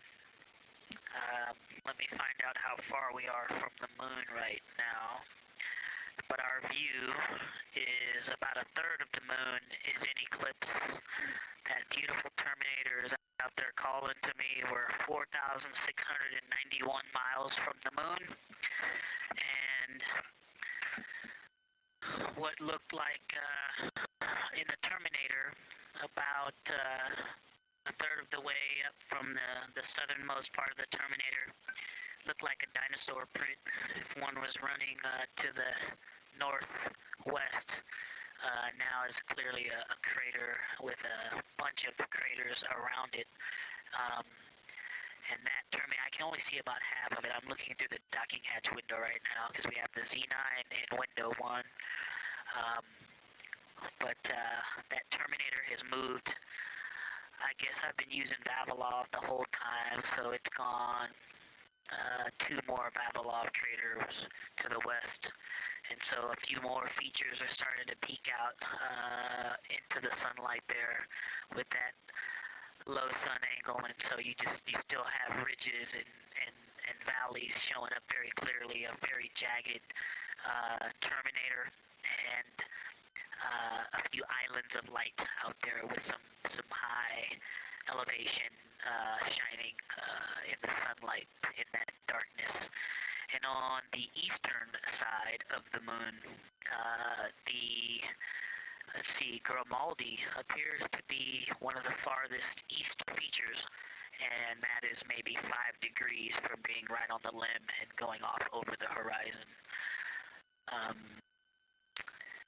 It is interesting, just looking at Oriental, that my first impression of it is all of the dark areas appear lighter, which I think makes sense because it is now facing, well, it's still relatively the same to the sun, but my angle to it is different. So I'm looking at it from a little more, even further to the side as we pass it.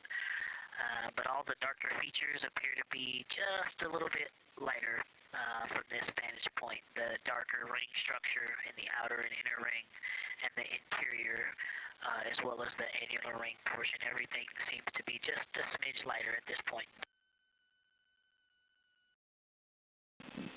Thanks for that description, Ike.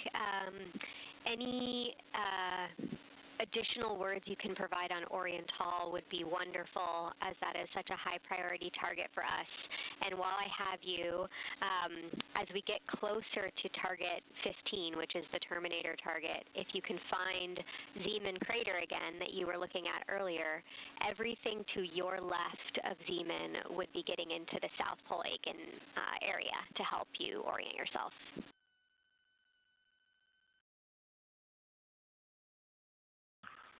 Zeeman is a great waypoint out there. I definitely see it.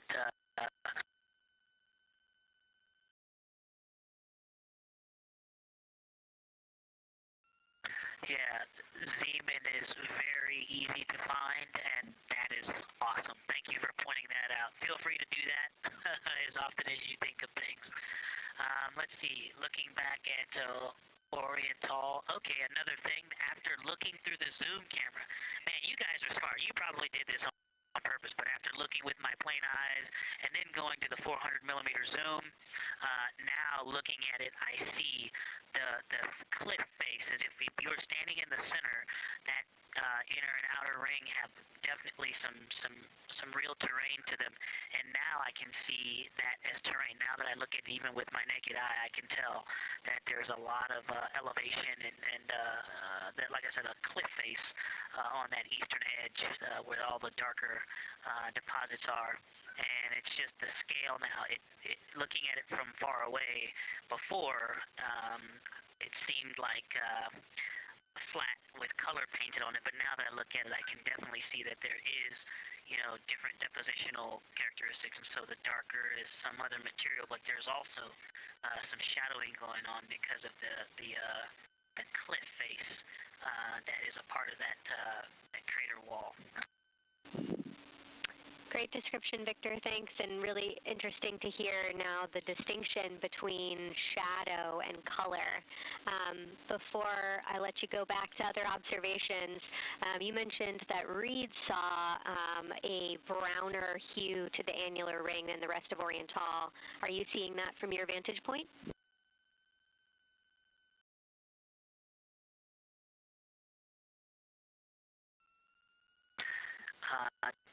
The way that I'm looking at Oriental, again, I'm still in the docking hatch window. There's like a thermocouple right here in the center of the window, and it is the orange Kapton tape color, and so it is unfortunately, it's like trying to look at stars, next to a metropolis. I think it's drowning out any color that I could pick up from the moon. I am not able to see that color, but I have not looked at it through one of the forward face, from one of the windows 1 through 4. I think when I get away from this Kapton tape strip that I would be able to see the variation that Reid's talking about. That is great feedback operationally. Thanks, Victor. I'll leave you to it.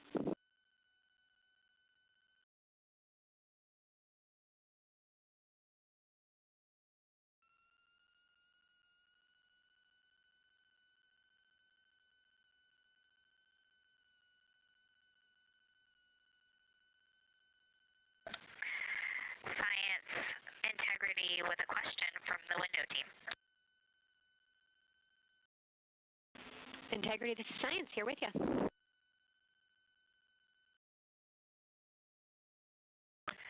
Yes, they have a question to help inform a theory that they're sort of tossing back and forth. What is older, the Mare seas of the near side or Oriental?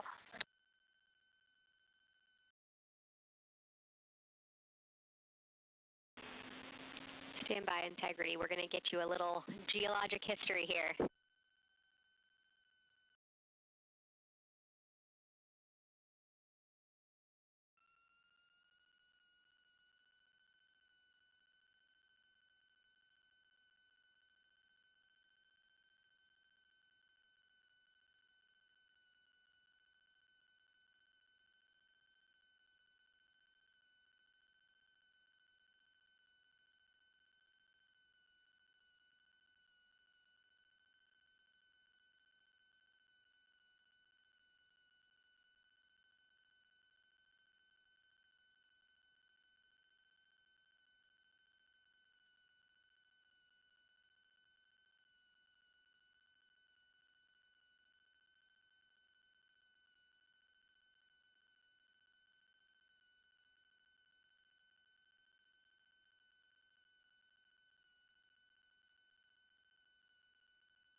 Integrity Science back with you for some lunar volcanism when you're ready.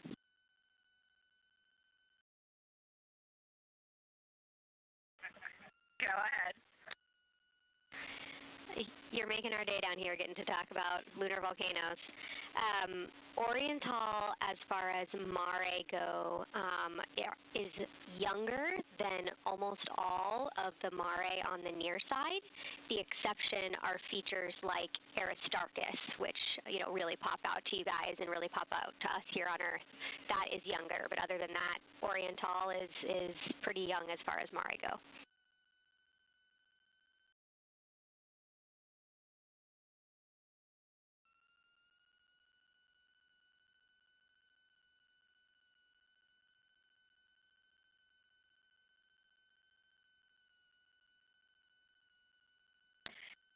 And Kelsey, thanks for that. We love lunar volcanism too. How about when the actual crater was formed?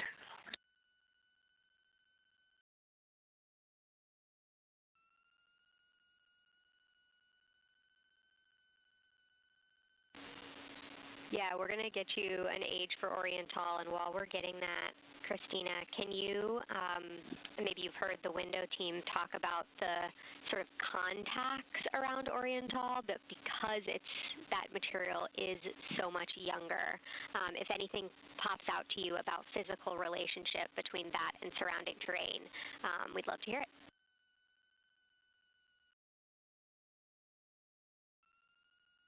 Yeah, definitely. They are discussing a contact relationship that could explain some of the color that they're seeing in certain areas. And so it was really about the ejecta of the creation of the basin and understanding the superposition of its ejecta and Mare on the near side or other features. So thank you. We'll take the insight when you have it.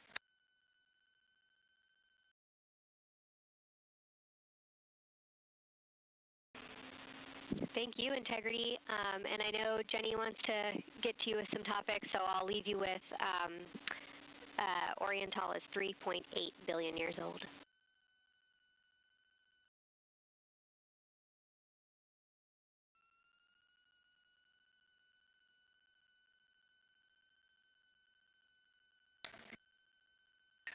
Copy that. So that's on the older side. The actual basin is very old. Correct. As is the case with a lot of mare, typically the big basin formed, and then the volcanic eruption was able to punch through the crust where it was weakened by that basin formation.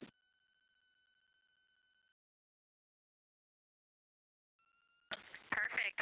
Tracking. Thank you.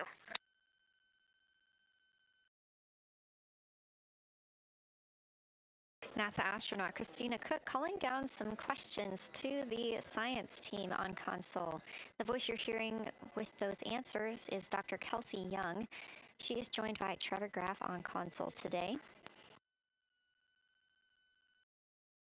Christina asking about the age of Oriental, and specifically the mare regions. Those are those dark regions that you see.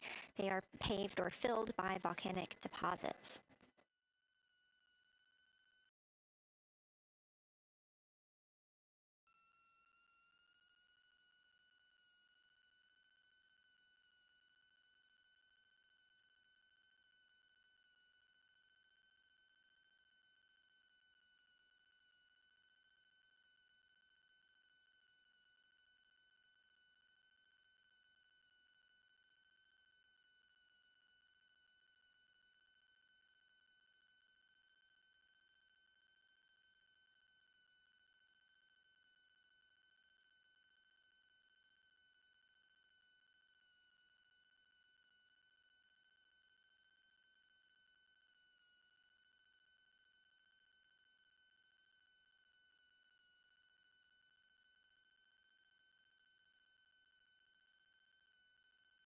Better answer.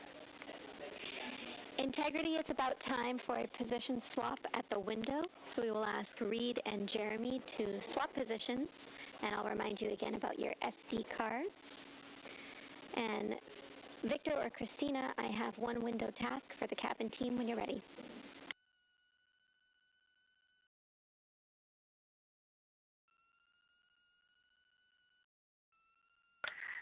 They are swapping, and I'm ready. All right, Tina, we found a way that we can reinstall the shroud on the window. We understand it's pretty darn bright compared to everything that you're looking at. So in order to reinstall it, we will ask that you retrieve the condensation hose and you install it on a friction fit on the cabin air outlet port. That's right by one of your diffusers. You're going to point that little condensation hose such that the air is flowing over the window pane. Let me know when you're ready for the stowage location.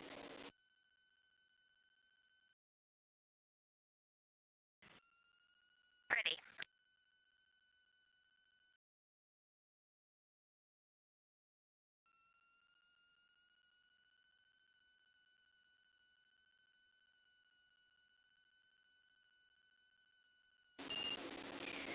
Christina, the hose is in locker A1.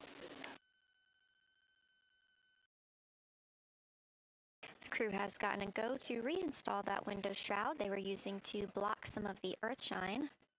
Happy. This view coming from inside the Orion spacecraft as the crew members are swapping windows, specifically Reid Wiseman and Jeremy Hansen. They've been our crew members at the windows taking photos, making annotations, and making recordings that'll be downlinked later to the science team for review. The science team will have a conference tomorrow morning with the crew to get any fresh perspectives or things that they learned during the flyby.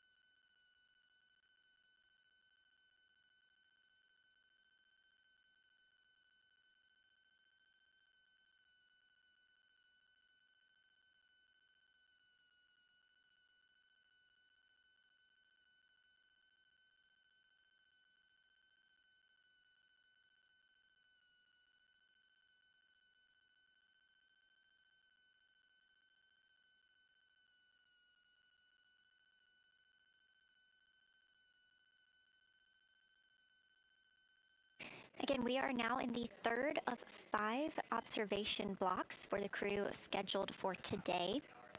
During this flyby, Orion is passing around between 4,000 and 6,000 miles from the moon and providing the crew with a full view of the lunar surface.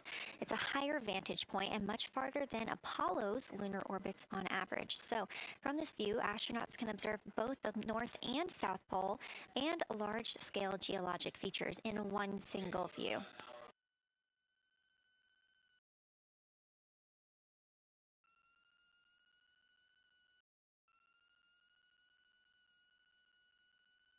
We are now just under an hour until Orion passes behind the moon, and we lose communication with the crew. They will be out of reach with any of our deep space network antennas. That loss of signal will last about 40 minutes, and we expect to regain communications with them once they fly behind the other side of the moon.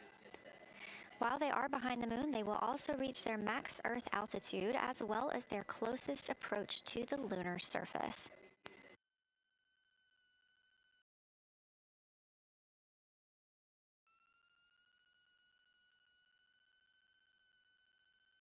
The view you have right now is a live stream from a camera on Orion's solar arrays.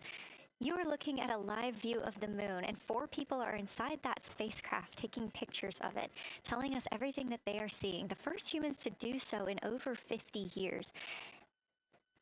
They'll be sending those pictures down for all of us to enjoy, and of course, especially the science team, who are very excited for what they are learning today.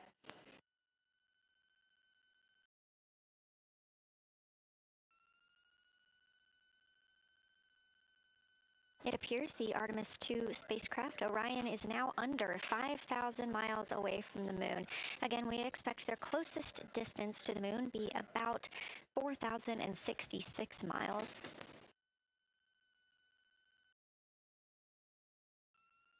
That is an estimate at this point, and we will make sure to share that closest approach distance once we receive it.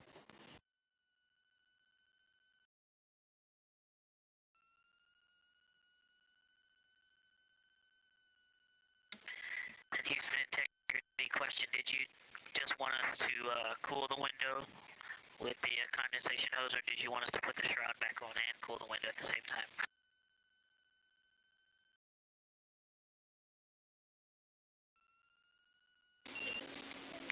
Victor, we definitely want you to cool down the window with the condensation hose. It's crew preference whether you put the shroud back on. The hose will allow you to do that if it helps with your lunar flyby.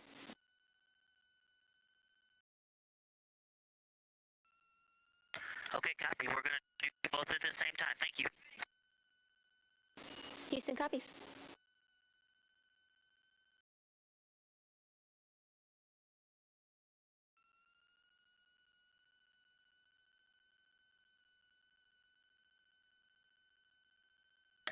Houston, thank you for that suggestion. The cabin is darkened again, and that makes a big difference for the imagery.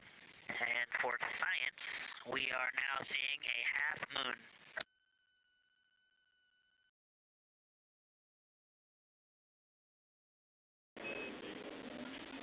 Thank you, Victor. We're happy to hear it, and we see half moon, full moon joy still.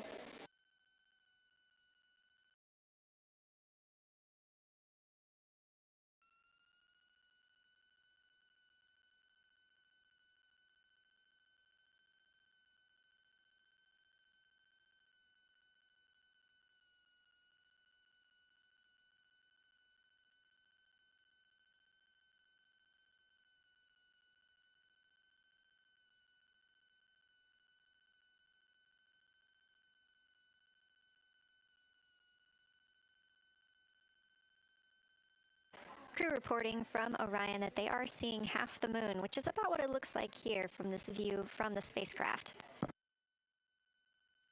However, what has become a little bit of a catchphrase for this mission, everyone is reporting full moon joy.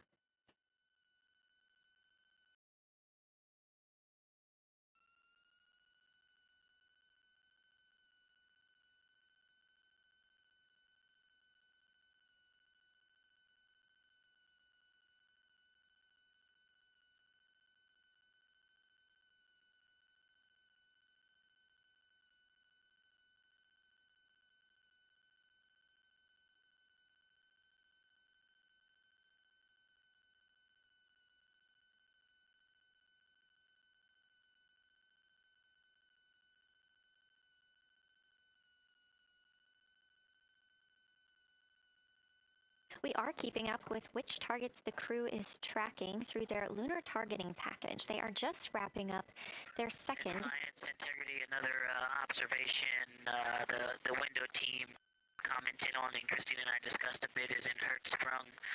The solid and intact crater is very smooth.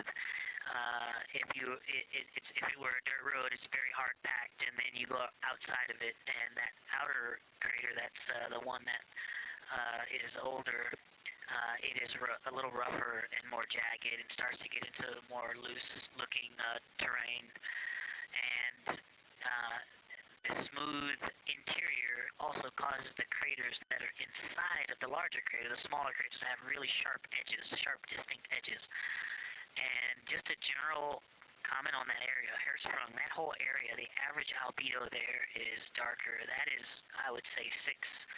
And the average albedo around Oriental and between Oriental and Ohm, excluding the wedge, the darker wedge, is more on the 6-7. And that they also seem to be different texturally. Christina described it earlier around Hertzsprung, and then from Hertzsprung toward Oriental, there appears to be a frozen, a rippling pond, but frozen, or like choppy waves when it's windy out, choppy water, and then it freezes instantly.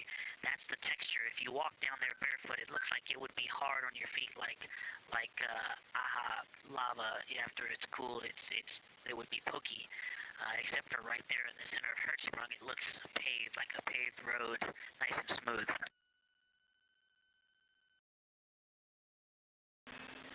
Victor, that's a wonderful description. Going from a paved road to lava reminds us of the Icelandic Highlands. Thanks for that.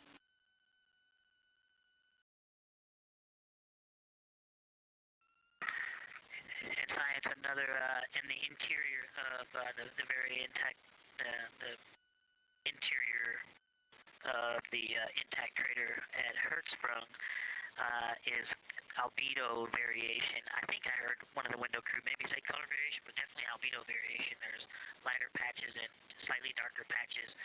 It's not swirling, it's just patchy. It just has spots that are lighter, and I would say a predominantly darker average area. Great descriptions, Victor. Thanks. Not swirly, just patchy is really helpful for us.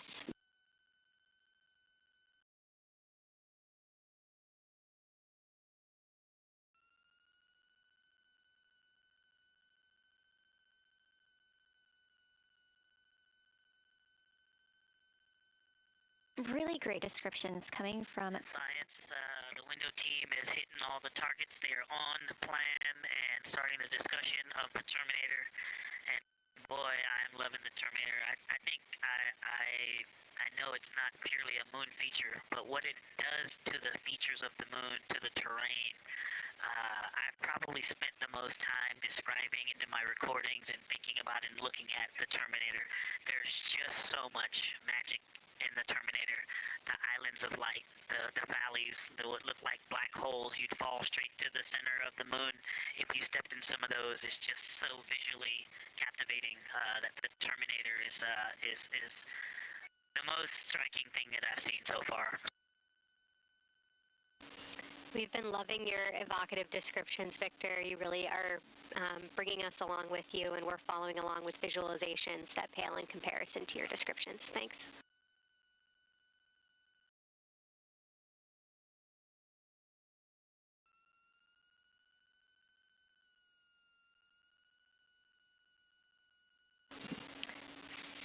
Integrity Science, one more question on a status of what the window team chose to observe for crew choice.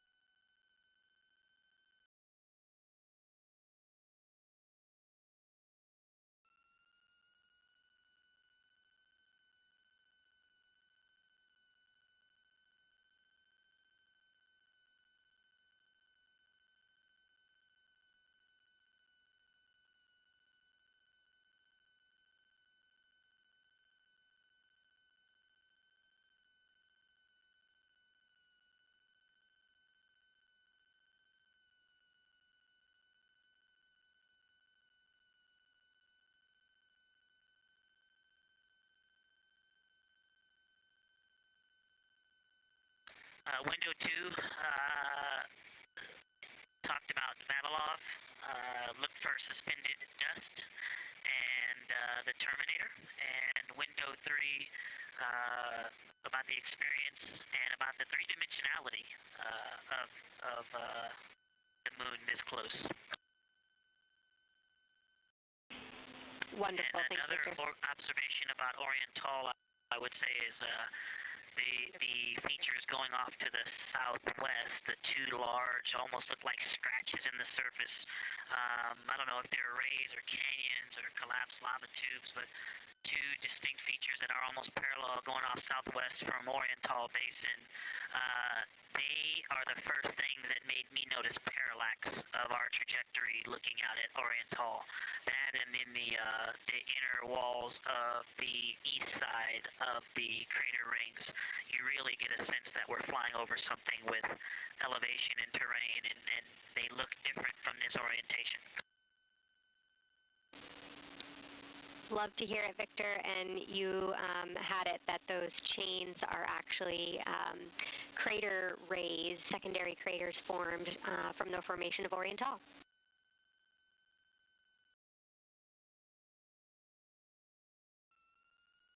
Yeah, speaking of crater rays, the crater rays that are going off to the north, northwest, that run off toward Hertzsprung and I believe toward Vavilov. I'm not looking at it right now, but those crater rays are very interesting. They're all very small. I know you've imaged this, but they're all small and they look like, you know, a big impact launched rocks and things that made smaller impacts down the way. But something very interesting, and again, you can see this in imagery, but some of them are parallel, and then some of them converge toward the center of Oriental. And then I think I even saw some that maybe diverge, which, not diverge, but that are convergent, which indicate multiple large impacts that created a lot of secondary impact crater rays. Fantastic, Victor, and I'll note that we can infer that you're looking down at your freshly named Integrity crater, which is near the end of one of those beautiful crater rays from Oriental. Thanks for the description.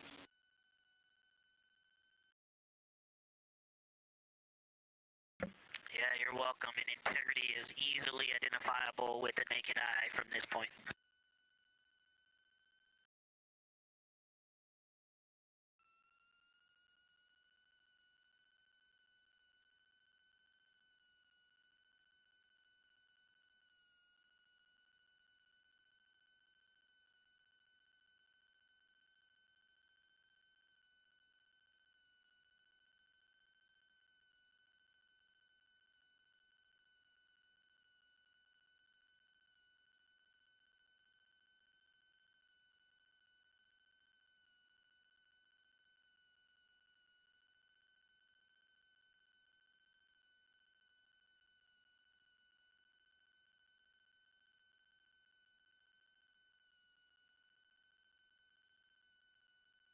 We've been hearing some great situation reports from Victor Glover, the pilot of the Artemis II mission, calling down to the science team, letting them know what he is seeing. And one of those things is Hertzsprung Basin.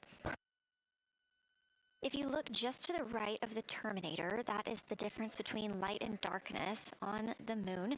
You can see what he's describing when he says Hertzsprung Basin and how it looks a little bit paved in the middle there.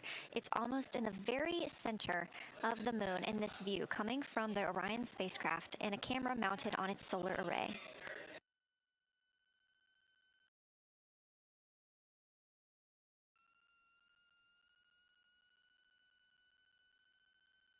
We are now 4 days, 23 hours, and 23 minutes into the flight of Artemis II, and we are standing by for their lunar loss of signal in about 43 minutes. Again, the spacecraft will fly behind the moon, and during that time, we won't have communication with them.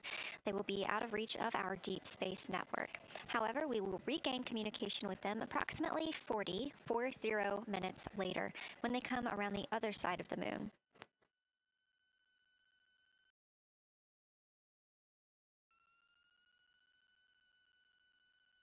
The crew aboard the spacecraft are currently discussing the Terminator, that difference between day and night. The science team is interested in learning about the topography and the color of the lunar surface, and it's already been very interesting to hear that they have seen colors like greens and browns while looking at the moon.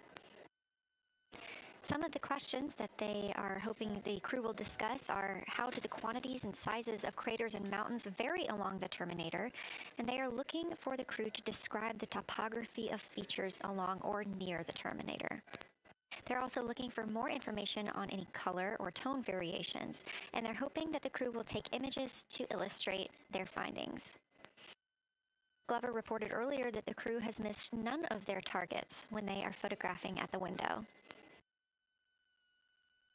We aren't hearing the conversations that the crew is having right now, but these are being recorded to their personal computer devices, PCDs, and those will be sent down to the science team.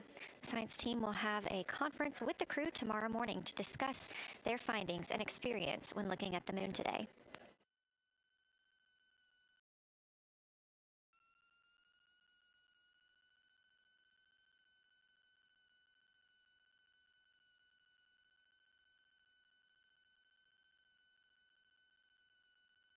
We have a few minutes left while the crew is discussing the terminator, and if you're just joining us, you're looking at a live view of the moon, our moon, from the Orion spacecraft and a camera on its solar array.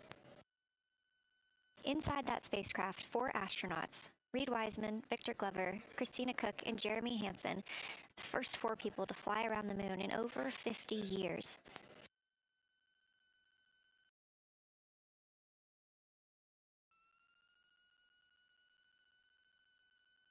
This is our lunar flyby day, and the crew has already surpassed one record today.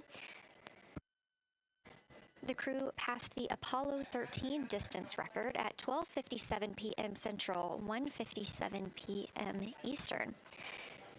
Canadian Space Agency astronaut Jeremy Hansen calling down that he hopes it's a record soon broken by other explorers.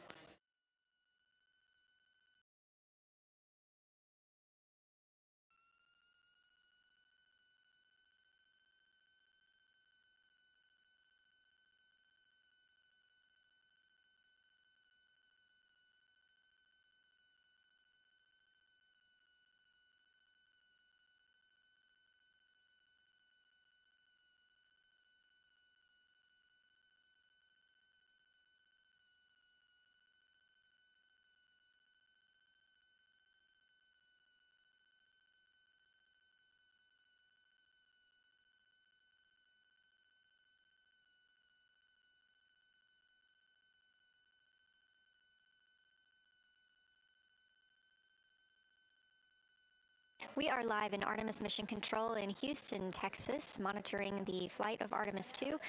All of the flight controllers here, each monitoring a different system aboard the Orion spacecraft. Integrity Houston, we are ready for our cabin and window teams to swap again. We have a 15-minute handover time here, and I have a couple of items I want to read up to you. They'll require you to write something down on your knee boards, so let me know when you're ready.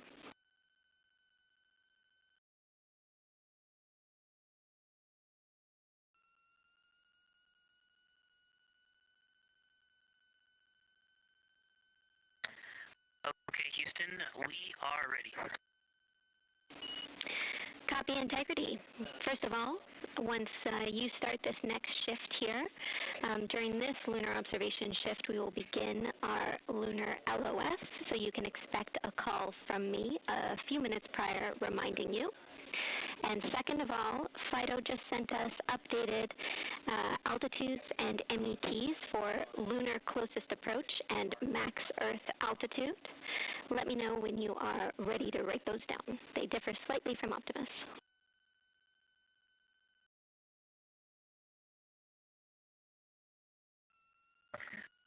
Thanks, Jenny. We are ready to copy.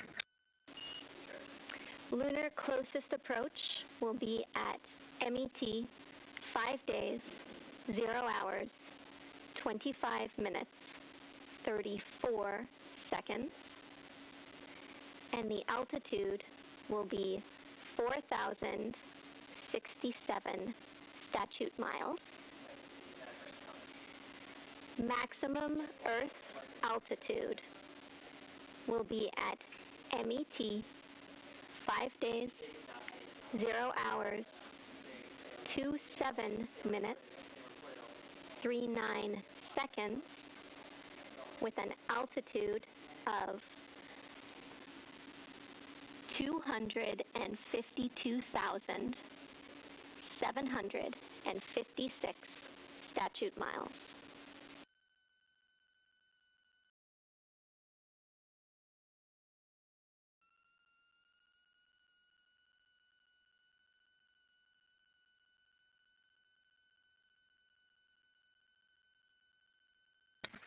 The crew really wants to ask for that in kilometers and in parsecs, but thank you for those. That is great. Thanks for that update. I'll send Fido to work, and I appreciate the metric. Other than that, I have no new vehicle statuses to pass to you. Enjoy your handover time, and we're looking forward to picking back up with you shortly.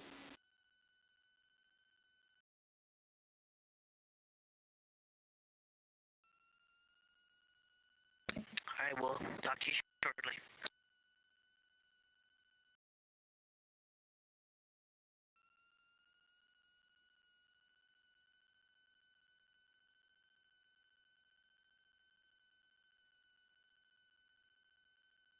Those words called from Capcom Jenny Gibbons, CSA astronaut and Artemis II backup crew member, to the crew working aboard the Orion spacecraft. Had a little bit of a view inside the cabin. As you can see, it is very dark. The crew has turned off the lights, and the light that you were able to see is coming through the window, a reflection of Earthshine and from the moon.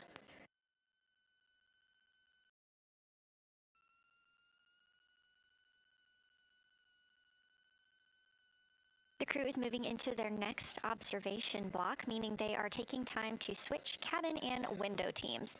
We've had Reid Wiseman and Jeremy Hansen at the windows taking pictures and making annotations and recording some audio files that will be downlinked later to the science team. Meanwhile, Victor Glover and Christina Koch were in the background serving as support. They were also timelined to enjoy a little bit of their midday meal. Now that we are swapping positions, the support team becomes Reid Wiseman and Jeremy Hansen. They will be in the background helping with SD card swaps, as well as providing those situational reports to the science team.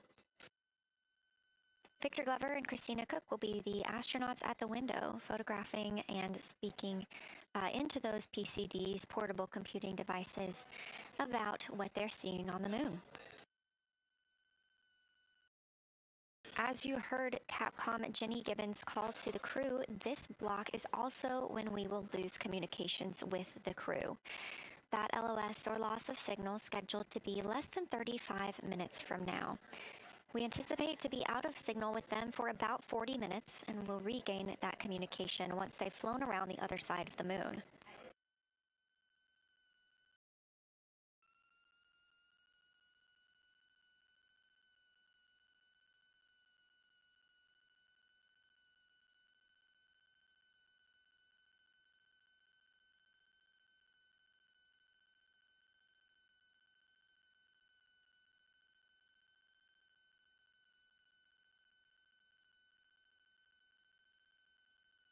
Now, even though the crew will be flying behind the moon, their observation period does not stop. They will still be taking pictures and making annotations of what they are seeing. They'll be looking for the limb of the moon, Earth set, and then Vavilov crater, which we have previously seen. They'll swap positions at the window before moving into a crew choice option. They will get to pick things that are interesting to them on the surface, take pictures, and explain why they find them that way. They'll also be looking for any impact flashes. These are short-lived flashes on the lunar surface caused by impact bombardment.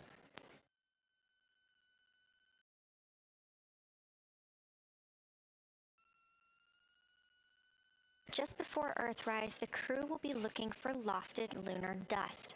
This may be lofted just above the lunar surface, and we could only see it just before Earthrise along the dark western limb. Any Earthshine would illuminate potential lofted dust. But once the crew is all the way around the Earth, the brightness of the Earth will wash out any of that dust they might be able to see. These were based on observations from Apollo missions and orbital spacecraft, and so we're very interested to see if the crew might be able to capture some of that lunar dust today.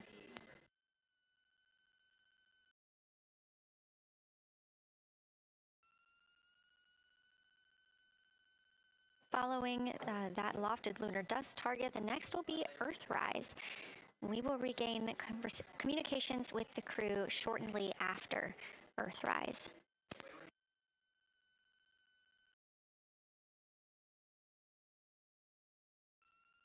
There will be a short observation break period where the moon is not in view.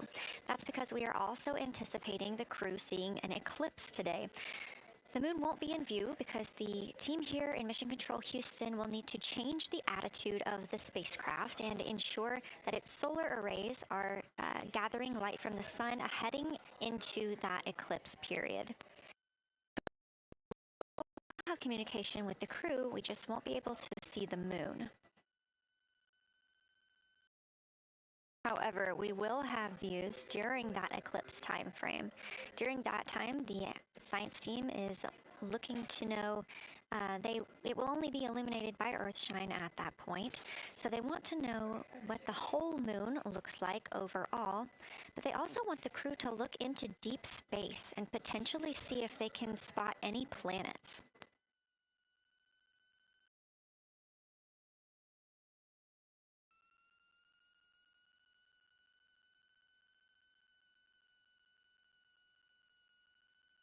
Once the eclipse is over, the lunar flyby period will have ended.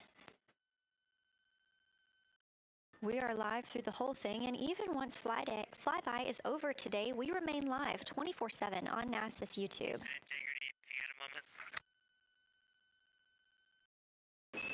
Go ahead.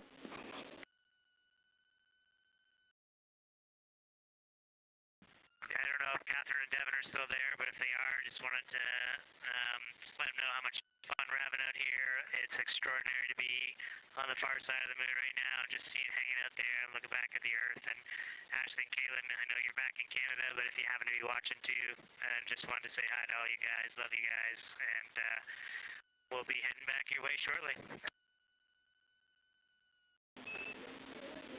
Thanks, Jeremy. I hear they are watching, and your family is still here. So thanks for passing that along.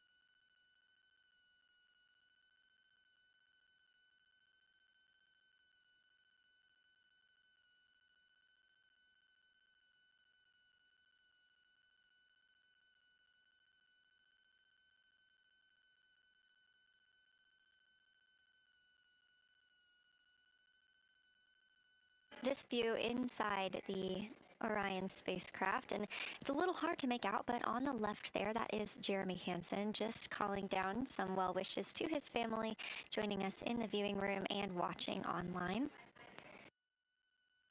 Currently in the window are Victor Glover and Christina Koch. They are taking pictures outside of the window as they are now in their flyby observation block. At this time, Reid Wiseman and Jeremy Hansen are serving as support crew members, and they are also going to have an opportunity to enjoy their midday meal at this time.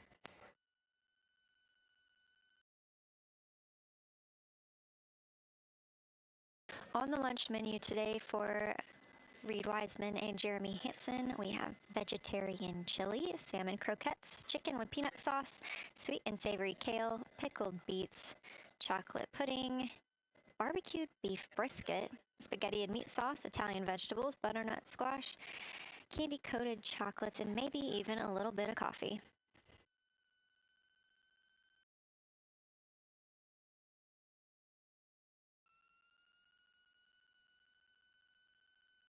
And if you look closely, you can see it looks like they are getting into some of their food for the midday meal. All of the food on the spacecraft is rehydratable. We don't have an option for fresh food as there's not a refrigerated section of the Orion spacecraft. So all of this food can either be rehydrated or eaten straight from the package, just depends on what the food actually is. And for food that needs to be rehydrated, there is information on each package of how much water needs to fill that bag and what temperature it needs to be.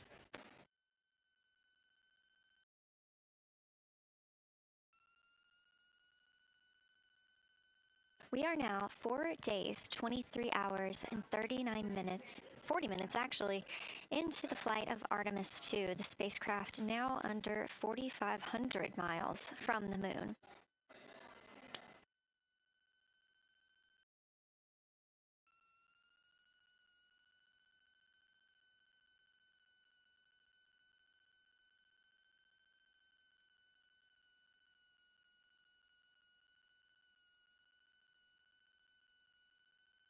We are now also under 30 minutes away from loss of signal with the astronauts. We will regain that communication about 40 minutes later.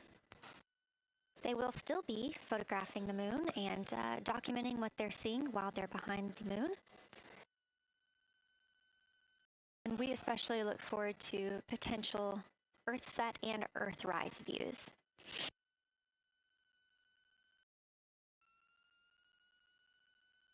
As you can see on the left side of your screen, we are streaming this solar array camera view throughout the flyby. And the science team also plans to capture an occasional still photo with the solar array intermittently, perhaps one every 8 to 10 minutes. Still photos represent the highest resolution imagery from those GoPro cameras. So starting 5 minutes before Earthset and loss of signal, the science team will capture a series of photos, one every 30 seconds, to include Earthset all the way through 5 minutes after Earthrise and acquisition of signal. In order to capture these frequent photos, the solar array camera that we were streaming will need to switch to time-lapse photo mode. So during this time, the streaming video quality won't be as sharp as you have it right now, but we want to ensure that the science team captures the data that they need during these time frames. And we really look forward to seeing those higher resolution images once they're available. But with the view you are seeing right now, we are sharing bandwidth on the Orion spacecraft with every system that is keeping the spacecraft powered and the crew alive, especially the environmental control and life support system. As this is the first flight with crew, this is also the first flight of a life support system, keeping the crew healthy and safe on the way to the moon and the way home.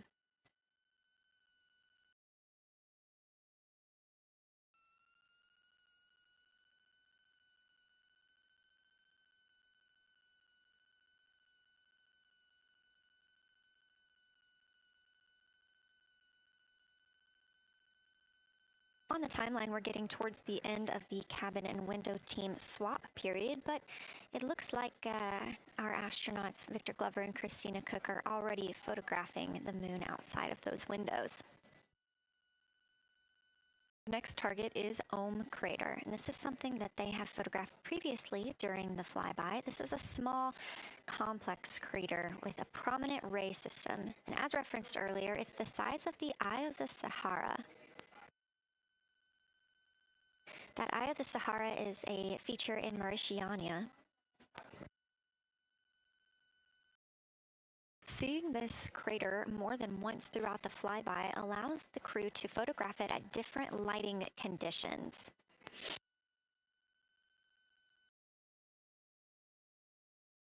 Those different lighting conditions help expose different portions of the target and can help the science team learn a little bit more about how it formed and what it is today.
Again, this view inside the spacecraft as the crew continues photographing the moon outside their windows.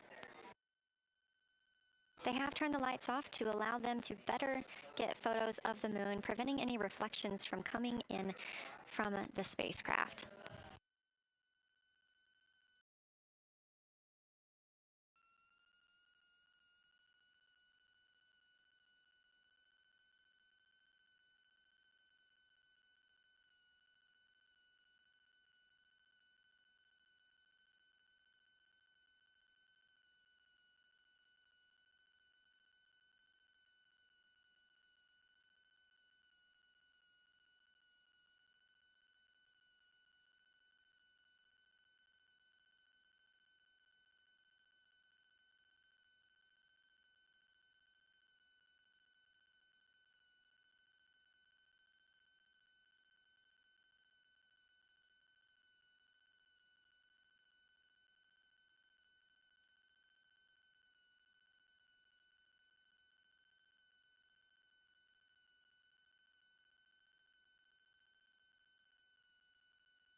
We expect the crew to be targeting Crater for another 6 minutes or so before they move into a discussion of the limb.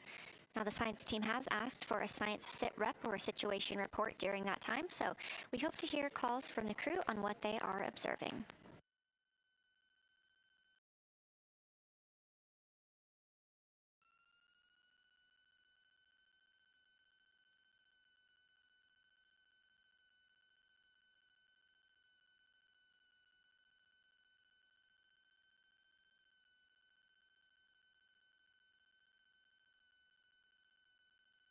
If you've been following along, at the start of the day, we did have much more of the moon visible. And even just an hour or so ago, we could see about half of the moon. We are now continuing to see more of the far side and that darkness where the moon is not reflecting light from the sun.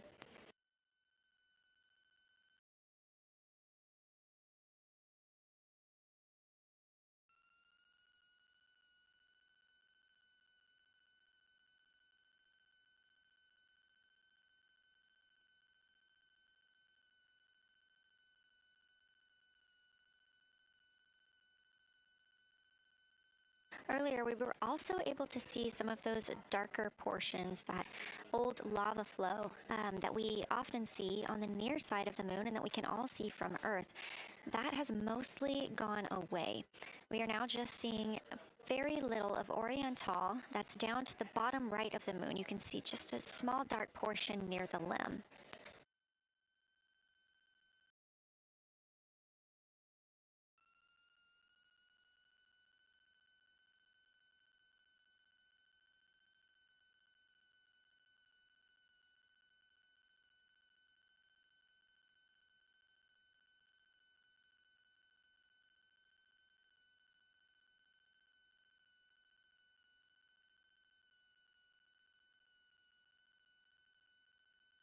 We are now about 18 minutes away from loss of signal with the Orion crew.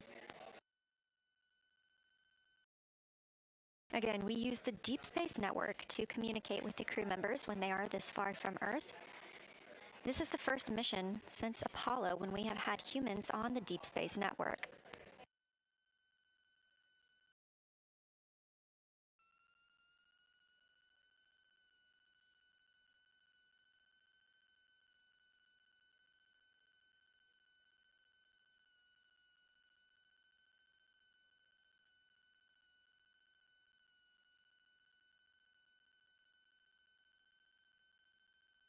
As you recently heard Capcom Jenny Gibbons call to the crew, We expect their closest approach to the moon to be at MET, or mission elapsed time, of 5 days, 25 minutes, and 34 seconds. At that time, their altitude would be 4,067 statute miles above the Earth's surface. Just over 2 minutes later, they will reach their maximum distance from Earth. At mission elapsed time, 5 minutes, 5 days, 27 minutes, and 39 seconds. The altitude at that time would be 252,756 statute miles. These are our latest numbers, and we'll make sure to verify and confirm those once those milestones have been achieved. Obviously, we will be without communication to the spacecraft at that time, so once we regain communication, we will make sure to find out those numbers and report those to you.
Checking in on the lunar targeting package, the crew is now in their discussion of the limb. See, the limb of the moon, that illuminated part. Currently at the windows taking photos and making annotations are Victor Glover and Christina Koch. We are expecting loss of signal in about 13 minutes. We will regain that signal with the crew about 40 minutes later.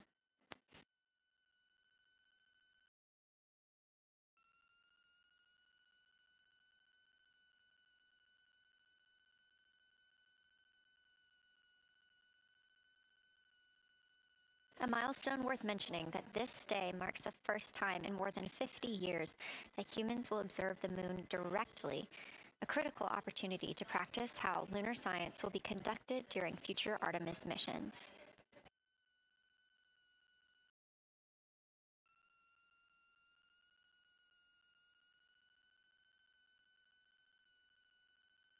I've continued to reference the lunar targeting package throughout this broadcast, which is the primary tool guiding the crew observations, and that consists of two key components. The first of those is the Lunar Geography Review, which helped the astronauts study major lunar features in advance. That also helped them learn to orient themselves during the flyby. The Lunar Targeting Plan provides a detailed timeline of observation targets, background science context, and specific instructions for the picture the crew should take, and verbal descriptions of what will be helpful to the science team reviewing those pictures later. That's what we've been tracking real time and what the crew is using right now to keep up with their next milestones.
Integrity Houston, 10 minutes till the LOS. We'll take a snappy sit rep from the cabin if you have one.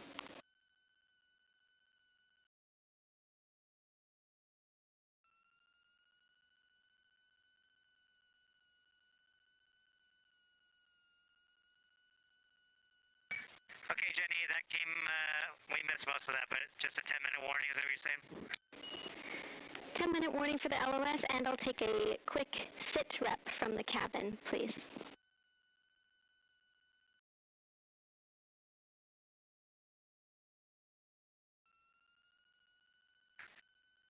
All right, cabin is still full of excitement. We've got Christina in window 2, Ike in Victor in window 3. Reid's actually been trying to get some images out of the docking tunnel. We can see the Earth and the Moon and part of the Moon out of the docking tunnel, which is pretty good. And I'm just grabbing some footage right now with our interior cameras.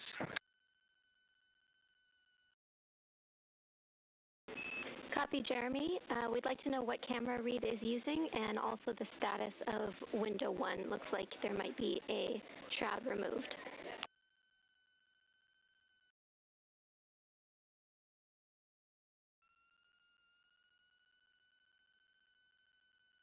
Okay, Reid was using the Z9, and the T-shirt shroud is still in window 1, but we took the camera out of it, so maybe that's what you're noticing. But when I looked in there, I saw a lot of sunlight reflecting around.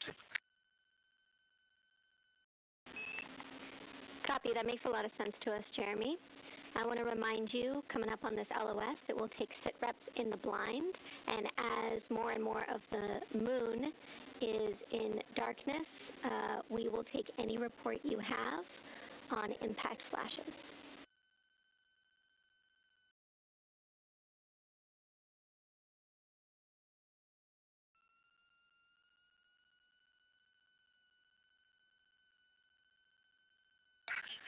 All right, Jenny, you have to say again your last. There's a lot of conversation here, and I was on the other side of the cabin, so I missed all of it.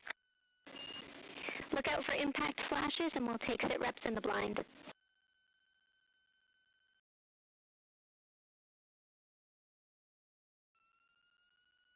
Okay, impact flashes, sit reps in the blind. We got it. And yeah, just so you understand what's going on with window 1, there is light coming through the outer hull from window 2 into the inside of window 1, if that makes sense. Like I can see the inside of the vehicle when I look between the two panes of glass. Copy.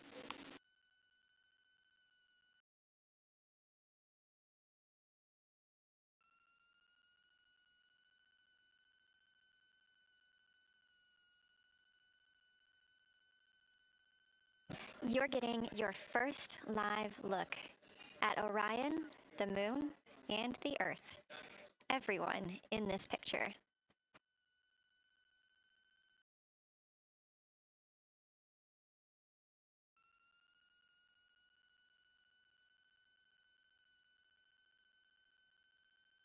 This is a live view from the Orion spacecraft.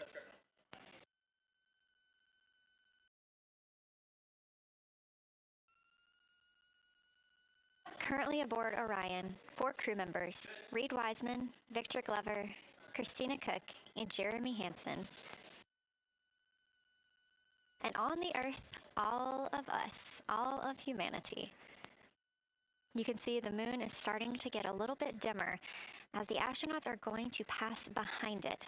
Now 6 minutes and 26 seconds away from that loss of signal. Again, we will be out of communication with them for about 40 minutes until they come around the other side of the moon and we can re-establish contact.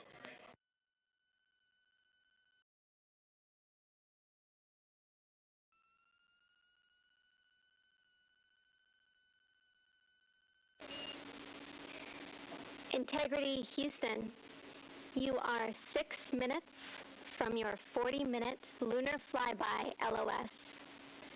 From all of us, it's a privilege to witness you carrying the fire past our farthest reach. Thank you. Godspeed.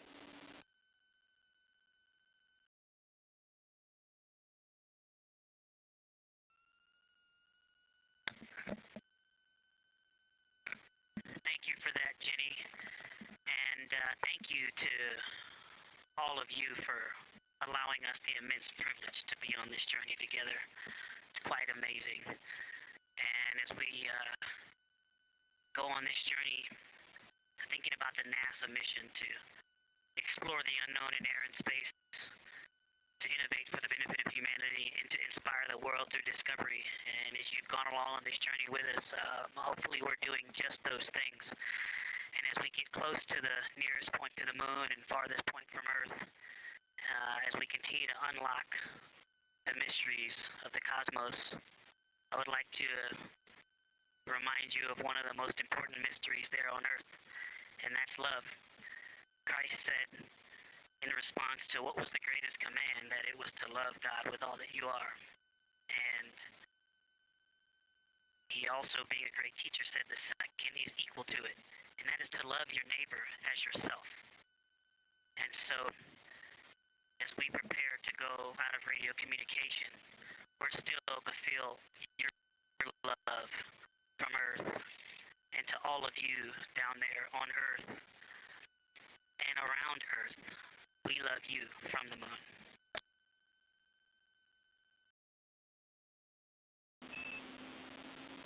Houston copies. We'll see you on the other side.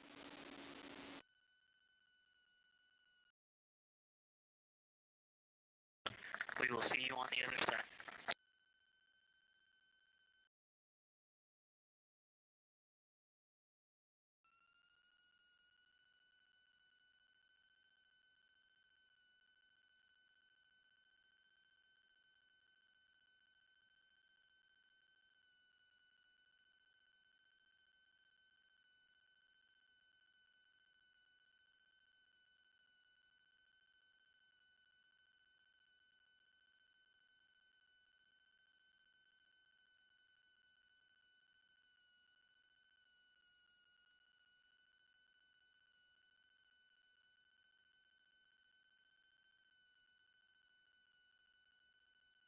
Poignant words from NASA astronaut Victor Glover, and a little bit of a love letter from the other side of the moon all the way to Earth. Glover touching on the teachings of Jesus, including to love your neighbor as yourself. We are now less than 3 minutes away from loss of signal with the Orion astronauts. The Artemis II crew will be out of signal for about 40 minutes as they are on the other side of the moon, continuing their work photographing the lunar surface, and they will re-emerge, and we will also get this view on the other side.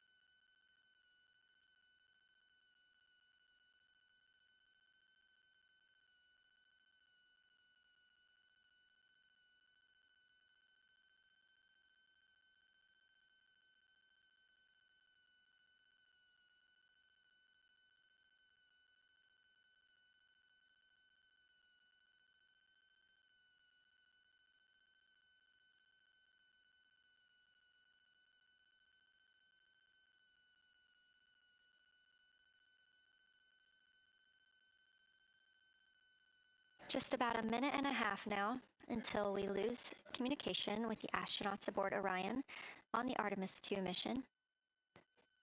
Now 5 days and 6 minutes since their launch on April 1st.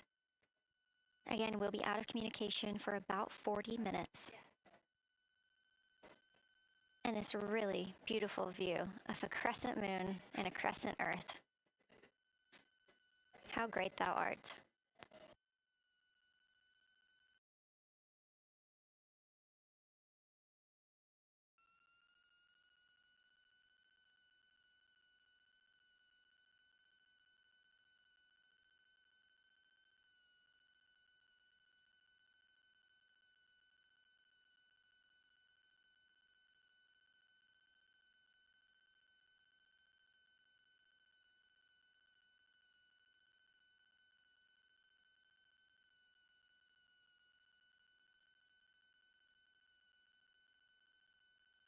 "30 seconds now until we expect loss of signal.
And we have confirmation of loss of signal of the Orion spacecraft as it flies behind the moon. We expect to regain communications with them in another approximately 40 minutes. This was expected as their spacecraft is now out of direct line of sight with Earth and behind the moon. And this is a poignant moment as it's the first time in over 50 years that we have humans completely unreachable by anyone else on Earth. No matter how distant or secluded, we could reach anyone living on Earth, but while the crew flies behind the moon, it's simply impossible to make contact with them. This is a live view inside the Science Evaluation Room here at Johnson Space Center and just down the hall from Mission Control. This team has been monitoring the flyby all day as the team has continued capturing targets on the lunar surface.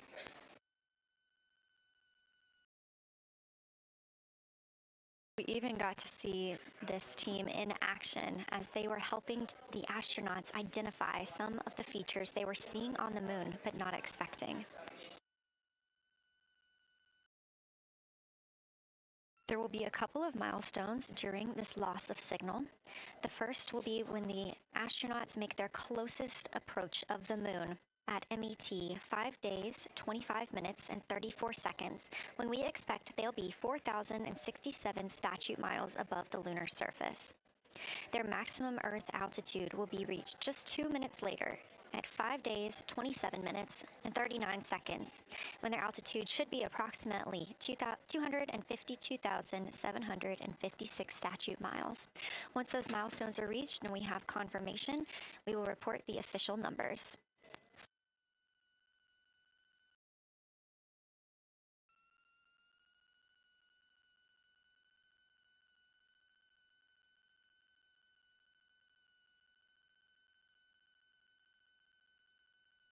Throughout the Artemis II mission, astronaut voice, images, video, and vital mission data must traverse thousands of miles, carried on signals from NASA's powerful communications systems, the Near Space Network and the Deep Space Network. Let's learn a little bit more.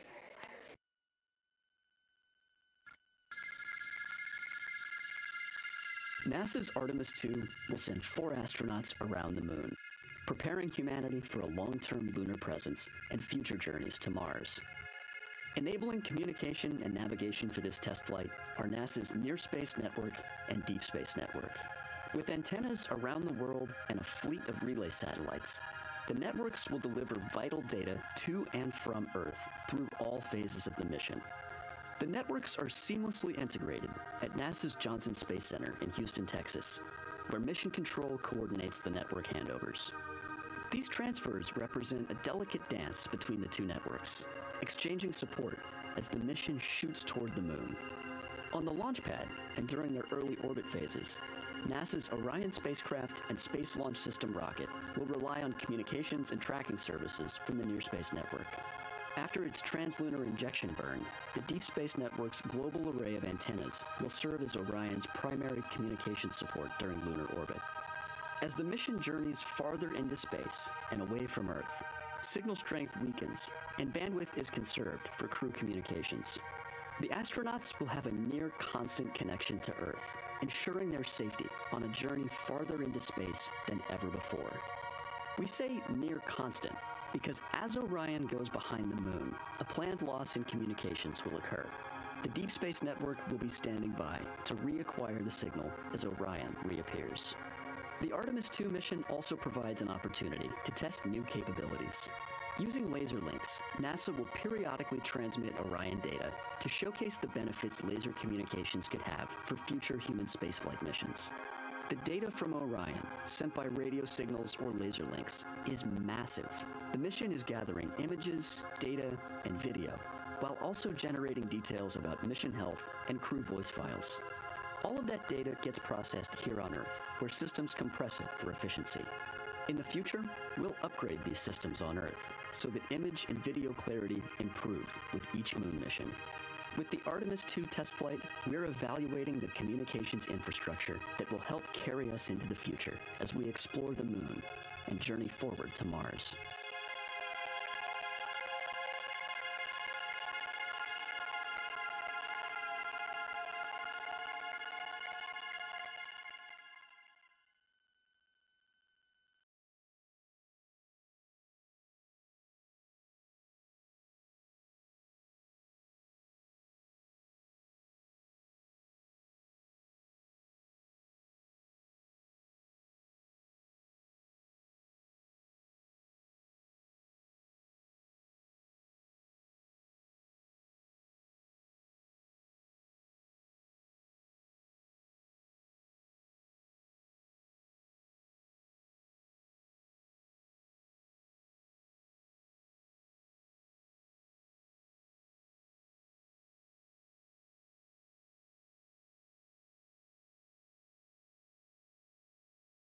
We are now about 33 minutes until we expect to regain communications with the astronauts aboard Orion. And in the meantime, I've got Dr. Kelsey Young, Artemis Science Flight Operations Lead, here with us. Thanks for joining me, Kelsey. Thanks for having me. This is such an exciting day. Oh, no kidding. It has been so cool to hear you communicating directly with the crew. And I know that you have been preparing for this for years, so I am so excited for you and for your team. So just to get into that background a little bit, tell me about your background and what you've been doing on console. My background is as a field geologist. Actually, I studied impact cratering in the field for my PhD, so all these descriptions of impact craters have me just absolutely swooning. How I got into this, though, is, during my PhD, I got an internship at NASA and ultimately never left to integrate science into flight operations. So we developed the Science Officer Console, for which this is the first mission we're supporting. We developed the Science Evaluation Room that's right upstairs, and so it's so gratifying to see this operation structure come to fruition, especially on a day like today. I would have to imagine so. And we've got a great view of the science evaluation room right now. Is there anything that has stood out to your team so far? Absolutely. So as you might have heard in some of the press briefings and content that, we've been putting out, color and albedo were really exciting targets for us. We've heard several amazing color descriptions so far. Just to highlight maybe one of them, we heard about greenish and brownish hues near Aristarchus, which is actually a feature that we can see here from the near side. And those greenish hues could actually tell us something about the volcanic evolution of that area. So you can bet that the science team is going to be prioritizing downlinking those images and the crew audio that we didn't hear that went into those recordings to learn a little bit more.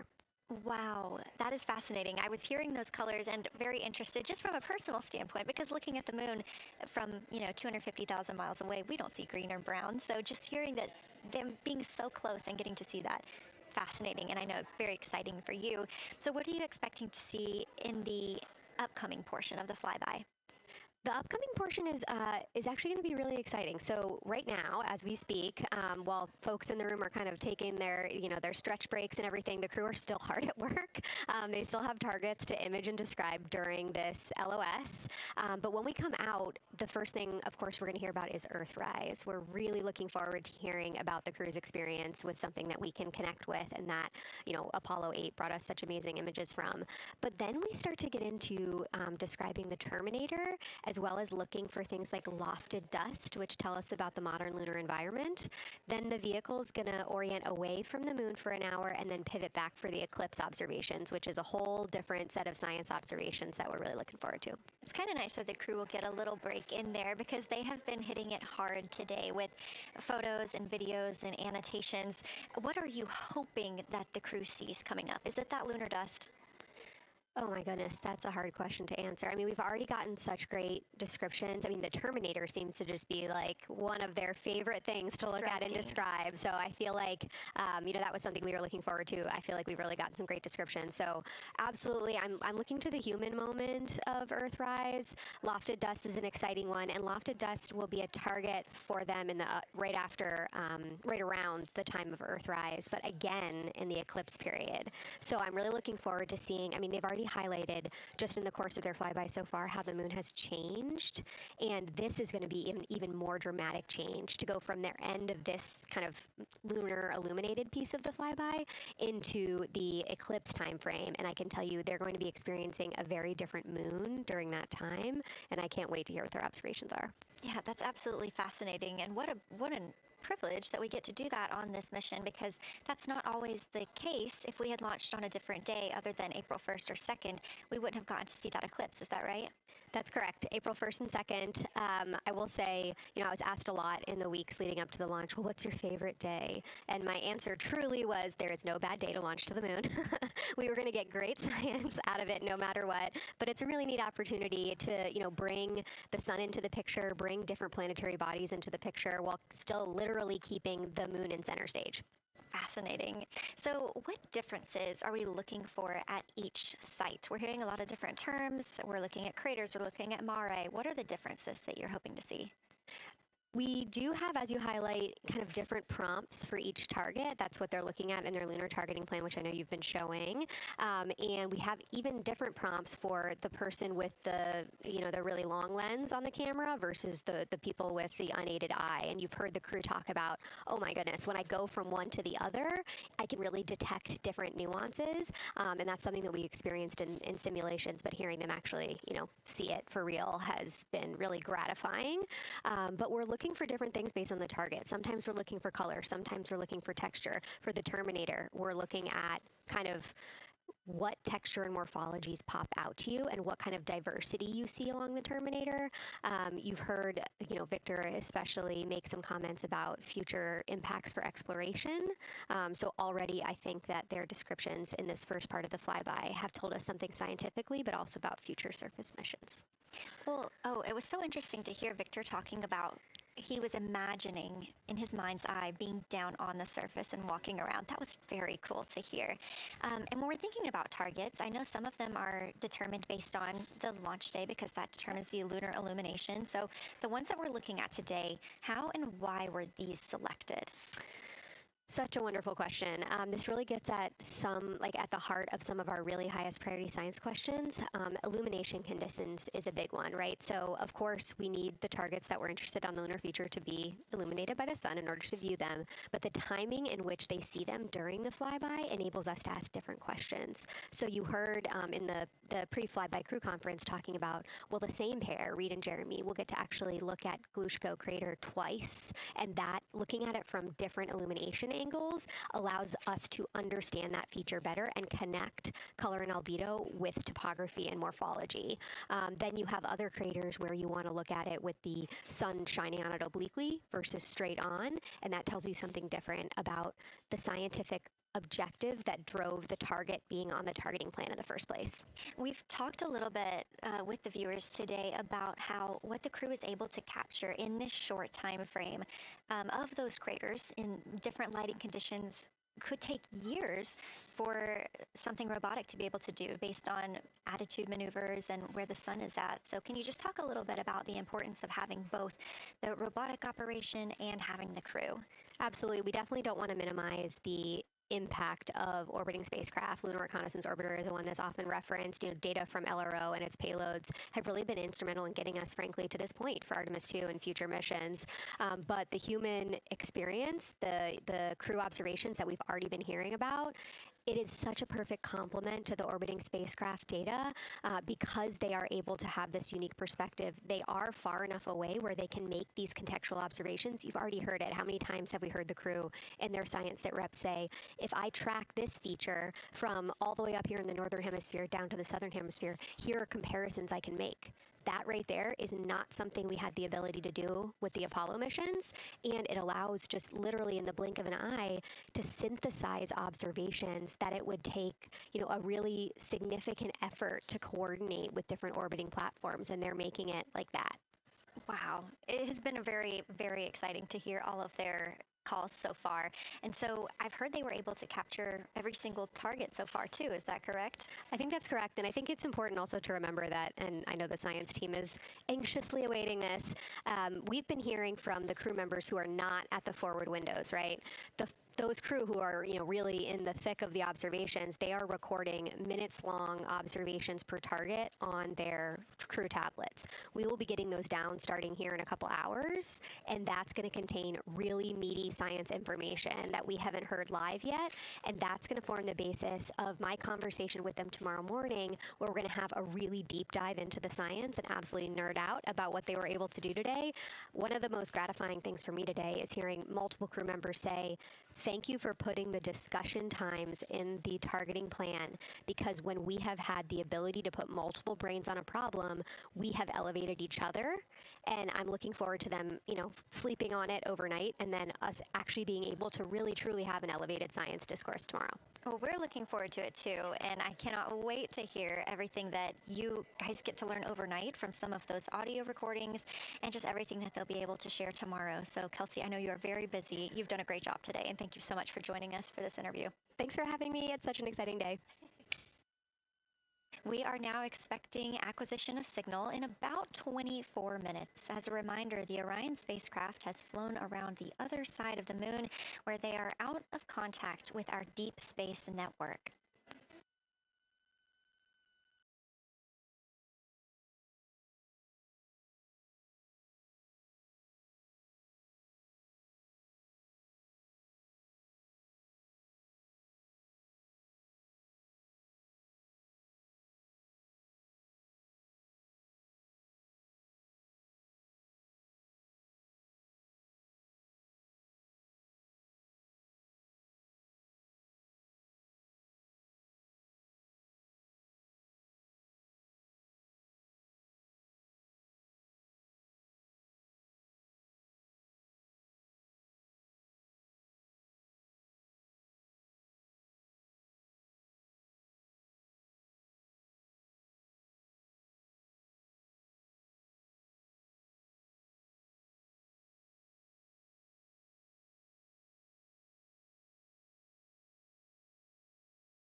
And we just heard confirmation here in Mission Control Houston that we have reached the closest point of our destination to the moon at MET 5 days, 25 minutes, and 34 seconds, and we anticipate the spacecraft's altitude is approximately 4,067 statute miles above the moon.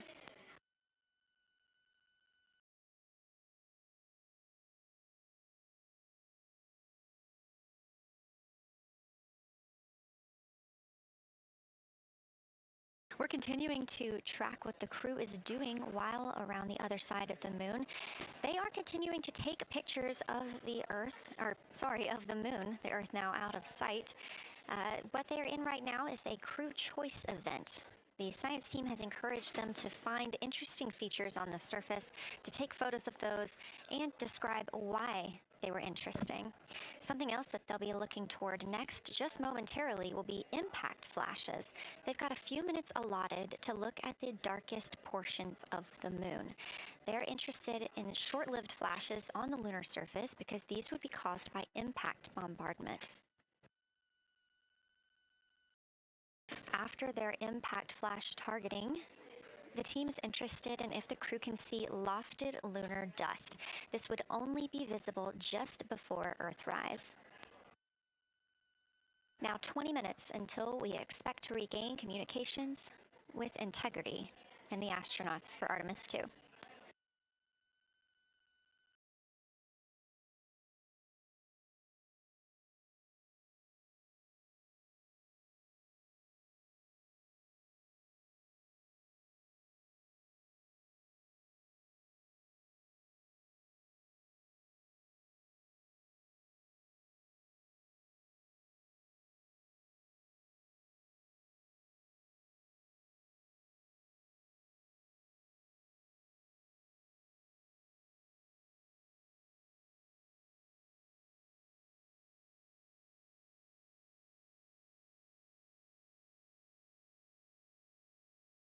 We're live in Mission Control Houston at NASA's Johnson Space Center, but there's a team over 750 miles away also monitoring today's operations. And of course, just like us, they are in LOS, or loss of signal, with the spacecraft.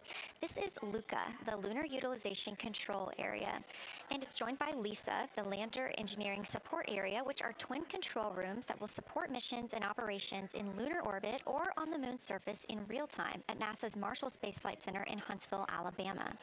The LUCA and LISA are right next to each other and just a short walk away from the SLS Engineering Support Center, which is used during launch, and the POIC, where science on the International Space Station is monitored. LUCA primarily supports Artemis science operations, while LISA will provide engineering support for landing astronauts on the moon. During this mission, Artemis II, teams in the LUCA will use the facility to support first-of-its-kind science operations to better understand the deep space effects of microgravity and radiation on the crew's physiology, immune systems, and ability to complete various tasks. The data from these science operations will inform future crewed flights to the moon. For future crewed missions to the moon, members of the NASA Human Landing System Mission Insights Support Team, a group of engineers, safety leads, flight operations experts, and technical authorities, will work in the LISA. There, they will monitor lander systems in real time and be involved in key decision-making processes throughout the mission. Teams are using the LISA during Artemis II to observe mission operations and using the opportunity to inform and prepare for future crewed landings to the moon's surface.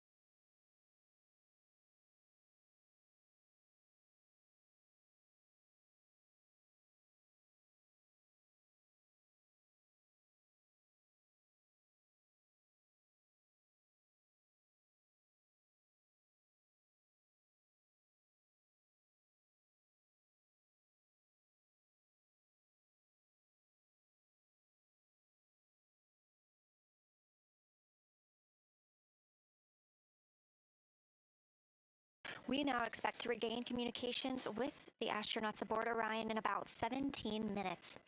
In the meantime, a little overview of how our crew members flying by the lunar far side at an altitude of between 4,000 and 9,000 miles are testing the capabilities of the Orion capsule. Artemis II visualization lead Ernie Wright has simulated views of the flyby using detailed topographic maps of the lunar terrain and photorealistic lighting scenarios. The Artemis II crew members have been using these visualizations to prepare for this historic mission, which is paving the way for future exploration of the moon's surface and beyond. So the most exciting thing to me about Artemis II is just the return to the moon. We haven't been there in 50 years. Human eyes are going to see parts of the moon that haven't been seen by anyone before. It also recommits us to exploring the solar system in a way that we haven't in a long time. And I think it provides an opportunity for younger generations to understand the excitement of doing that kind of exploration. Artemis is our return to the moon after 50 years. The emphasis of Artemis is going to be, first of all, science, but second of all, learning to sustain a presence on another world. First on the moon, but we're hoping that that's a stepping stone to Mars and other destinations in the solar system eventually. Artemis II will be a flyby mission. It's not going to land. We're testing all of the technology that we've created for flying to the moon since Apollo. A lot of systems have been modernized, and we need to make sure that all of those work. The astronauts will be looking out the window at parts of the moon that have never been seen by human eyes before. They will be flying by the moon at an altitude that's much higher than Apollo's orbits. And so they will see the entire disk of the moon, including areas that are closer to both the North and South Pole that astronauts from Apollo never saw. All of that depends on the lighting, which we really won't know until launch day, but we can practice with different lighting scenarios. It's hard for people to sort of picture that in their mind. If you can make a visualization of it, show them a movie, that helps everybody choose the targets and also practice aiming at those targets. The astronauts have actually been looking at these visualizations through the lens of the camera and practicing aiming at the various targets. This is a map of the surface of the moon, obviously, but it shows what the Apollo astronauts could see in sunlight while they were in orbit. The brighter parts are the parts that they could see. The darker parts, like this entire area here and places that are farther north and south, are places that they couldn't see in sunlight, either because it was nighttime there or because it was beyond the horizon of the astronauts. All of the Apollo flights orbited the moon at a distance of about 110 kilometers. Because the astronauts were flying at such a low altitude, their horizon was actually quite close, and they couldn't see the North and South poles. And this whole area over here was not in sunlight at the time. And it includes this amazing impact feature here called Oriental. Oriental is a very large impact feature. It's about 650 kilometers wide. It's got multiple rings. These are rings that form like ripples in a pond from the impact, but of course it's on a huge scale. The middle of Oriental has that sort of dark basalt lava covering it, like the dark spots that we see on the near side. It's one of the biggest ones that's more on the far side than near. So seeing it with human eyes and sort of picking out features that maybe you don't even see in robotic cameras is an important goal for the mission.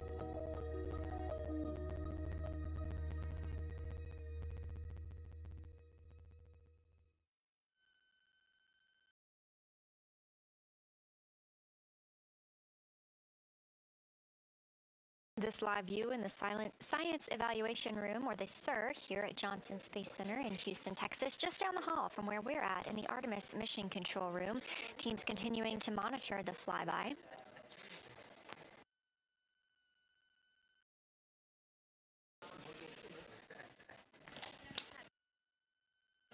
The crew continues their observations of the moon, even though they are out of touch with Earth. We expect to hear from them in 12 minutes and 26 seconds. Again, this is approximately 40 minutes loss of signal while they are out of reach of the deep space network. Right now, they are imaging or attempting to image lofted lunar dust. Throughout our coverage, we've talked a lot about the science and engineering behind today's lunar flyby, but we also spoke to the crew about what the moon means to them and how they see its place in human history.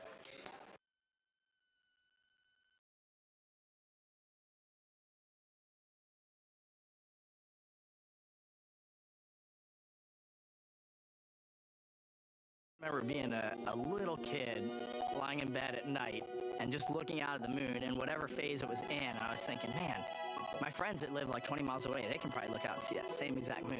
And then when I was in the Navy and I would look out at the moon and I'd be halfway around the planet, I would think, man, my brother can see that moon where he is and he's halfway around the planet from where I am. And it's a connection of life on Earth. We can all look up and see that moon. It represents history. It is a witness plate. Everything that's ever happened to the moon is still written on the moon. There's no processes of wind or change in the Earth, geologic processes like we have here that change it. And something that's been telling and can read out the story of its own evolution, there's something beautiful about that. I've also learned from my indigenous mentors that they refer to the moon as Grandmother Moon. So you've probably heard of Mother Earth. They use Grandmother Moon because Grandmother Moon is responsible for the water in their community. The grandmothers, sort of protect the water source, just like the moon moves the water around the planet, affects the tides. It's something that represents something different for each individual culture around the planet. And that's really neat because we all share that same moon in the night sky. We all have seen the same side of the moon in different lighting conditions our whole lives. And so it seems very familiar to us, but it's also kind of unknown. When we get up close, some of the imagery that we'll get to describe and to share with people will be very unique. And that nature, both of those things being true about this one entity that we all know, just is really special. It's just the epitome of a symbol of both something that's in each of our hearts, but that's also represents exploration and reaching.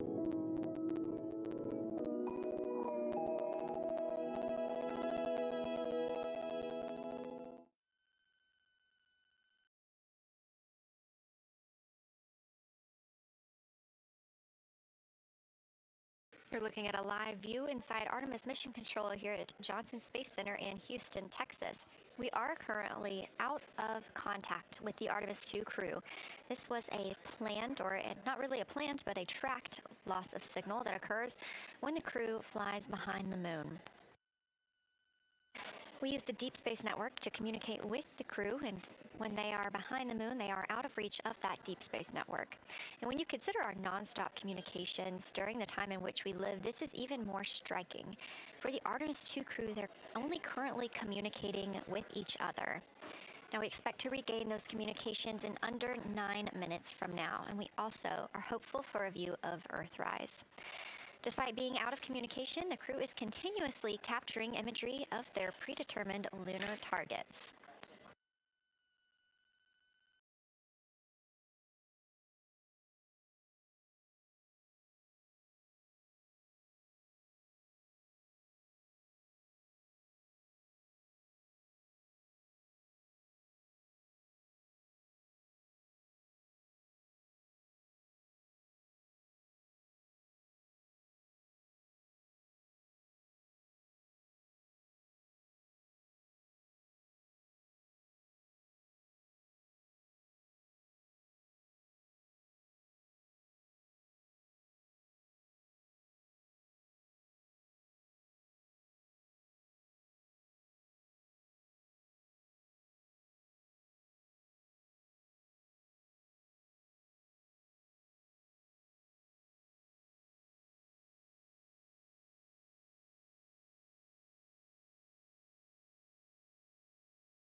Now about 7 minutes, 25 seconds until we anticipate regaining communications with the Artemis II crew aboard Orion. In the meantime, Artemis II Lunar Science Deputy Lead Marie Henderson is training trained these astronauts to capture and document their views of the lunar surface for all of us to enjoy back here on Earth. I cannot wait to hear their voices when they get to the far side of the moon and I can hear them talk about seeing the moon out their window. I try to imagine it now and I tear up thinking about it. Ooh, now I gotta hold on a second. We have human eyeballs connected to wonderfully smart brains our astronaut friends have. They are going to be able to observe the moon in multiple different ways. They can use their eyes, they'll look through their camera and snap pictures, and just looking out the window getting that human experience. But during Apollo, the astronauts were so much closer to the lunar surface. Our astronauts are going to be doing a flyby at a higher altitude, so they're going to be able to see the whole moon as a lunar disk on the lunar far side. That's a brand new, unique perspective that humans haven't been able to look at before. We are doing a lot of lunar geography training with them.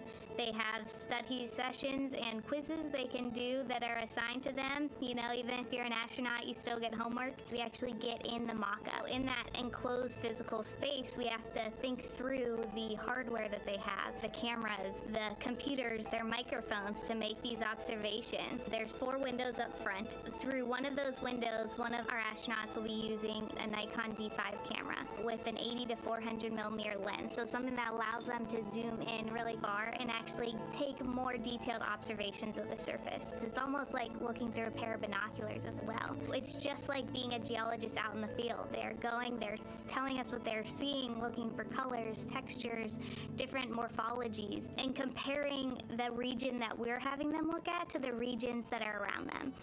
We have a science team that is planning the targets that are going to be observed, putting them all on the timeline of how they're going to be observed, and then taking the first look at the data when it comes down. The Apollo astronauts were only on the moon for 300 hours total, and they only went to the equator. That's like going to places that were safer landing sites, and they only saw so little, 300 hours total. And so we have so much more to explore and so much more to learn, and we are the beginning of the next generation that gets to start being a part of these discoveries.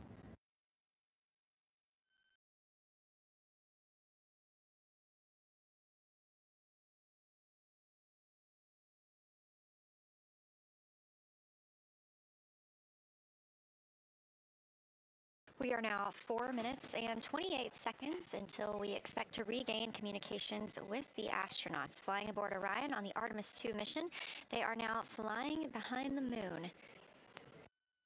While behind the moon at an MET, or mission elapsed time, of 5 days, 25 minutes, and 34 seconds, we expect this was the point in which they made their closest approach, 4,067 statute miles above the lunar surface.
We're live in the Artemis Mission Control Room in Houston, but we are not the only room monitoring today's flyby. As you can see, this is the SIR, the Science Evaluation Room. It's in the same building and just down the hall. It's a multidisciplinary science team supporting the Artemis II crew in real time, including experts in lunar geology, impact cratering, volcanism, polar science, imaging, and visualization. You can see the SIR here. That's the Science Evaluation Room. It's embedded within Mission Control to provide science input during live operations like what we see today. But additionally, the Science Mission Operations Room is a back room that processes data, evaluates imagery, and supports rapid analysis. We also have our science officer, Kelsey Young, here on console today. She's serving as the primary interface between the science team and the flight controllers, ensuring science priorities are represented during mission execution.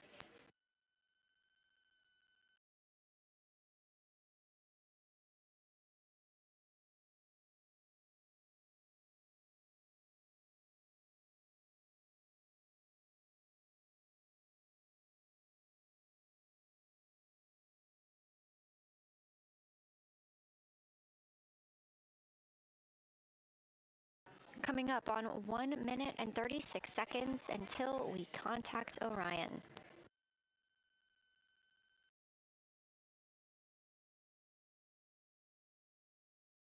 Meanwhile, aboard the spacecraft, the crew has continued executing their lunar flyby tasks. As we discussed earlier today, these activities have been precisely timelined, and this is the fourth of 5 blocks of time during which the crew will be observing the moon from Orion's windows.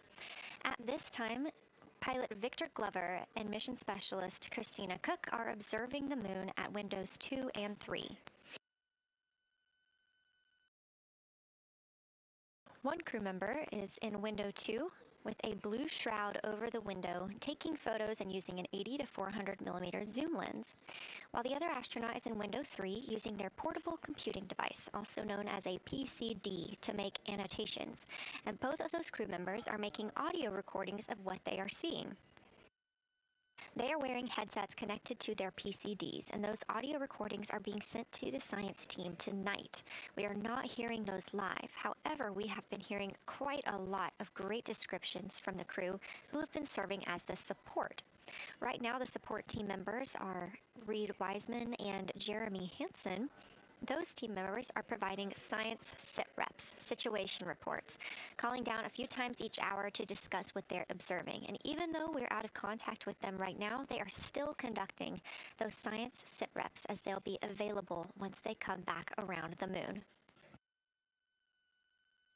The situation reports include how the crew is positioned, any missed targets, or anything unexpected they saw. They're also including lunar target descriptions, any hardware issues, and their emotions and reactions.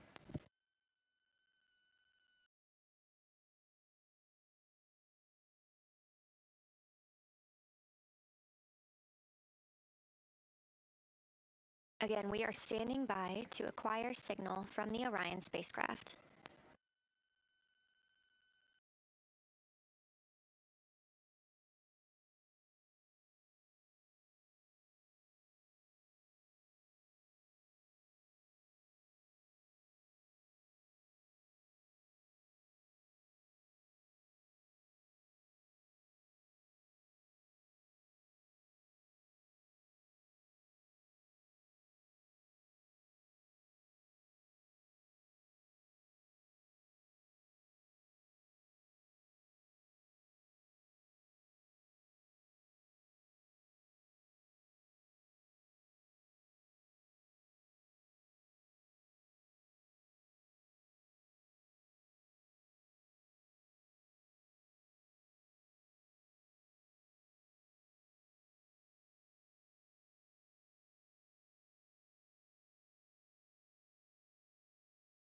We're in the Artemis Mission Control Room at Johnson Space Center, getting our preliminary contact with Orion, that acquisition of signal coming after a 40-minute loss of signal, during which the crew was flying behind the moon, out of contact with anyone on Earth.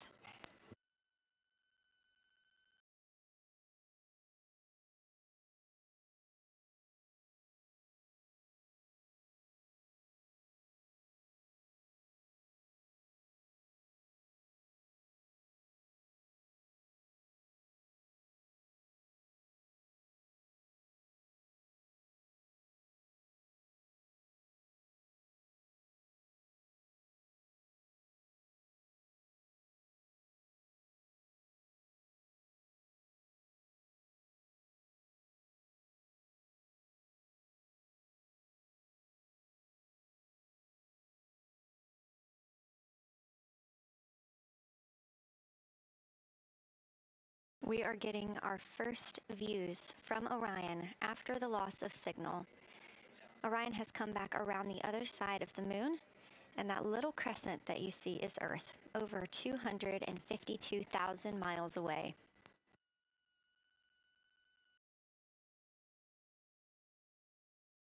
With this transit complete, lunar flyby continues, but Orion has also technically begun its journey home.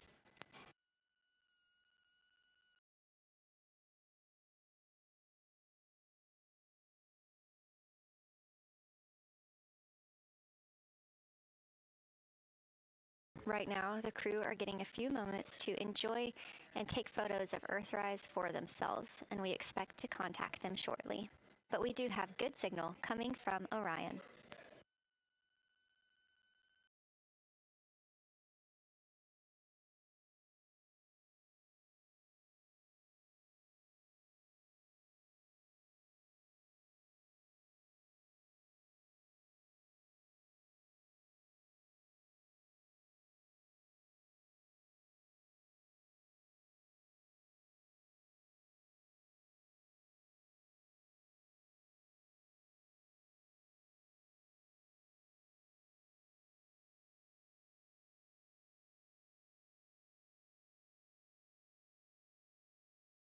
This view from inside the Orion spacecraft, all 4 astronauts now back on the other side of the moon and in contact with us on Earth.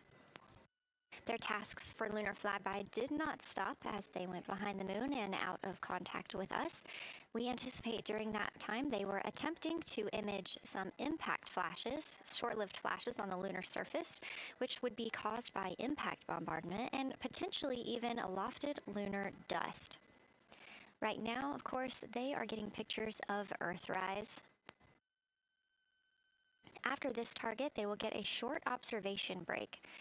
It's about an hour long, actually. Houston, integrity, comm check. Integrity, we have you loud and clear. Tell me.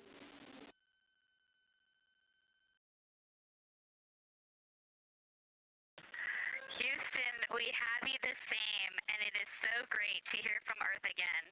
To Asia, Africa, and Oceania, we are looking back at you. We hear you can look up and see the moon right now. We see you too. When we burned this burn towards the moon, I said that we do not leave Earth, but we choose it. And that is true. We will explore, we will build ships, we will visit again. We will construct science outposts, we will drive rovers, we will do radio astronomy, we will found companies, we will bolster industry, we will inspire. But ultimately, we will always choose Earth. We will always choose each other. Integrity from Earth, our single system, fragile and interconnected, we copy. Those of us that can are looking back.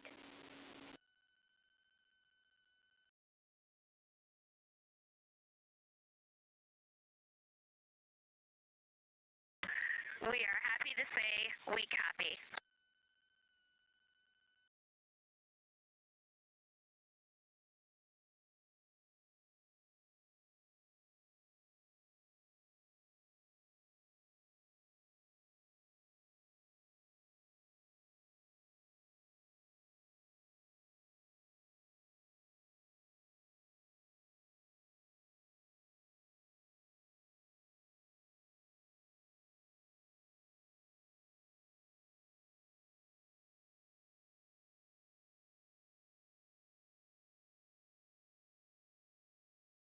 Those first communications back with the astronauts aboard Orion.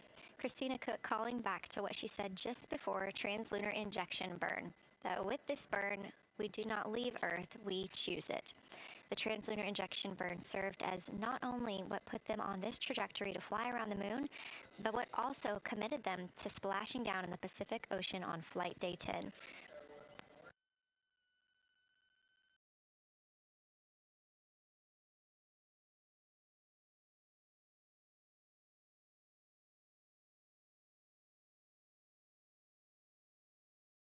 At this time, the crew is entering an observation break. We expect this to last about an hour, and it's probably a welcomed break following their very, very busy day taking pictures making annotations, making audio recordings, and communicating all of the wonderful things that they are seeing on the moon. This observation break is also partially due to the fact that we will be entering an eclipse later. This will be the first solar eclipse that humans have seen from the moon. The astronauts will need to wear eclipse glasses for the first 2 minutes until the sun is completely covered by the moon, and then they have additional targets that the science team is hoping that they will photograph. We will have communications with them during that eclipse time frame. Because of that eclipse, Orion's attitude must be changed right now so that its solar arrays are in the sun. This will help it charge the batteries needed to power it through that eclipse time frame. This view on your screen is a visualization. The spacecraft now 4,224 miles away from the moon, and that number will now continue to grow, while the number of distance from Earth, 252,699 miles, will continue to shrink all the way until our crew is back home.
Again, we are MET, mission elapsed time, 5 days and 58 minutes since the launch of Artemis II. We have reestablished communications with the crew and the Orion spacecraft, now entering a little bit of a break while they are out of visibility, or the moon is out of their visibility. The spacecraft will be reoriented to view the moon ahead of an upcoming eclipse. This current attitude maneuver helps charge the solar arrays and batteries aboard Orion that will power them through the eclipse.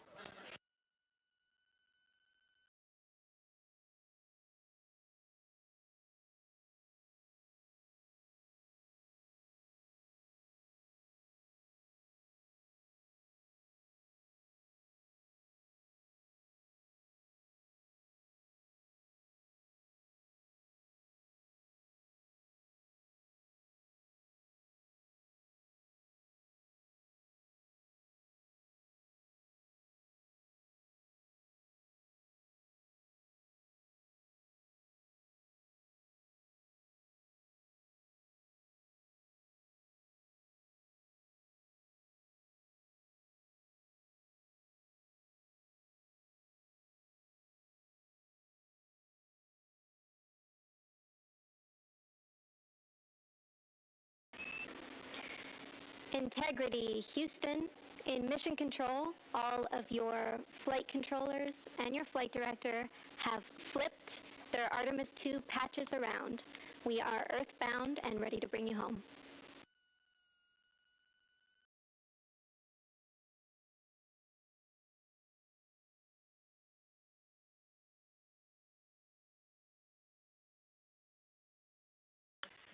That's great.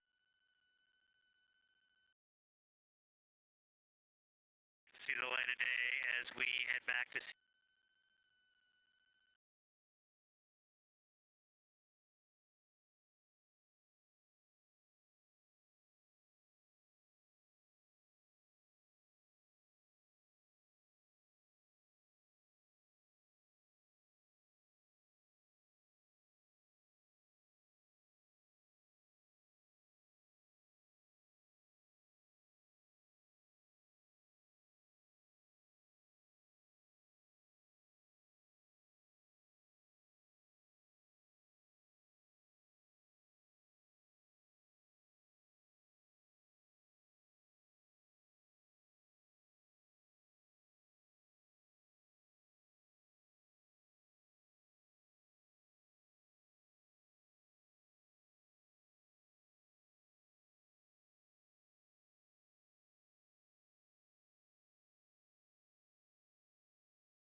A very special moment just now in mission control, ahead of the crew's flight to Kennedy Space Center, and during one of their last sims or simulations here, they visited the mission control team in Artemis Mission Control in Houston and brought us each a patch. Everyone in the flight control room has had these on their signifiers at their console. On one side of the patch that you've probably seen is the moon with the Earth behind it. Now that we've passed behind the moon and we are returning home, the flight control team has instructed everyone in the room to switch their patch around so that the Earth is closer and the moon is behind us. We are really looking forward to seeing the Artemis II crew, and the Capcom Jenny Gibbons did call that update up to the crew that the flight control team here has turned their patches around as was instructed by the crew during that last sim, and we are counting down the days until they get home. They are now 5 days, 1 hour, and 3 minutes mission elapsed time into the Artemis II mission.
Joining me here in the room, Artemis Mission Control, I have Angela Garcia, Artemis II Science Officer. Thanks for being here, Angela.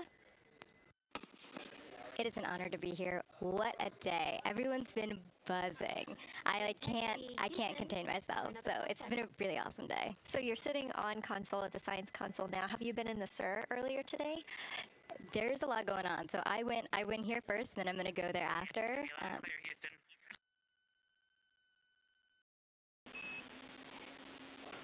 All right, Integrity, we hear you. That was a little clipped, but I think we have a better link now. We experienced some blockage from a solar array. We moved it, and we are in bias tail to sun.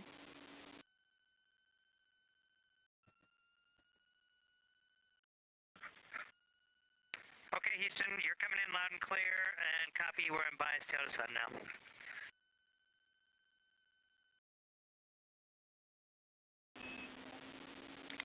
Affirm and Integrity, just so you know, we did not hear your response once we flipped our patches. Jeremy, we heard you call down, but you were clipped, and then we briefly lost comm. Glad we're back.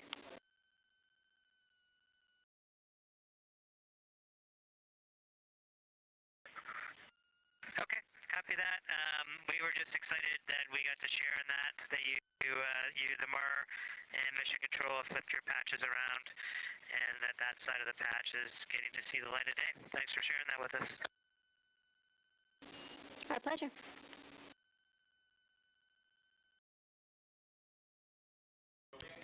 Okay, Angela, so can you tell me a little bit about your role supporting Artemis II and the science preparation for the mission? Yes, so I'm one of the 3 science officers. So Kelsey's been on console all day. I'll take over kind of closer to the end of the day. And then Trevor Graff is on the planning shift. And so it's the 3 of us in this 24-hour cycle supporting the mission. And so the science officer console is a brand new console to mission control. And it's not every day that you get a new discipline incorporated into mission control. So it's been such a significant milestone for us. And it's just a testament to like the commitment that the Flight Operations Directorate and NASA have, that they're going to be integrating science and maximizing science throughout Artemis. So it's really exciting. And then the science preparation. So I'm on the operations team, but I'm also on the training team. So all the incredible training and shout-outs that you've gotten today, it warms my heart. It warms everybody's heart in the science evaluation room. I promise you that.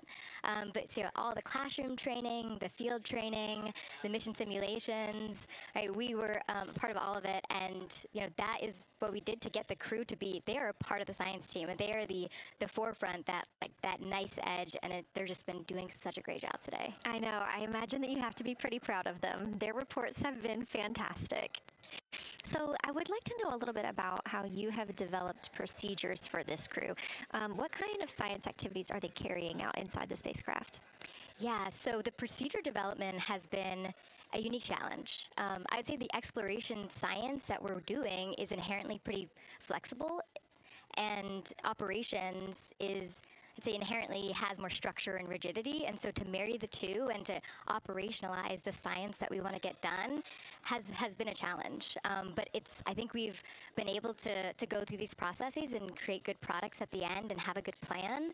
And yeah, it's been really great. What was the second part of your question? Just what kind of these science activities that they're performing, which of those have you really had a hand in? Yeah, so a lot of the procedures help organize what the crew is doing in the cabin. And I know we've talked a lot about what they've been doing, and they've been doing a lot, and it's been a little dark, so I can re-explain what some of those things that they're doing. So the observation blocks are about an hour long, and the crew is organized, the 4 crew members are organized into 2 pairs of 2, the window team and the cabin team. And the lunar targeting package that you've been showing up and that the crew have on their handheld tablets is really the instructions for the window team. So the window team, the 2 crew members are looking out the window. One has the camera with the long lens, one has, they're just looking out the window with their unaided eye, and they're taking these detailed observations. And then halfway in that observation block, they do the window team position swap. So that's what Capcom's been calling out, and they'll switch positions, so each crew member has a chance to have that long lens. And then that's just what the window team is doing. There's also the cabin team, where they also have duties that they're doing. We're asking a lot of the crew in this time.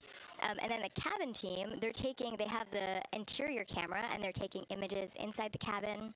They're also supporting the window team, where, you've heard some call-outs where looking out at the bright moon and then looking inside the dark cabin and looking at their LED screen is a lot. So the cabin team is also helping support, target, and guide the window team into specific targets on their plan. They're also helping call out these science situational reps. So they're looking out a different window and listening in to what the crew who are really down and in the science on the window team are doing, and they're giving us insight. And those recordings that the window team is doing are going to be uplinked or downlinked overnight, and we're going to be able to chew on that data. But yeah, they're helping. They're doing a lot. And so making sure we have a plan that's flexible, but also make sure that we check off all those boxes was really important. So tell me a little bit more. You talked earlier about the analogs that the crew has done. What kind of analogs or environments were really useful for this? Yeah, so for procedure development, right, you have so many different environments that you can do. You have classroom, like we said, you have the Orion mock-up, you have simulations, and at least for developing the plan, we kind of did it in a tiered approach, because each of those different analog environments helps us answer a slightly different question and has a little bit of a higher fidelity. So we would start with the classroom. So we would we would just get into a classroom, we would put all the hardware on the table, and then we'd almost role play of like, you be Victor, you be Reid, you be Jeremy, and I'll be Christina, and like, let's just do the plan how we think we should do it. Write that down, and then just keep iterating on that, and then Integrity Houston for a tag up pre-forward link LOS in place of the Flight Director Conference.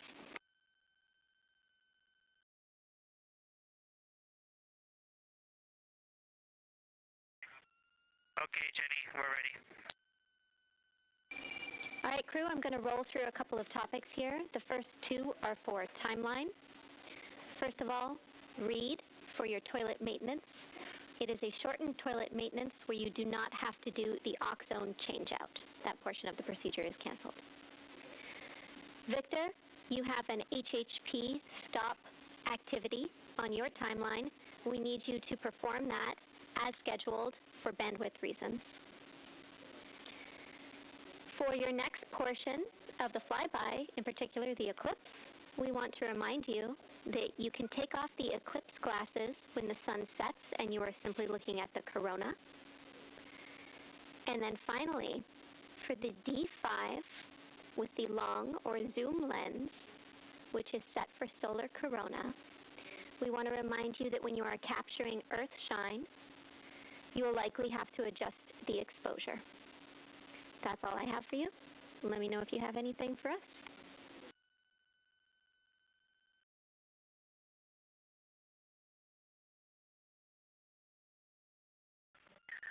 Okay, Houston, we copy all. Thanks for those words, Sydney.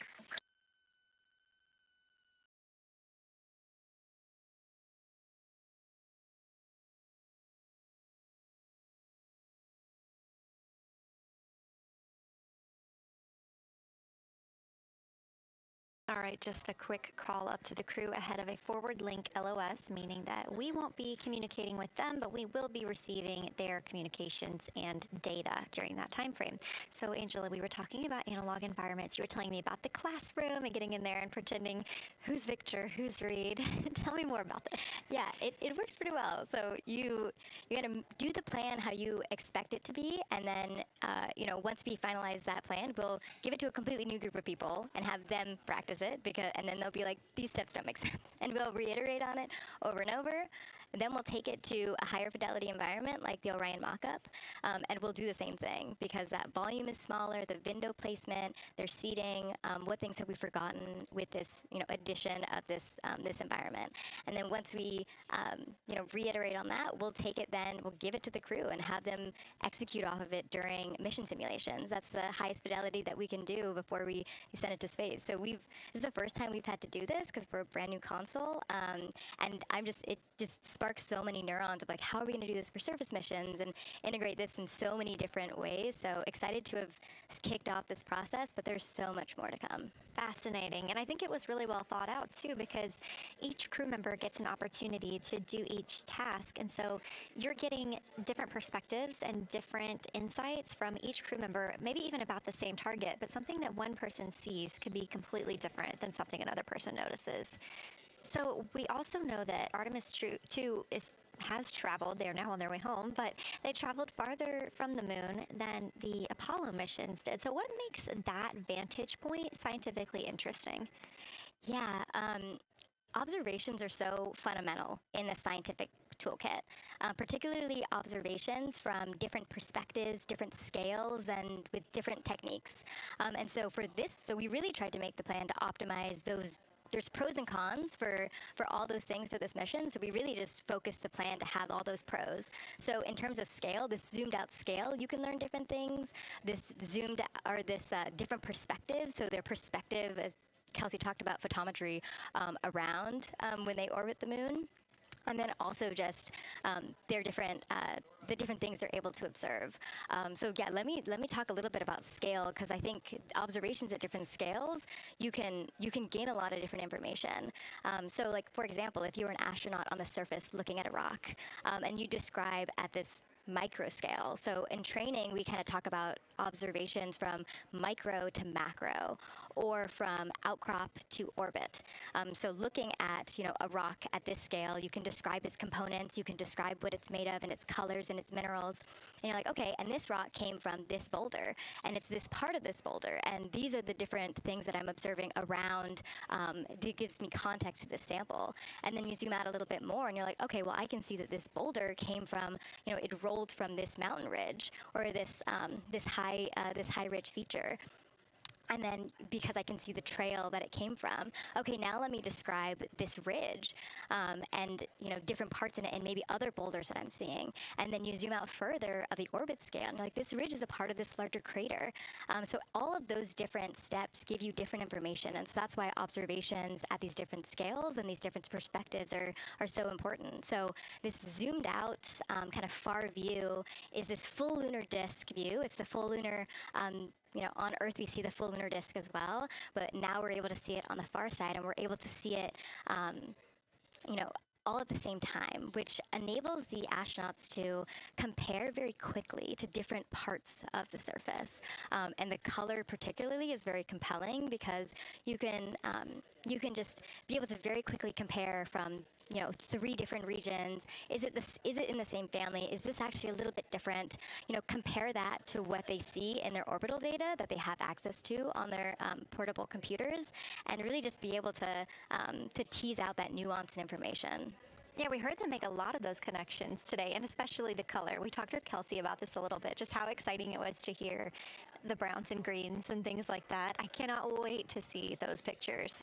So one last question. We are coming up on the last lunar flyby observation block, and this is when we are going into a solar eclipse. So can you tell me what you're interested in the crew learning during that time frame? Yeah, so the data set. So yes, there's so many things. How to pick one. So I'd say the thing that I'm most interested in seeing is some of their annotations that they're taking. So in this opportunity, it's a very dynamic type of experience in that we don't normally see this activity. And so being able to have crew observe the solar corona and then also annotate it in their on their portable computing device is just such a unique thing that humans can give to missions, and also particularly being able to annotate what they're observing while they're talking about it is also unique to being able to have astronauts in orbit as well, because we won't be able to have annotations on the lunar surface because the astronauts will be in suits. They're going to be collecting samples, they're going to be deploying instruments, and so personally, I'm really excited to see some of these annotations and to see how that develops over time, because you've heard a lot of descriptions, and I think when people are describing something that's unique and different, you can interpret it differently. But if you're drawing and you're marking, particularly just going back to like the color provinces, for example, and those boundaries, you know exactly what they meant. And really, I'm just very excited about those annotations. There's been some famous annotations that the Apollo crew have made, particularly about solar coronas and the structures that have, and lofted dust that have given a lot of debate within the scientific community of they're observing this phenomenon, and now it's our job to hypothesize of like why are they observing this, like what is going on. So I think that's just a really cool part of exploration and science, and this beautiful thing that we're about to do. Well, now you've got me excited about the annotations too. I mean, I've been excited about the pictures and the audio, but now don't sleep on the annotations. I am very excited to see these little sketches that they're able to draw out, and we have pictures that they can just draw right on. It's like this particular thing is different than what we've seen, so I'm excited about that. I'm excited too. Angela Garcia, thank you so much for joining us today, and have a great time tonight on Console. Thank you, and you've been doing a great job, and so excited to see where we go from here. Thank you so much.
Integrity Houston, you have 3 minutes until we go into a forward link LOS. We will be back up with you in about an hour during the eclipse on Madrid.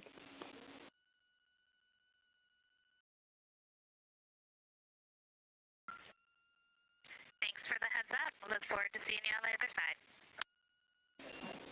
Likewise.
We're live in Artemis Mission Control at Johnson Space Center in Houston, Texas. This is a live view from the Orion spacecraft with our Artemis II crew inside. That's Reid Wiseman, Victor Glover, Christina Koch, and Jeremy Hansen.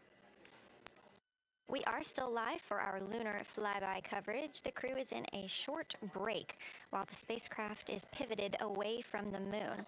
We are going to be going into a solar eclipse. This is the first time anyone has ever seen a solar eclipse from the moon. So it's going to be a unique vantage point for our crew. But ahead of heading into that solar eclipse, we need to charge the batteries on the Orion spacecraft. Therefore, we have positioned the solar arrays into the sunlight to allow time for those batteries to charge. We will get back pointed at the moon just in time for that solar eclipse. We are also in a forward link LOS. What that means is essentially we cannot send calls or commands to the crew right now from the ground. However, we clearly get all of their data and communications. The spacecraft is now 4,632 miles away from the moon, and that number will only continue to grow as the distance from Earth shrinks, now 252,523 miles away. Our closest approach to the moon today was approximately 4,067 statute miles in altitude. Our maximum distance from the Earth is suspected to be 252,756 statute miles. Both of those moments came while Orion was flying in their loss of signal time frame behind the moon. The crew also set that new record today, beating the Apollo 13 record of distance from Earth. This is an animation or a visualization that you can track anytime, day or night, by visiting nasa.gov/track-Artemis. This shows you how the spacecraft is positioned as well as their distance and velocity, now traveling 930 miles per hour.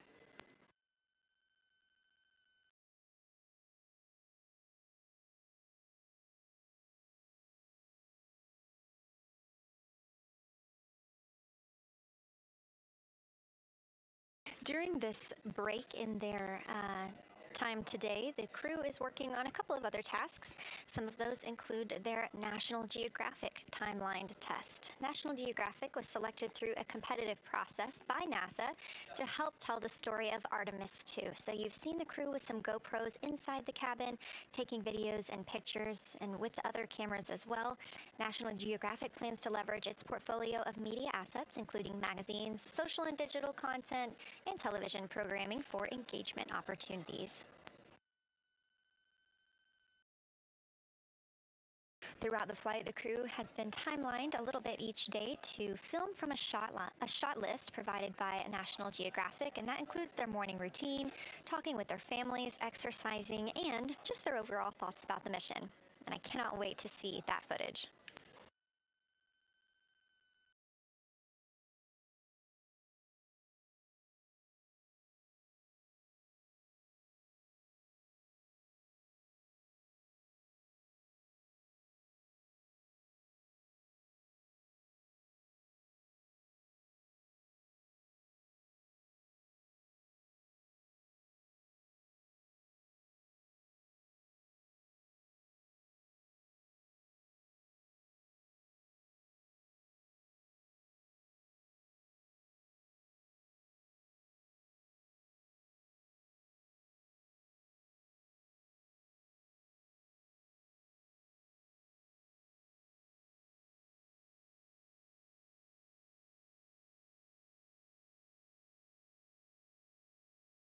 Teams on the ground reporting that the spacecraft is looking good and that the power aboard is good as well, all setting us up in a proper position before eclipse.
The crew is in a little break during our flyby coverage for today. They will resume their flyby momentarily in about 30 minutes once they get into their observations during that solar eclipse.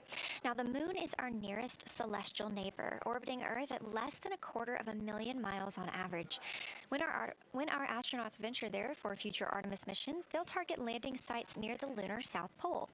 There, ancient rocks, minerals, and trapped water ice will not only provide resources for human explorers, but they may also contain clues to the formation and evolution of our planet and the solar system.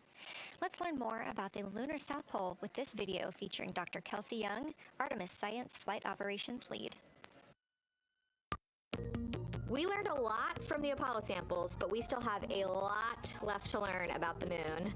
The Apollo missions visited only a pretty narrow swath of the moon. All the missions were concentrated near the near-side equator. Really interesting and really critical insights were unlocked with the Apollo samples, but we have so many questions still to answer about the moon and the evolution of the moon.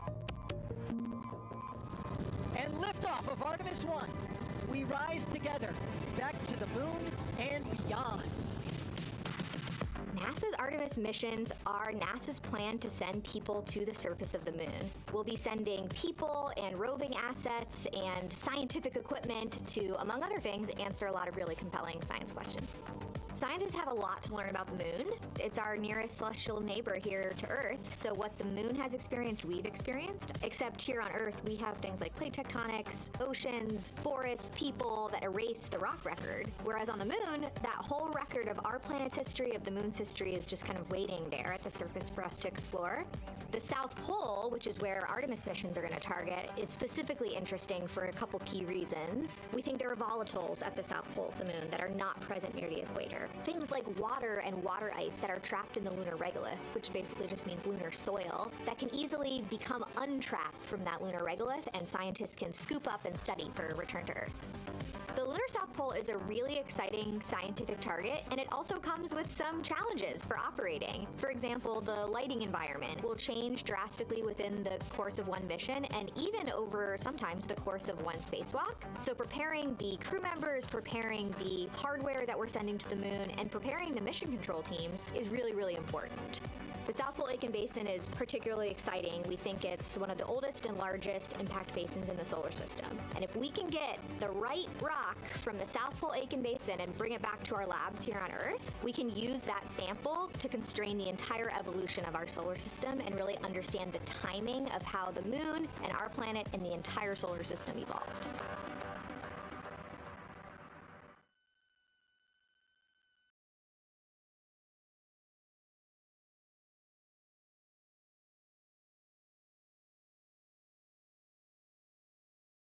You're looking at a live view aboard the Orion spacecraft of the Artemis II crew, working in the middle of one of their breaks, or really their only break today, during this lunar flyby period. Coming up next will be that solar eclipse.